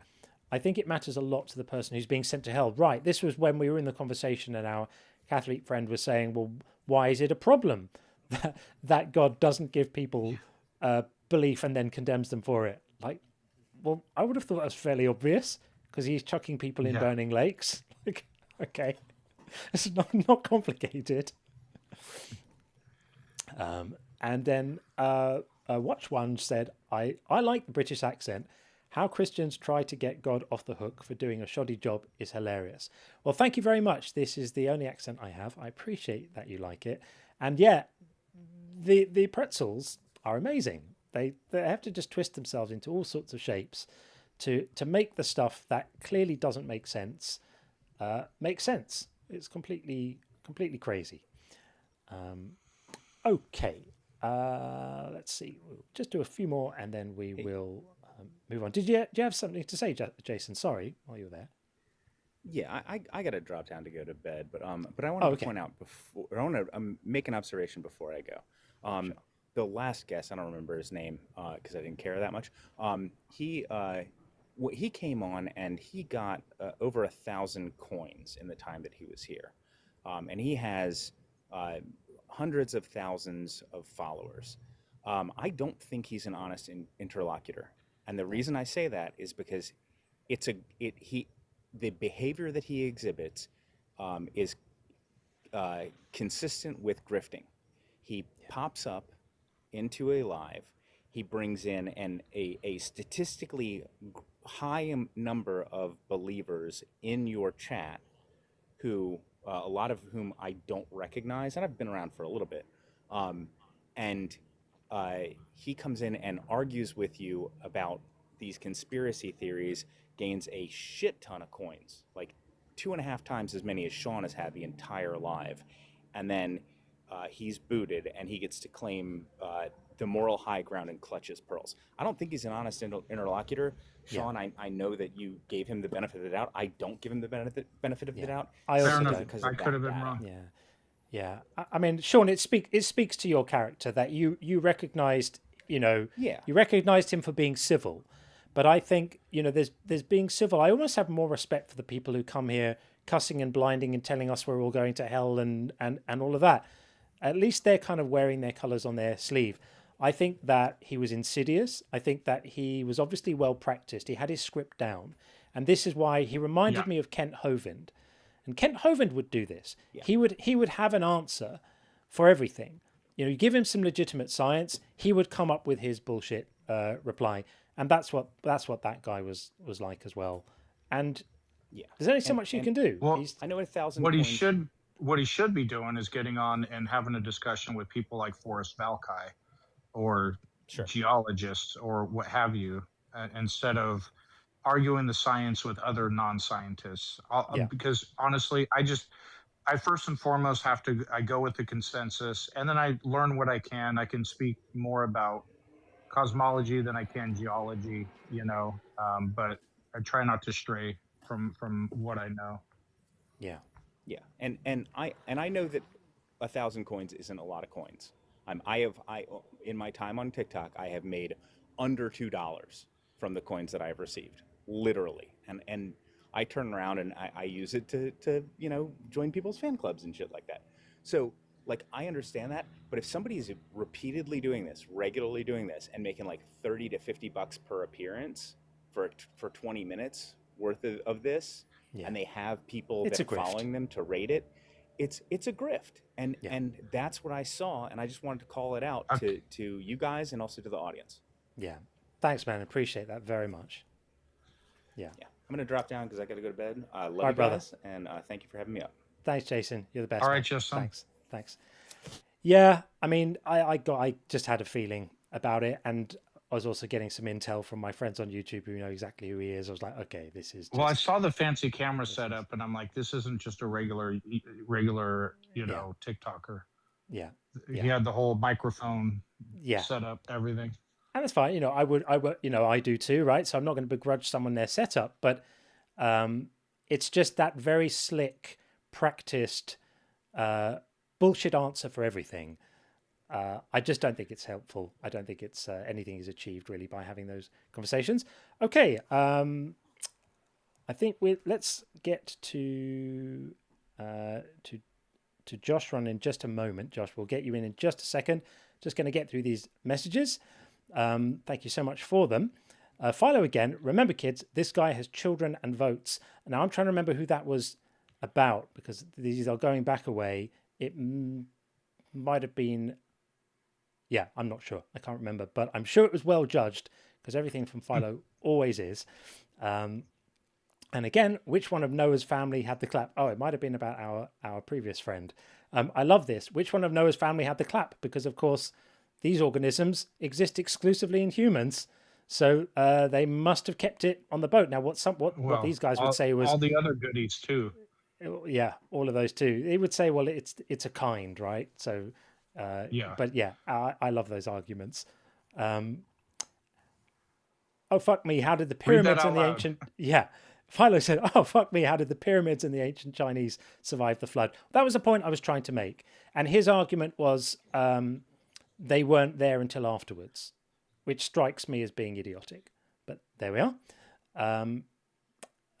Anony 314: Indigenous Australians no global flood myth in their stories.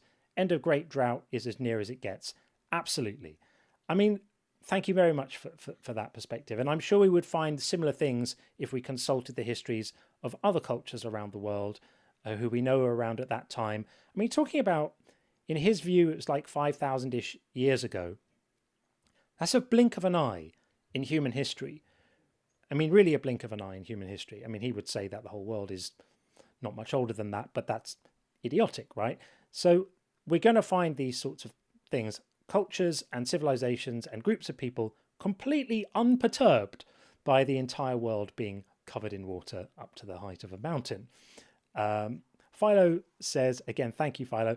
My father taught prehistory and cultural development. The claim that all cultures have a deluge myth is a lie told by lying liars. Well, of course it is. Well said, Philo. Couldn't agree more. It's complete bullshit. And Anony again says, Indigenous Australians resided in Australia for more than 40,000 years. No silly flood. And apparently they weren't bothered by it at all if it happened. So, yep, again, another one. I wish I'd had you all in here with me while he was here. Such nonsense. Total nonsense. And Philo said, this is the flat earther that uses his GPS. Yeah, I mean, not literally, of course, because he's not claiming a flat earth, but there is a huge hypocrisy in people denying science so much whilst availing themselves of all it has to offer.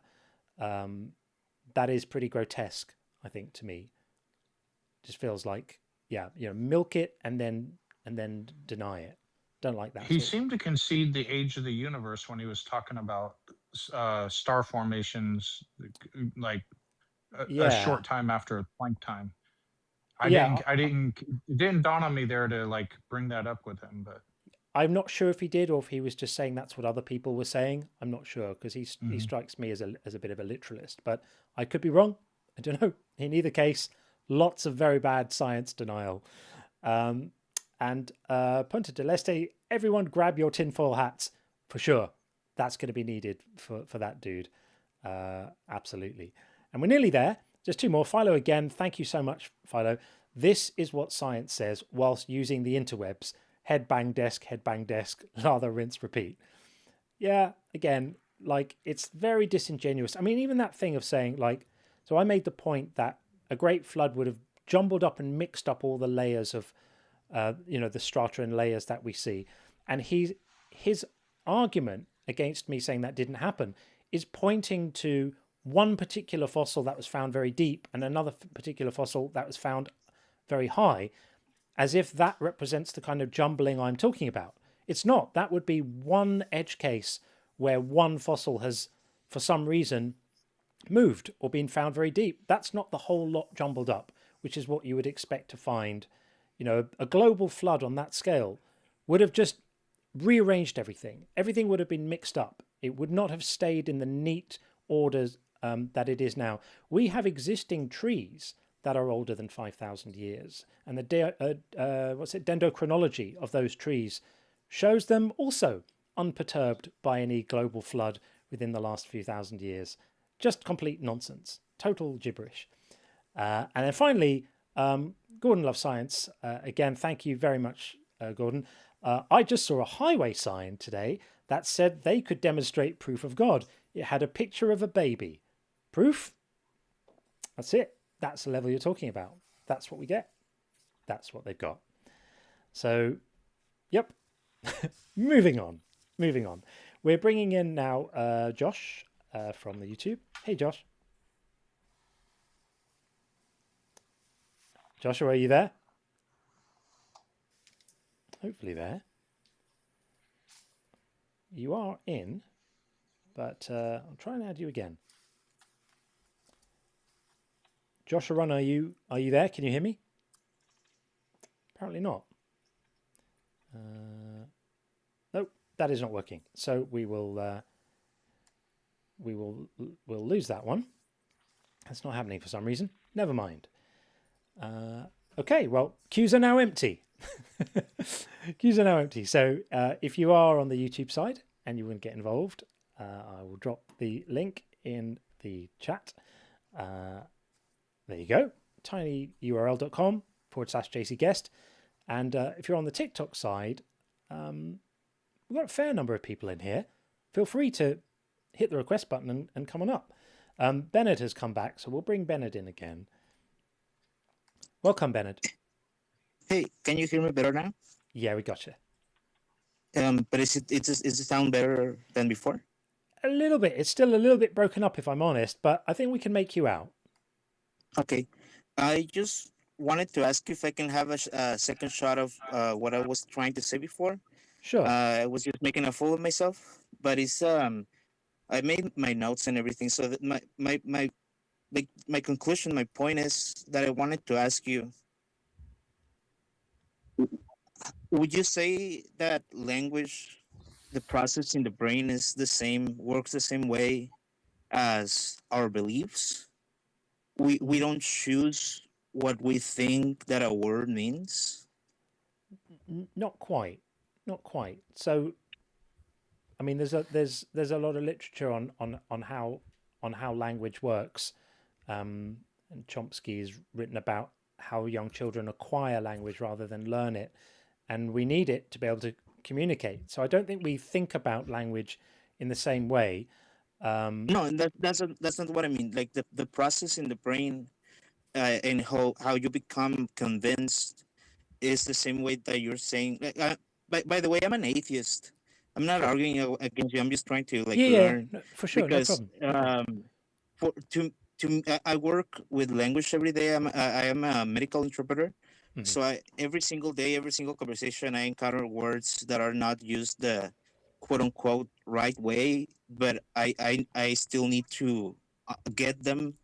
And whenever I speak, even if I use the word quote unquote correctly, they don't really understand. And I always have to use words in the incorrect way, so they get, so they really understand. So And they so my understand point is you. that Yeah. yes. And so the only way that I can get them to think that what I'm saying is true is to use the words in the same way that they are using them. And so to So, me, oh, sorry. Yeah, to help you out, yeah, words don't have intrinsic meanings. In other words, um, they're basically they're just phonetic sounds and yeah, like a collection of letters yep, to agree upon to facilitate communication. Like we yep. agree upon a certain definition of a word or what have you. Um, We just say that in the same manner we shape our beliefs. We agree what the belief is. We get together and we say Christianity means this, it and yeah, God is this. well, when we talk about belief and whether it's a choice, that pertains to what you believe to be true about a fact, right? And I'm asking if you would say that you cannot, if you are not convinced that a word means something, you cannot believe Well, that it yeah. means that. So basically, what happens is, Okay. if you hear a word for the first time, for example, you've Yeah. never heard it used before, but Yeah. maybe you feel confident in the context that it's used, what the word means, or what the person means when they're using that word, and you hear Yeah. someone else use it, and it's in the same another conversation. Someone else uses it again, and it matches what you believe they meant. You are now convinced that the word, whatever it is, Yeah. when people use it, they generally mean this one thing. So you can become convinced that the agreed upon meaning of capricious means this thing, or you get what I'm saying. So Yes. you can become convinced of the common intended meaning of a certain word. Yes. Now you But can you. you Sorry. can Go ahead. you can choose. There's a type of definition called a stipulative definition. Okay. Like, for example, code. When I say you're using code for some reason, let's say it's a military operation, and then if someone uses the word tiger, that's a code and it means something. Like you specified ahead of time, it was chosen to mean this one thing that pertains to the op. So you can choose a definition of a word, and you can become convinced that in normal conversation, when people use this word, this is the definition they are using. And so I'm going to choose to use that word for this, in the same way. But do you choose what you believe that word is? Um, You adapt. You play the devil advocate, and you say that you believe the word means what they believe it means, but yeah. So you cannot change yourself. the same way that you're like I'm agreeing with you. You cannot change what you believe. I made my note that like um, in the same way that we can't choose what food we find delicious and what food we find disgusting, but we can like that is shaped by the place of birth, experiences, and everything. And there are even like people from some uh, cultures that find food from that culture disgusting. So in the same way, we cannot really force. Sorry for my ADHD, by the way, but we don't really. My point that I'm getting to is that people, I in my experience talking to a lot of people every day, people the, um, define the word, whatever word it is, they define it into existence. That I need to adapt to what they mean when they're Yeah, saying that's something. yeah. Oftentimes, somebody's using a word. If someone's using a word differently than you would use it, they're all you're doing is facilitating communication. There's no But can I? fact. Yeah, Yes, there. but can I give you an example that you just used like minutes Sure. ago, John? Yeah. The you read something like a super chat that you want to see proof of God. Here's a baby. And so when we read proof, what do you mean by proof?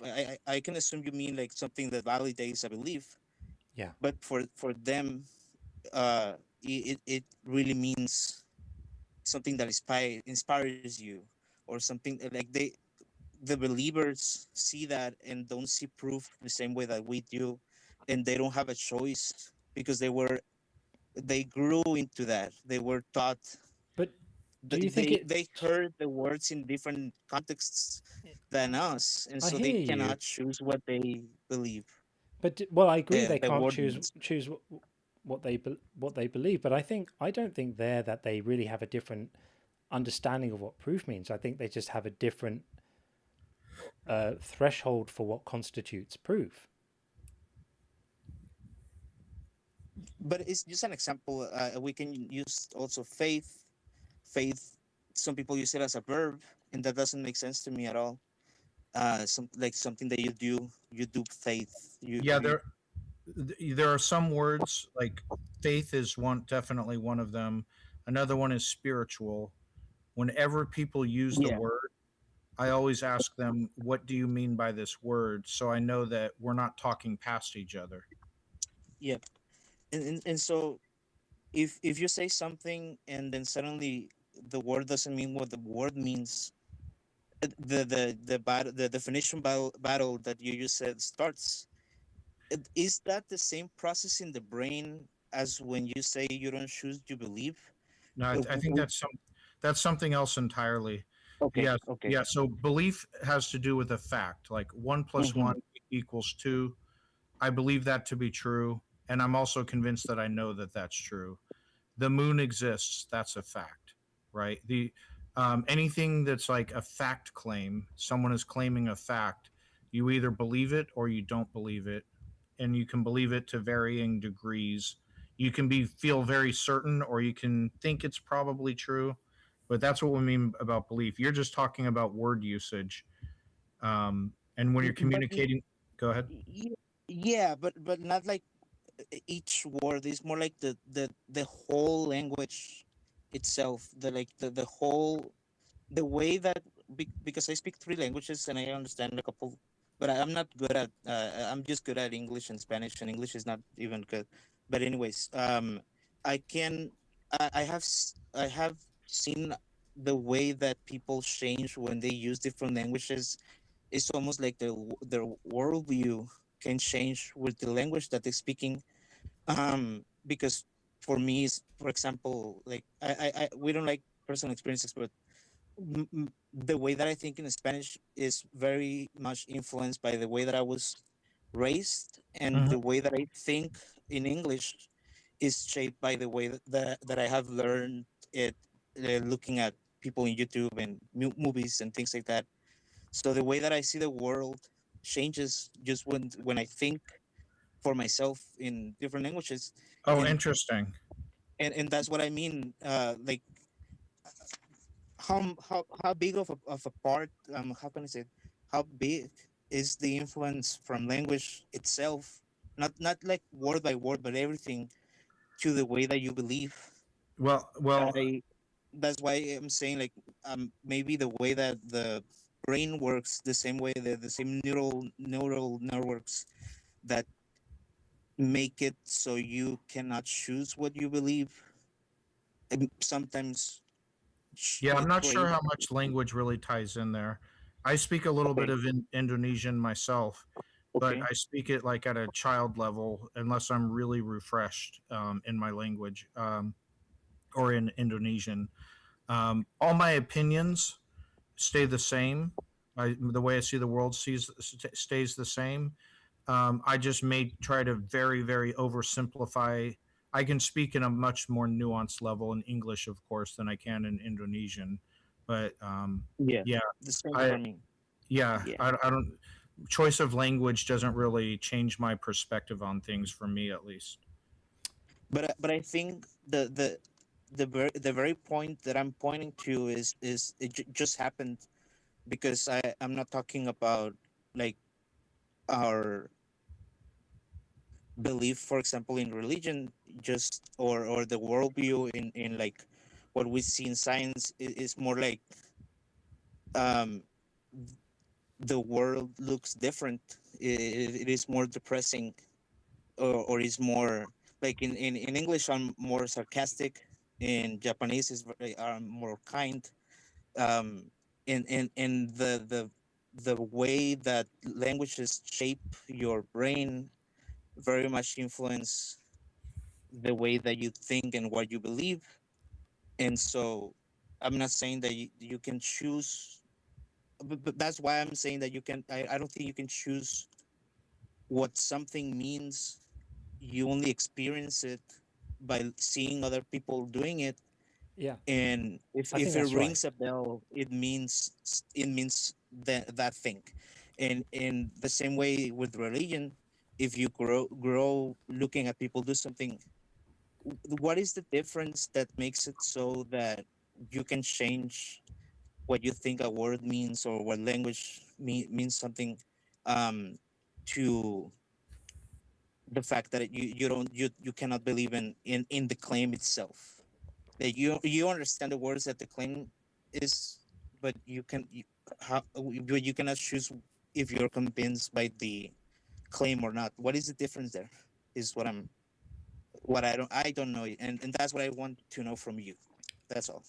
I mean, I think that words are used to convey concepts, and if they successfully convey the concept, then they're doing what they're supposed to do.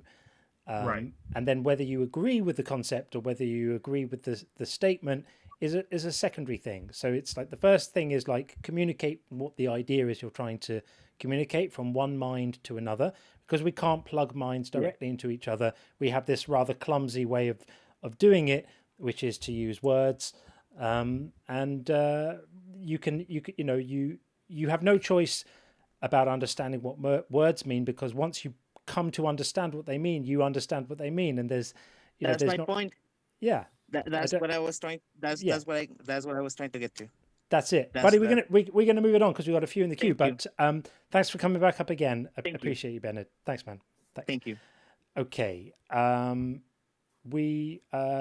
Josh Run is back. Before we do Josh Run, we're just gonna get Jason in again because I know it's late for him and he wants to get away. So Josh Run, thanks for bearing with us for just a moment on the YouTube side.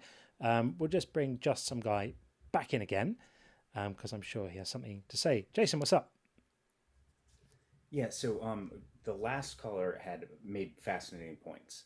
And Yeah. the reason I say that is because we have looked at gendered language, and we have looked at how in certain languages, like the Romance languages, you have certain concepts that are female, and in other languages you have concepts, the same concept that is coded male.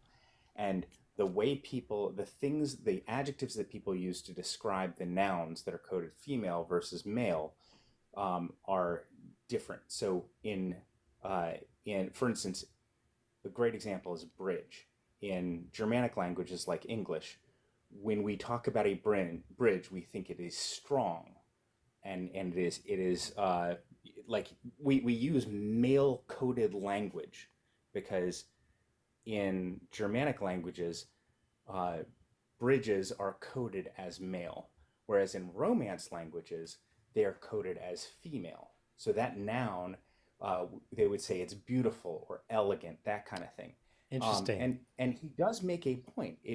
And I don't know that it necessarily is something that we can't escape or we can't choose, but it is something that is didactic. It didactically influences the way that we conceive of things.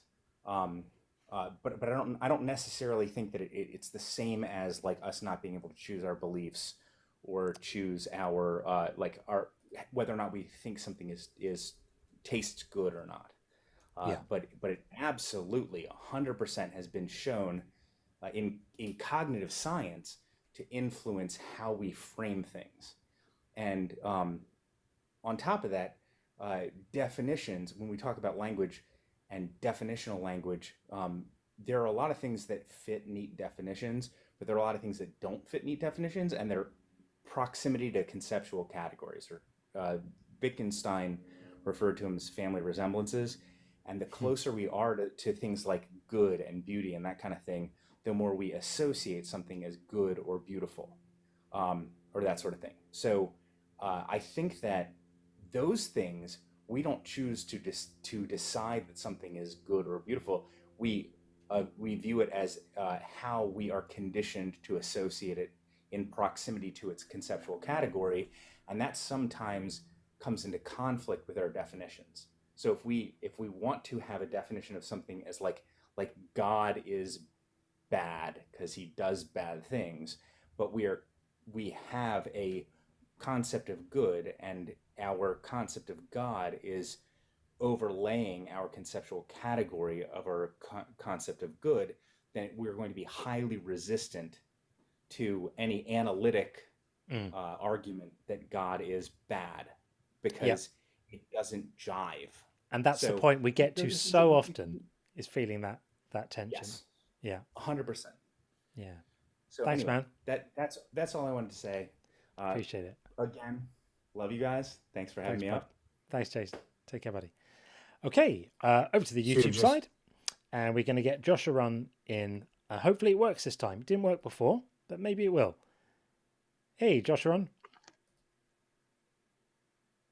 Are you there? Second time lucky. Hey. Hey, we got you. How you doing? I barely hear you. We're all here, and we can hear you okay, so hopefully you can hear me okay. Yeah. I seen you say something about the original sin. Yes. Figured we could talk about that. Sure. Yeah.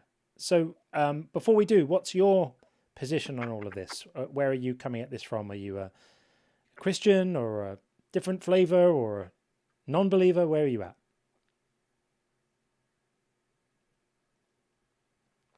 Are you still there?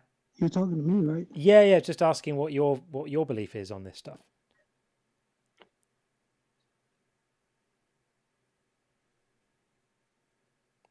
That would be a question. Just so I know where you're coming from, as we get into the conversation. Are you a believer?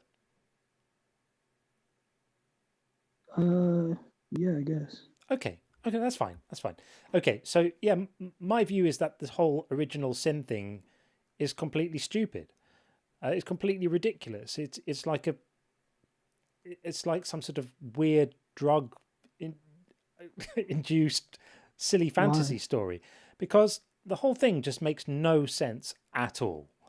Like an infinitely powerful, infinitely knowledgeable God sets up a situation like this, knowing exactly what's going to happen, puts his creations in the garden, knowing exactly what's going to happen, puts the serpent there, knowing exactly what's going to happen. They get tempted. He knew they were going to. He could have kept, if he really didn't want them to eat the fruit from that tree, he could have just made the tree a bit higher and they wouldn't have been able to reach the fruit. Like, all of this stuff is so stupid. It's such a ridiculous story. And then they eat the fruit. Then he gets really angry with them because they ate the fruit, even though he knew they were going to. And then rather than just punishing them, he punishes like billions of other people who didn't eat the fruit and weren't involved in that crime in any way at all. It's completely silly. I think dude has dropped out, unfortunately. I don't know if it was a connection problem. Joshua, and you're welcome to just hit back in again, and we'll keep it on. But I don't know if it was your connection. I was seeing a bit of a battery light. This software is wild. I can tell everything about the device that someone's on, what it is, what their internet signal's like, what their battery is like, and it was looking a little bit worrying. So hopefully he can plug in and come back. But I think he got the gist of my my reply. I mean, the more I think about it, the more crazy it is. Let's see. He's back again. Let's bring him back in. Sorry. That's all right. I wondered if maybe was it a power thing? There we go. Okay, yeah, I'm glad you're back. So I assume you might have got the gist of what I was saying there. Yeah. Yeah, I think the story of the garden, I think it makes a lot of sense. Do you? Why? Yeah, I think that the serpent, Adam and Eve, it's all about nature. It's all about the nature of who they are. And so I think that's why it says that the serpent was more naked than any of the other beings in the garden, and then that Adam and Eve was both naked as well. I think that there's more going on than what we really think.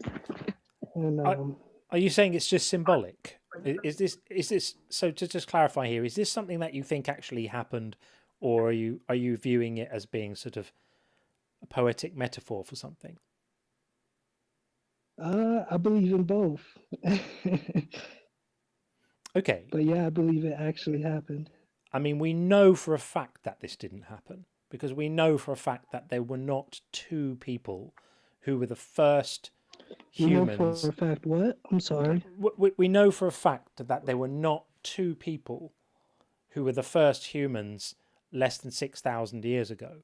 We just know for a fact that that's not true. Yeah. Well, I think that the story before Adam and Eve of when Elohim creates mankind, I believe it a little bit different than what a lot of people think. And so it says that Elohim made man and woman in his image. And then later on, we hear the story of the garden. So some people believe that the events of the garden took place on the sixth day as well, but so that just depends on people's interpretation. How long ago do you think this happened? What, Adam and Eve, what happened? Probably 6,000 years ago. 6,000 years ago. So, you know, there's been like human beings on the earth for 250,000 years, something like that. Of course, that's what science says, yeah. Yeah, we know this to be true. We have unbelievable amounts of evidence that this is true. It's not just what some people say. It's that we have multiple converging lines of evidence from genetics, from fossil records, from paleoanthropology, from multiple different lines of science, all tell us this. So we know that that is a literal story. This did not happen. But even if we disregard that for a moment, just the moral logic of this story is so obviously idiotic that a God would engineer a situation where these two people would be tempted by a naked serpent. I don't know if are there serpents who aren't naked? What would it mean for the serpent to be fully dressed? No, it's describing its nature. Okay. It's not really talking about. It's not talking about. Not that it wasn't wearing a suit or something. It's talking about like the spiritual insight of the person. Okay. So like in the garden, Adam and Eve, they were naked and unashamed. Yeah. And in the garden, supposedly the serpent, he's subtle, he's cunning, but that word in the Hebrew also means that he was also naked. So I think it's also describing the spiritual insight of the being. So and how did the serpent communicate his thoughts and wishes and intentions to Adam and Eve that day? Well, I think that I think that they were able to communicate. I don't know how else to describe that, but I think that the serpent who beguiles them, it's also a bunch of misinformation that's happening. So it says that God, he talks to Adam and tells Adam, of all the fruit of the garden he may eat freely, but of the tree of the knowledge of good and evil he cannot eat. Yep, we all know the story. Yeah. And then what does the serpent do? Well, the serpent, this is where I think like the biology and the idea of the serpent, who is more true to his nature, he's more naked and he's more true to himself. So what's actually going on is, supposedly, this is my interpretation, the snakes are supposedly deaf. So they don't hear things as true. And so since he's deaf, he hears what God tells Adam, but I believe he doesn't quite understand. So then he eventually goes and he talks to Eve and he asks Eve, did God say that if you eat of any fruit of the garden, you're going to die? Yeah. And then, of course, Eve says, well, of all the trees of the garden we may eat freely, but of the tree of the knowledge of good and evil, we may not do it. We shall not eat of it or touch it, let's pause the story. Pause the story for a moment. So, but just let me finish. So before you finish, I just want us to pause for a moment and comment on the fact that you're talking about a person having a conversation with a snake, and you started out by asking me why I say this is ridiculous. Are you getting a hint about it at this point? Do we think that snakes can have conversations? But honestly, there's things about the human biology that I think that we're not also taking into consideration. Do you think that snakes can have conversations with people? I think that we can believe it. I'm asking you if you do. Yeah. You do. Yes, I okay. do. Do you see any potential problems with staking out that territory in But conversation? let me finish the story then. Let me finish the story. Okay, finish the So, of story. course, I mean, we've all read the story. you We know, know Eve how the says- story. We don't need you to just tell us the I story. know, We I all know. know it. Everyone here knows the story of Genesis. But Eve says, least we touch it, we're going to die. And the serpent says, of course, what it says, you will not surely die. Yeah. But the serpent, he's true to his nature. So when he hears Eve add that additional part, least we touch it, will die, the serpent suspects that there's treachery going on. And so Another interjection. he says, The serpent is the only one here telling the truth, because God has told them that if you eat this fruit, you'll surely die today, and they didn't die that day. So the serpent says you won't die. But I believe that they did telling the die truth. that day. Well, they didn't. They went on to procreate and have children. They Were they dead when they had cast out children? from the garden. Were they dead when they had children? No, but they No. So they didn't went die on to that be day, cast did out the they? garden, which was life. Right, but they didn't die that day. They died at a different day. Right? So God was lying, and the serpent was telling the truth. No, he wasn't lying. He was. He I said think okay, did God tell them that if they ate the fruit, they would surely die that day? And they died. Did they die that day? They died, yeah. Did they die that day? Yes, I believe they died that day. Did they have This is children where after my they died? interpretation Did they of have what- children after they Huh? died or before they died? They had children after they died, and After the they children died. was going Okay. to die as well. So they They were all- both we're dead. all- we're- They were both we're dead all- and of course, doing. you heard- They were both dead, and they were doing the deed to have children whilst they were both dead. Is that your position after the conversation with the snake? God is death. They died. They were fully alive at the end of that day. No, they wasn't fully alive. Off they went to go and have special cuddles, and after the special cuddles, they had Cain and Abel. It's quite difficult to conceive children whilst dead. Apparently, in biology, I've looked it up. I went on the interwebs and said, can you have a child whilst dead? And Google said no. Can you conceive a child whilst dead? Google said no. So I'm going to hold to that. I mean, you can have a different opinion, but I'm holding firm to the idea that being alive is a prerequisite for conceiving a child. Let me just continue to explain why I think that the story makes sense. So they eat of the fruit. Yeah. They realize that they're naked. Yeah. They lose their oneness with who they are. They lose their oneness. Yeah. And they become ashamed. Yeah. And so I've noticed in life, many people are moving around ashamed. They're ashamed of who they are. They're ashamed of having these aspirations and these goals and these dreams. Sorry for me to cut you. This is a little bit off topic. A little bit off topic at the moment, but we can address Johnny's comment. But you said the original story was stupid. It's completely ridiculous. This is why I believe it's not. Yeah, we'll get back to that in a second. But just for a moment, Johnny's giving some clarification on this. A little fact about biology: snakes don't have vocal cords. This is actually true. Snakes do not have vocal cords. So the snake would have had to have communicated his thoughts to Adam and Eve in a different way. How do you suppose it was? How do you think the snake did that? Well, then if you want to talk like that, we can talk about how people are like Neanderthal ancestors. Yeah, but I asked you a question. Did you notice what happened there? Hang on a second. Josh, I asked you a question. And the question was, without vocal cords, how would the snake have conducted this conversation? Sign language? Because there's a problem with sign language. Can you figure out what the problem with sign language might have been?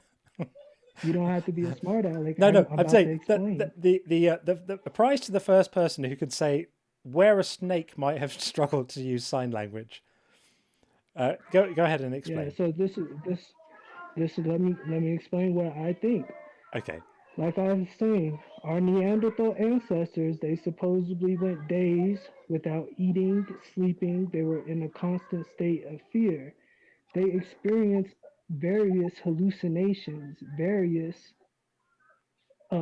ideas and hallucinations, tactile, visual, all of those kinds of things. So it is not impossible for me to think that Adam and Eve also had that kind of mindset. That doesn't explain how a snake could have had a conversation with them. That just explains how they could have hallucinated. No, it explains that their mind was spiritually opened in that regard. A magic snake. I mean, can you see from my point of view? You just want to seem like a higher intellectual. It's not a higher intellectual. I don't think you have to be a very high intellectual to realize that snakes can't talk. That's a very low bar. I think that being comfortable with the idea that dead people can't have sex and have children is a very low bar. Yeah. I think all of this stuff requires a very low level of intelligence to realize that it's obvious bullshit. It's obvious bullshit. So what I'm saying is, so you notice science will say this, all of this, people, man, some people, they have a mindset of where they are experiencing hallucinations, and some of it tactile, some of it auditorial, some of it this or that. I think all of this is a hallucination. Yeah, I agree with you. And it just might be because of how it says Adam and Eve was kicked out of the garden. Dude, you're so close. All you have to do now... Hang on. And when they were kicked out... Wait. All you have to do now is draw a line between your realization about hallucinations to whatever person wrote this nonsense down, and you're there. You're so close. I've got faith. I've got faith that you can do it. I think you're more Connect the interested dots. in making people feel ashamed than you are interested in no shame. actually having No, hang on a second. I'm not making you feel ashamed. No, wait. Let me clear this up. I'm not making you feel ashamed. My aim is not to make you feel ashamed. My aim is to set you free from this nonsense, right? There's no shame in having been indoctrinated by bullshit, right? Lots of smart people are indoctrinated. I'm not looking to belittle you and make you feel shame. And Not a lot at of all. people believe that you guys are indoctrinated by Well, bullshit. they are, but they're wrong. Yeah. Because I'm Because quietly and people have been calmly, saying that, you know, I'm quietly these and calmly applying reason to mythological stories that lots of people are confused about and think are true. There's no indoctrination required to do that, just common sense. I'm listening to adults talk about talking snakes, talking donkeys, dead people having children, people walking on water, parting oceans. But the problem is you also accept the words of all these Scientology people in the science. You accept all their words. No, I by reject faith. I reject You do not Scientology. observe it through Scientology is almost as batshit crazy as Christianity. I'm saying you do not observe all that they teach through observational science. They come with their agendas. They put it in our books. They let you read it. You follow it. I know. So you and me are no different. No, we are very, very different. We couldn't be more different in our approach. And the reason is that people putting stuff in science books, I don't accept it uncritically. Sean doesn't accept it uncritically. We are free to validate those results ourselves. No one is asking us to accept anything on insufficient evidence that we can't go out and validate ourselves. If we want to, we can duplicate these things. You can't do that for stories. There isn't. There isn't. There isn't. There isn't. There isn't. There isn't. There are just people. There are just people telling you there is. The Pharaoh of the Exodus. Yeah. His body. They did an autopsy on his body and his son's body, which is in the grave, which is in his tomb today, had boils. Right after the events of the Exodus, a little bit after. These are bullshit after, talking points. A new pharaoh arises. And he tries to do away with the. So a pharaoh had boils, and so Exodus is true. Are you making that argument with a straight face? And Amenhotep II, 966 years, 966 BC is the year that Solomon builds the temple. I know. Right? I know. 440 years or 480 years, according to the Septuagint or the Masoretic, places the Pharaoh of the Exodus to be Amenhotep II. And his body is found, and they did an autopsy on it, and his body has boils. I know. Therefore, magic is real, right? Right there. They a lot of people, they went and looked at the Red Sea, and they found some kind of archaeology that looks like. Yes, they did. Chariots under the Red Sea, right? Chariots under the Red Sea and all of that. Yeah. Just spend a little bit of time outside of apologetic conspiracy wingnut circles, and you will find that those claims evaporate, just like the floodwaters. They just disappear. They go away. When you just do like a tiny bit of actual science rather than bullshit science, it's not true. The chariots under the Red Sea thing was bullshit. It was debunked years ago. It's nonsense. You just need you just need to raise your threshold a little bit. Don't be so gullible. Be a bit more discerning. I mean, it's up to you. If you want to live your life being gullible, I'm not looking at it from a true standpoint. Yeah, no, you're not applying the right amount of skepticism to these claims. I'm saying that there is archaeology to support it. Yeah, but there isn't. And not even the reason why you're saying that is because apologists have told you so. But actual archaeologists doing actual real archaeology will not tell you that. Now, that doesn't mean that there's no archaeological evidence for absolutely anything mentioned anywhere in the Bible, but it does mean that there's no archaeological evidence for the sort of magical stories, for chariots at the bottom of the Red Sea. Yeah, you told me there was, but you can search it up, and what you'll find is that these stories are promoted by wingnuts who are the laughing stock of actual archaeologists who are all in agreement that they're full of shit. So when the State of Israel was founded, David Ben-Gurion actually commissioned a bunch of archaeologists to keep on talking. It's amazing. I have a mute button and I'm not scared to use it. So Ben Gurion actually commissioned archaeologists to go out there and actually find the evidence of the Exodus, because he felt that it would provide some kind of legitimacy for the establishment of the state. And unfortunately, they weren't able to do it. The state that's been eating our children, and the states that's been they weren't able to pushing do these it. So agendas. yeah, it's not pushing an agenda, it's just being led by evidence. And that's the difference between dogmatic adherence to myths and following the evidence where it goes, which is following the evidence where it goes, it just leads you where it leads you. And if you decide right at the beginning what you want your conclusion to be, then you'll be able to find someone stupid enough on the internet or in a book somewhere, or dishonest enough like our guest earlier, to peddle bullshit. This is why I didn't want the guy earlier to speak anymore, is because he speaks to chaps like our friend here and fills his mind with nonsense. And that's how it works. Like, it saddens me. I think you're filling people with nonsense as well. I know you do, and that's fine. And I don't blame you for thinking. I understand why you think that, because you've been indoctrinated into a cult that tells you that.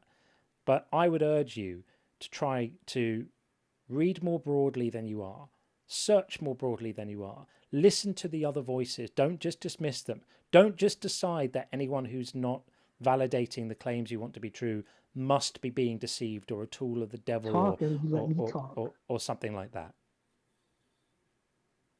I really think you ought to look broader. All right. Well, thank you for the time. I appreciate it. Of course, the believers, man, they know what's up. So we'll leave it at that. God bless you. God bless your family, and God bless you. Okie dokie. So I think, I know I was looking on the Believer Bingo. We had an I'll pray for you, but that's not the same as God bless you. Yeah. Okay. Well, there we are. He sounded young, and I should have asked him how old he was, actually. It breaks my heart to hear young people indoctrinated into cults like that and thinking so uncritically. We're going to bring in, Deconstructing Joe. That's a great name. Hey, on Deconstructing. which side? On the YouTube side still. Sorry, Sean. No problem. Hey, Deconstructing Hi, how are Joe. you? Good. How are you?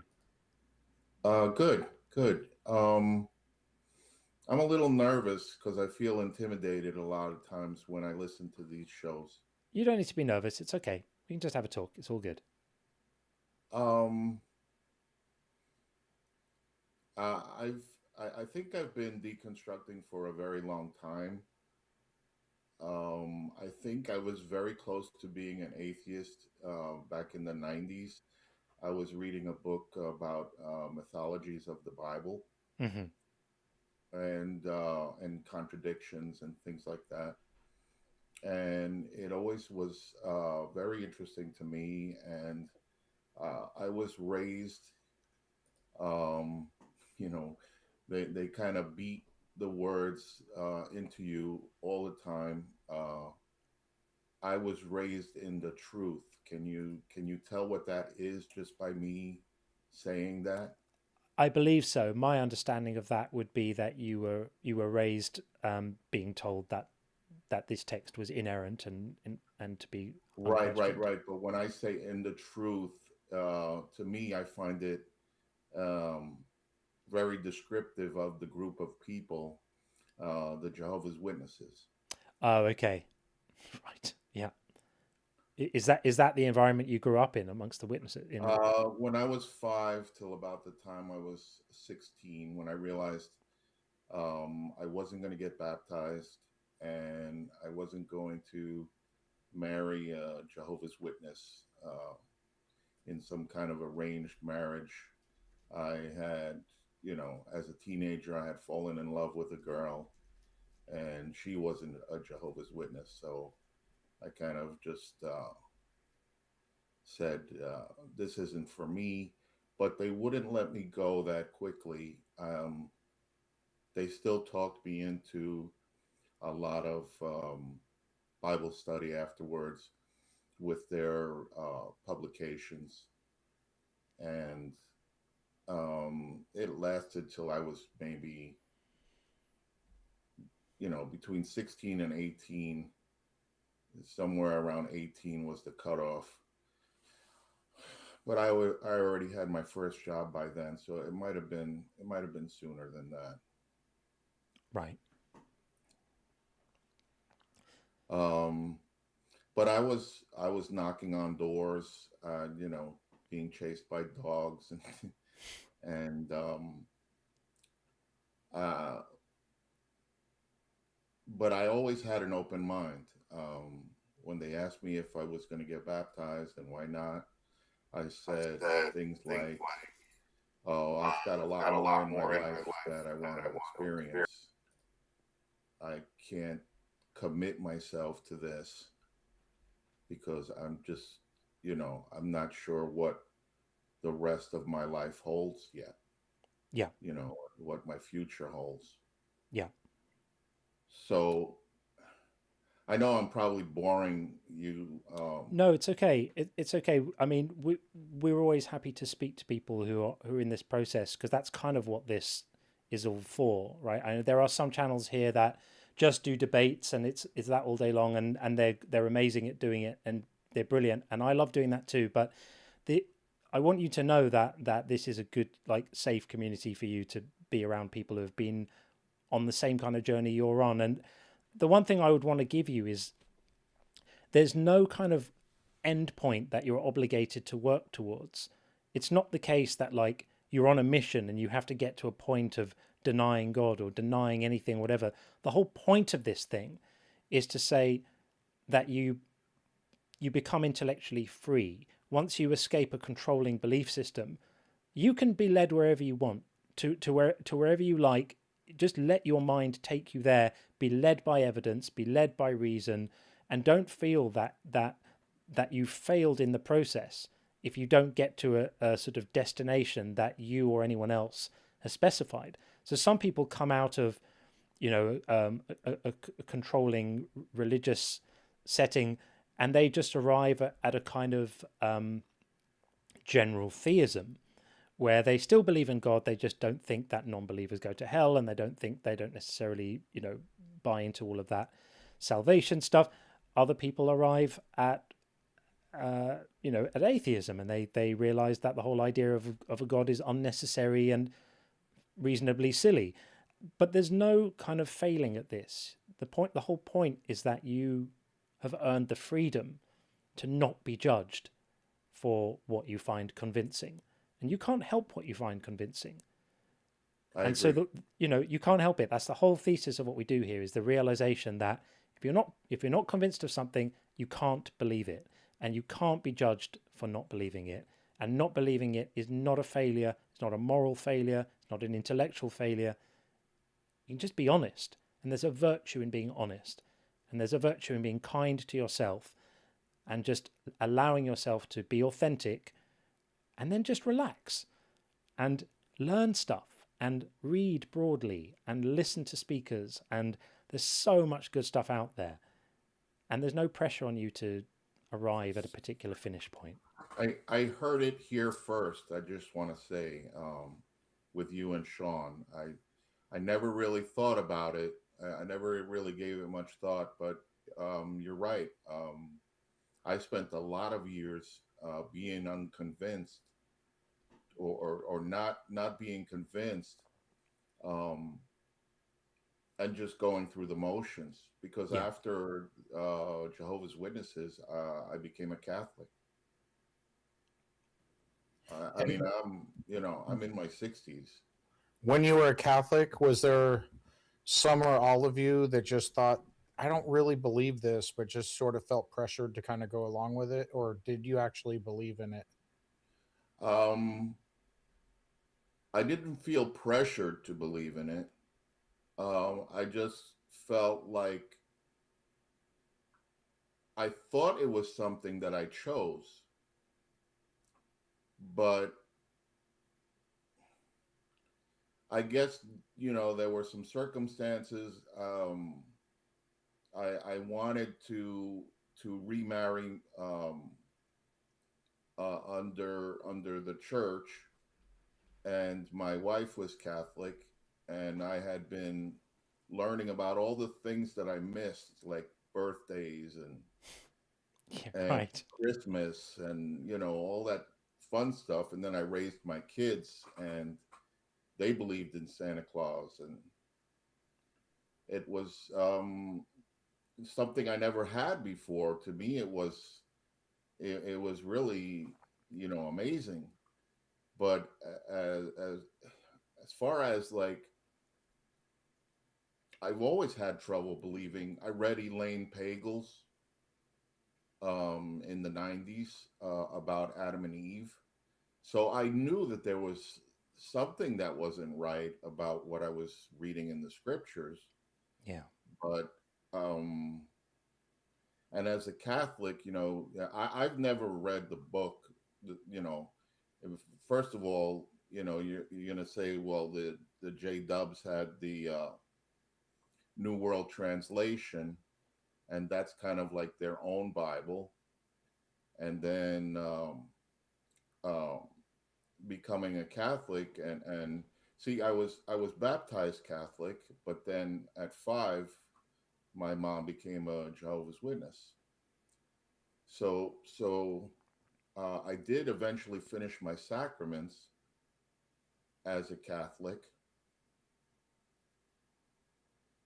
but I think I was just going through the motions, because I come to it now, and I've been told by 2 people that because I think I'm an atheist now, I'm going to hell. And it's 2 people in my family that, have been in my family. Well, one of them has been in my family for quite a long time.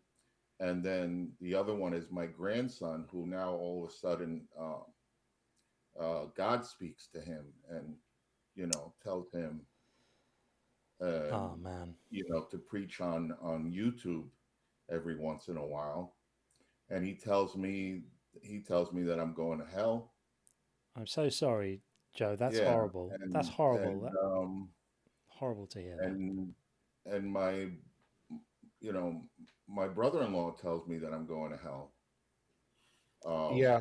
Sorry you're going through that, and don't be afraid to, how you handle your personal life. You're the best judge of how to handle things. But one option that you have is to set boundaries with people, and just tell them, hey, we could discuss football. I don't know if they're into football or these other things or these other topics, but I don't, if you believe I'm going to hell, I'm sorry you believe that, but please don't, I don't need to hear that from you. So let's just talk about other things.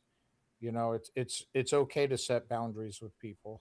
Right. No, I'm not looking to instigate it necessarily, but there was a time before I started listening to shows.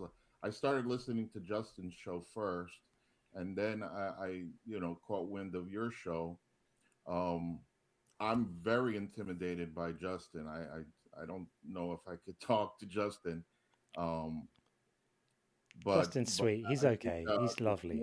It's a little more serene in your show, because you actually are allowing me to talk. And he would probably say, well, if you're not here to debate, then he might, because I mean he sometimes does question and answer shows. He does them once every. Yeah, I've got to catch one of those. Yeah, and then he's really specific about it. Like he would love to speak to someone like you. It's just the context for him, because his shows are real like quick fire debate, and he's the best at them. I'm hoping that we're going to collaborate on something quite soon. We have been talking about it. It's just finding the right moment. But he does do like a question and answer thing where he's happy to talk to, it's not a debate thing, and I think he would be really happy to talk to you, and he's lovely. He wouldn't give you a hard time. He'd give you the love. But I'm very glad that you're here, and you'll definitely get. My community's a lot smaller than Justin's, but they've got just as much love. And so, consider this a place for you to be amongst people who understand what you've been going through, understand what you are going through, because it's an ongoing process. And you, as I said earlier, you don't need to have a map with an end point defined of what you want to be and what you want to get to. You can just be in the moment, be whoever you are, be authentic, and no one is allowed to judge you for it. And you're not going to hell. Your lack of belief is not a moral failure at all. It's just being honest about what your mind finds convincing, and that's all any of us can do. So, you know, if there's one bit of advice I could give you, it's that: is practice some self-compassion and realize that you're doing what all of us are trying to do, which is make sense of a crazy world around us. We're all just trying to do that. And it's not easy. And the world is weird, and there's pain, and there's suffering, and there's loss, and there's stuff that doesn't make sense. And that's it. I don't want to cut you off. I love what you're saying. But I do want to say a few things. I don't think I've ever worried about hell. As a JW, they don't even believe in hell. So I was taught that that's not what the scriptures say. Yeah. But you shows like yours have helped me come to a better understanding. It's not just that I don't believe in hell, it's that it just doesn't make any sense coming from an all-loving God, right? Yep. And then I've never believed that I was a sinner. I never understood original sin. I'd like to think I was always aware, but I lost someone really close, and I wasn't aware that they had low self-esteem. Yeah. And I would never want anyone that I love to think that they are a sinner. It's a disgusting thing to tell people. It's abusive. Yeah. It's abusive. I really think so. I mean, I couldn't do that to anyone that I love. Agreed. Yeah. And I couldn't do that to myself. I understand some things, like, you know, not that I went through those things, but I understand how, let's say, an Alcoholics Anonymous person will say that, you know, even if he hasn't had a drink in 20 years, he's going to say he's an alcoholic. Yeah. And I can understand why he would say something like that. But I've always said in the back of my head, give yourself some credit, man. It's been 20 years. Good. You're allowed at some point to, you know, recognize your own accomplishments. That's it. Well, you're saying it, so it's in you. Everything you need is in you already.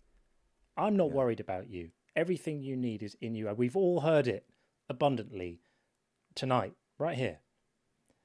The humanity in you, and the honesty, and the integrity, and the goodness. That's it. You have everything you need already. I like to walk for suicide prevention because I lost my son. So sorry. Oh, jeez. I'm sorry. So every year I get the family together and we walk and we raise money. And the first year I did it, I raised $5,000. And the second year I didn't raise that much. I didn't even raise half of that. But last year we were able to raise half of that, which was my goal at the time. And, you know, I'm really happy about that. I'm proud too, but I don't want to say proud. I just want to say that I was really happy that I could do that. and some people in my life that unfortunately I don't know why all the time I don't have a good relationship with some of my family members, but when it was time to come out for something like that, they always did for me. Yeah. You know? Yeah, they can be compartmentalizing sometimes, which can be merciful. Like, we don't need to all be having it out over these issues all the time. There's a time when we can put our differences aside, I would like to think anyway, and come together on what we have in common, and just agree to leave that stuff to lie for a bit. But I mean, all our hearts are going out to you, really, for you to have had to have managed that and to continue to manage it. I'm so sorry. Really, Joe, that's heartbreaking. But you certainly have a place in our community whenever you want. If there's anything you need in way of moral support, there are people here you can reach out to on either platform, and you can always reach out to me too. And just know that you're not alone in this process. There are lots of other people who understand it. And yeah. Thank you. It. Yeah, for sure. And come back and let us know how you're getting on and how you're doing. And I'm interested to know if your perspectives change. It's, in a way, it's quite an exciting time for you in terms of where you want to land on this stuff, because you're in a process of like unfettered learning now, of just being able to take on new perspectives, new ideas, without feeling like you have to be answerable for them. And I think that's a really fertile time. And yeah, okay, so you're in your 60s, but it's never too late. It's never too late to start learning stuff, and it's never too late to broaden perspectives and think about things and have things occur to you that may not have occurred to you before and stuff. And I would certainly love to know how you're doing and how you're getting on. So all of these things have occurred to me most recently. But I will say about 3 or 4 years ago, after losing my son, I had a question in my mind, a couple of questions about Jesus. And not to sound like I'm a racist or anything, but why does, back then is these are the questions that I had, and the question was, why is my God a Jewish man? And again, I don't mean to make that sound racist. I just meant, like, how is that, like, I've heard you say tribal or geographical and stuff. How is that tribal to me? I'm, born in the United States. Yeah, it feels unfamiliar, and it started to feel unfamiliar, and the Trinity didn't make sense because of that to me. At that point, I started deconstructing the Trinity, and I started listening to a Unitarian podcast, which actually made sense to me.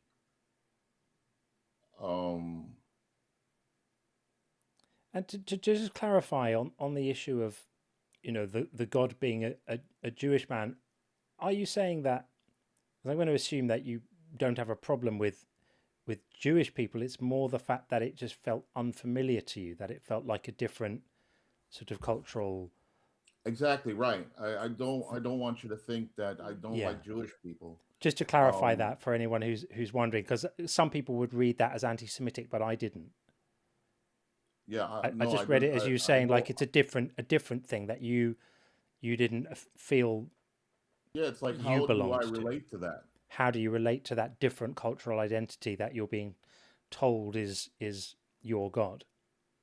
Right. When I was growing up, you hear jokes like saying, "Well, Jesus wasn't Catholic," Yeah. right? And I knew an old man that I worked with in a job that I had once, who actually said that he actually told me that he thought Moses was Catholic. That's And ridiculous. it really came from him not being educated. He never went to school, or I don't think he ever really learned what he was saying to be true at all. But I felt when I say that, it's because I feel like I can't relate to that higher being as being, you know, a nationality at all. Yeah. Anyone's nationality. You see what I'm saying? Totally. Yeah, And totally. if I were, I would pick my own nationality. That would make more sense. Yeah. But then, you know, it's not like there are a lot of Jews that are for Jesus, right? They do have that group. They do. But I just, that was a question that I asked myself. And there's actually a book like that. I'll have to maybe bring it up another time that I call, because I'll look for it. But there was somebody wrote something to that effect, a book about how it is to relate to Jesus being God and being Jewish at the same time. I mean, it just, to me, it was unrelatable. It was unfamiliar to me when I gave it that much thought. When I didn't give it any thought,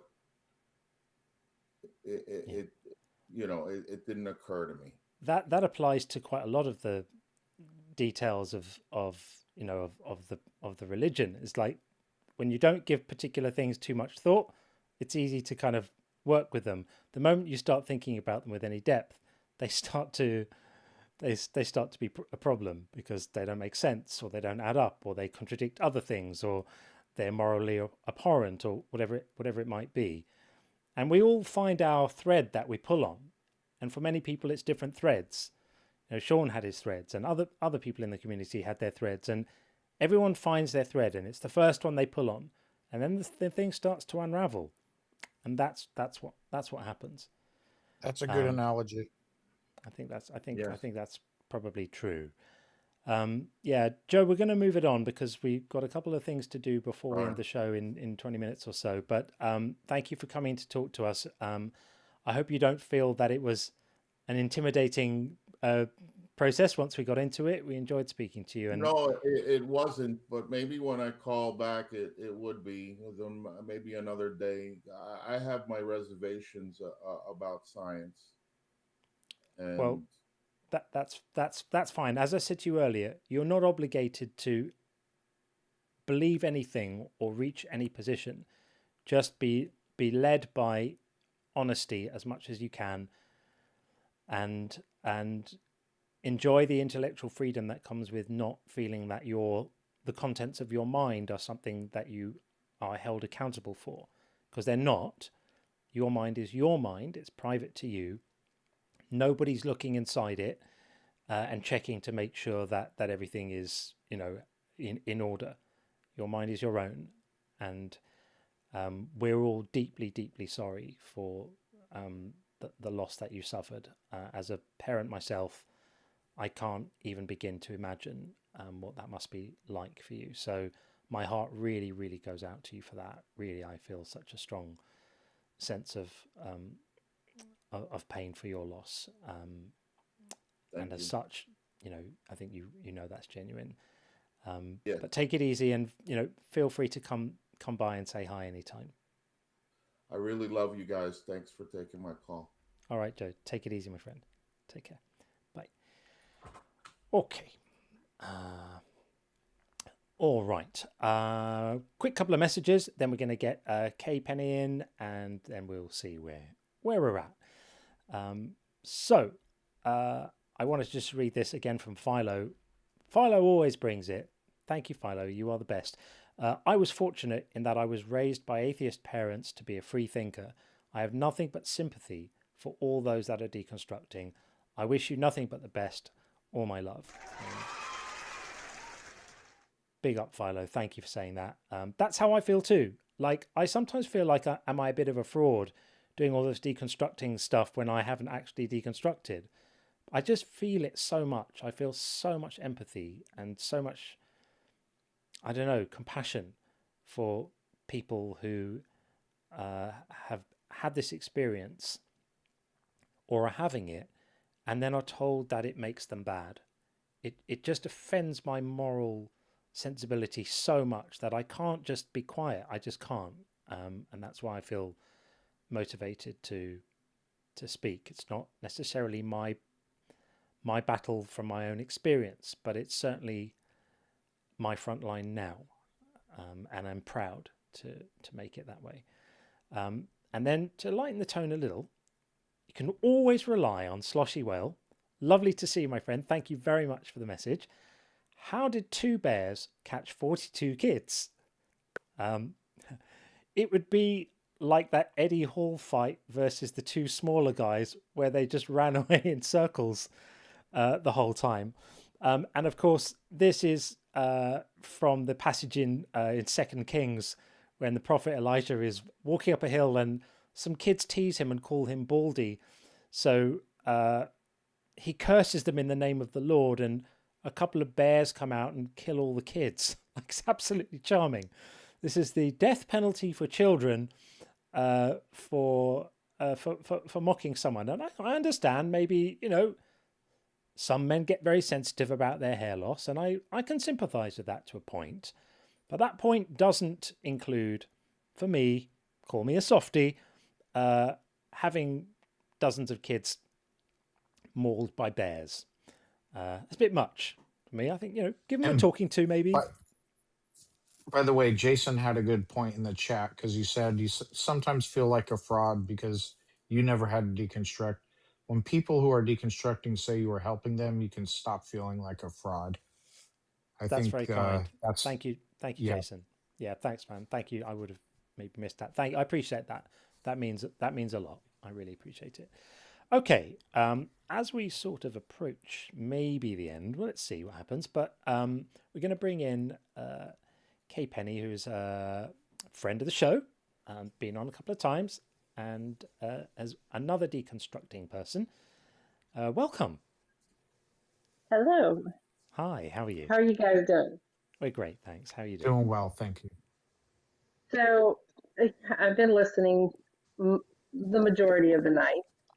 And, one of the things that kind of made me think about this is, they indoctrinate kids at such a young age.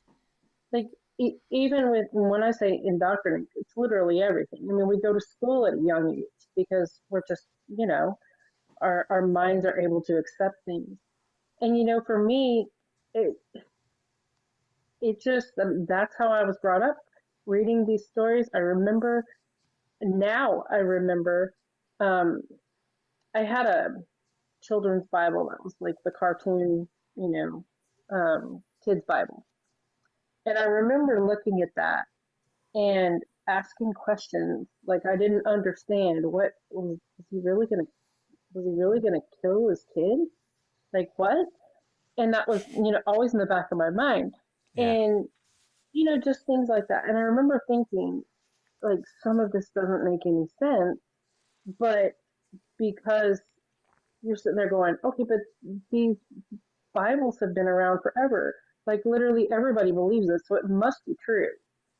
And so I think that's a big part of it. And, I'm an artist, so my mind definitely is more on the creative imagination side of it. Like I've created images that are, things like a talking snake, or you know what I'm saying? It's like, because the images that I create, they're just more whimsical and that kind of thing. I would think actually that somebody that has that kind of mind probably would be a little bit more easily swayed to that. But the more I thought about it, I was like, actually no, because like I see more abstract on things. And like I don't think my parents would see any of this at all.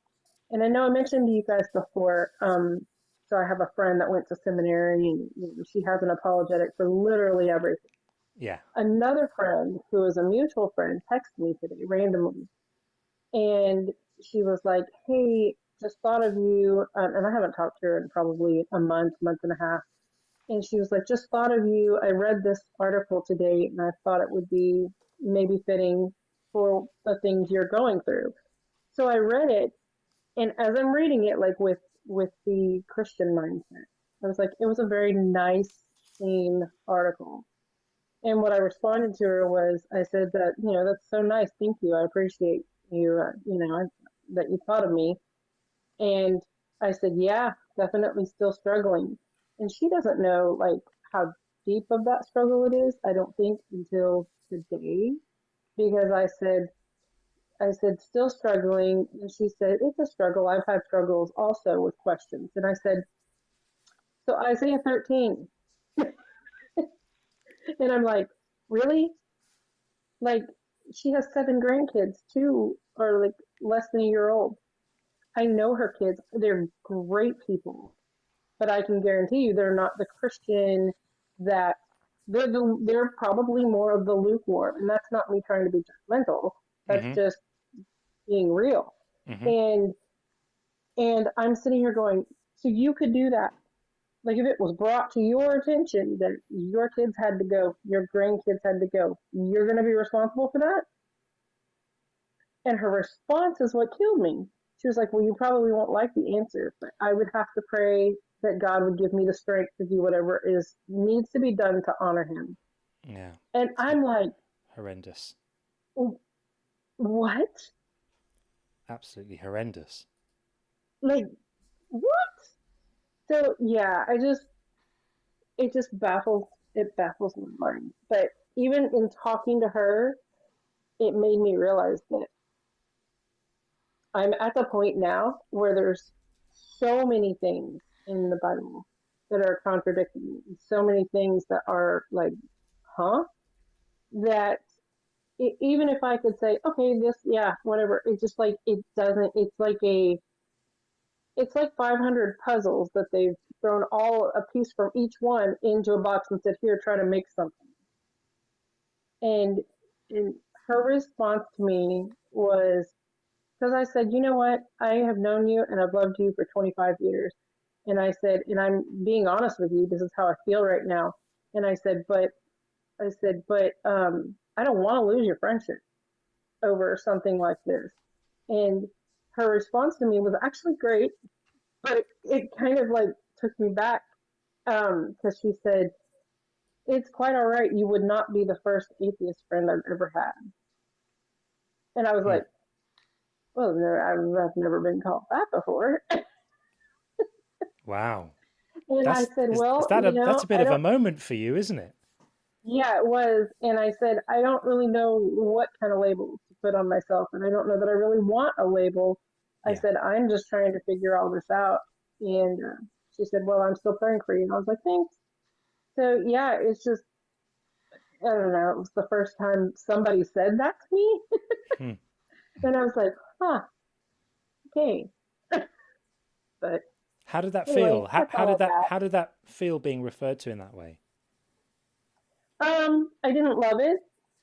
It's not only because like my entire life, when I've heard atheist, all I could think of was the Church of Satan.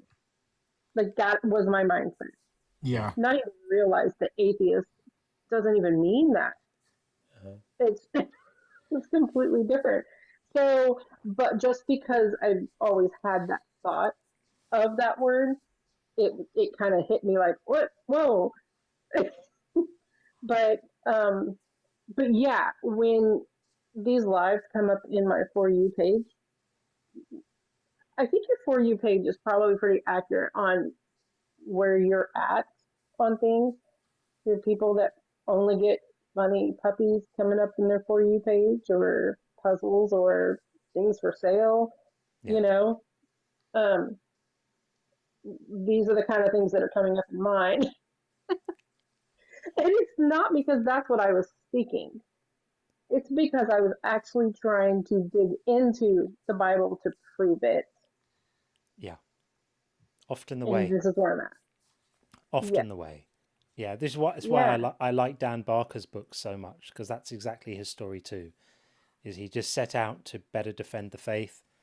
That was his mission, to be able to become better educated, more erudite, and better able to defend the faith. And in the process of doing that, he lost it, and he writes about That's it. same with Matt Dillahunty. Yeah, he set out. He was worried about his atheist roommate, and he set out to I'll show him. And he started looking for proof. And hey, wait a minute, and then the light bulb went on. Yeah.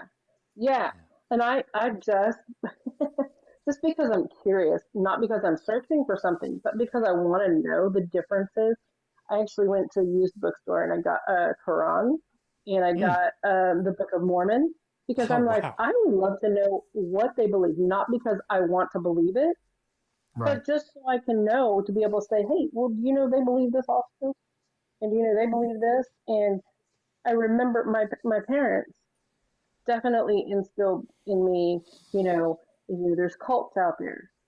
And in my mind, I have this vision of what a cult is. And now I'm sitting here going, they don't even realize. When you look up the definition, it's exactly the definition. Yeah. It's insane. Yeah. And I don't know. It's just, it's a hard process. But one of the things my friend said to me was, I hate to see you going through this, and this is stealing your peace. And I said, no, that's the crazy thing, is I have more peace now than I've ever had. Yeah, that's brilliant. I'm like, so yeah, I don't actually see that. And of course I got it's false peace. Because the enemy is good, and I'm like, okay. Well, it sounds like you're moving along well, and it's not about the labels. The labels really don't matter. It's not about what you're called or what you call yourself or how you identify. It's about your frame of mind and how you are moment to moment, hour to hour, day to day, and just feeling freedom. That's it. It's not freedom born of a sort of selfishness or nihilism or hedonism. It's just not feeling that the contents of your mind are anyone else's business than your own. And that's exactly human dignity. That's just human dignity, and you're entitled to it. And it actually made me wake up to my own habits and my own thoughts, because when I was heavily involved in the church, and that was my mindset of, oh wow, they're really not doing things right. Oh wow, man, I hope they don't go to hell. I mean, very judgmental about other people's lives. And oh my goodness, why would that be your sexual preference? Why does it matter to me? And now I'm just like, yeah, okay, whatever. It's just, I don't know. Yeah. So Good anyway. for you. Well, I just wanted to thank you for dropping in again. It's always a pleasure to speak to you, and I'm pleased things are going well and you're sounding well. Thank you. That's really good. And keep in touch and keep on talking. Great to see you. Ready. Thanks. All right. Take care. Bye, Kim. Bye. Bye. Okay. We did have another guest in the YouTube queue, but he's just dropped out for some reason. But there we are. So there was another question submitted through the members' question and answer form, which is available to Inquirer and Inner Circle level members. Get access to that form. And Johnny T sent this question. He said, Christians describe the mind as logical and the heart as emotional. We now know that the left and right hemispheres are responsible for this. So does that mean you're accepting Jesus into your right hemisphere? I know it's silly, but just wanted to point that out. So what I would say about that is that this whole left-right brain thing, it's a bit of a myth, actually. It came out of split brain research from the 60s by a couple of guys called Sperry and someone. I can't remember the other guy's name. It might come back to me.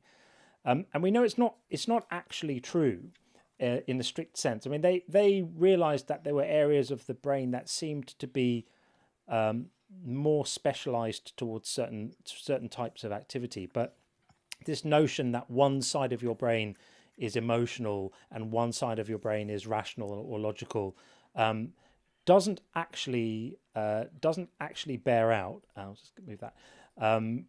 It doesn't really work like that. There's this structure called the corpus callosum in the brain, which shifts massive amounts of information between the two hemispheres in the brain.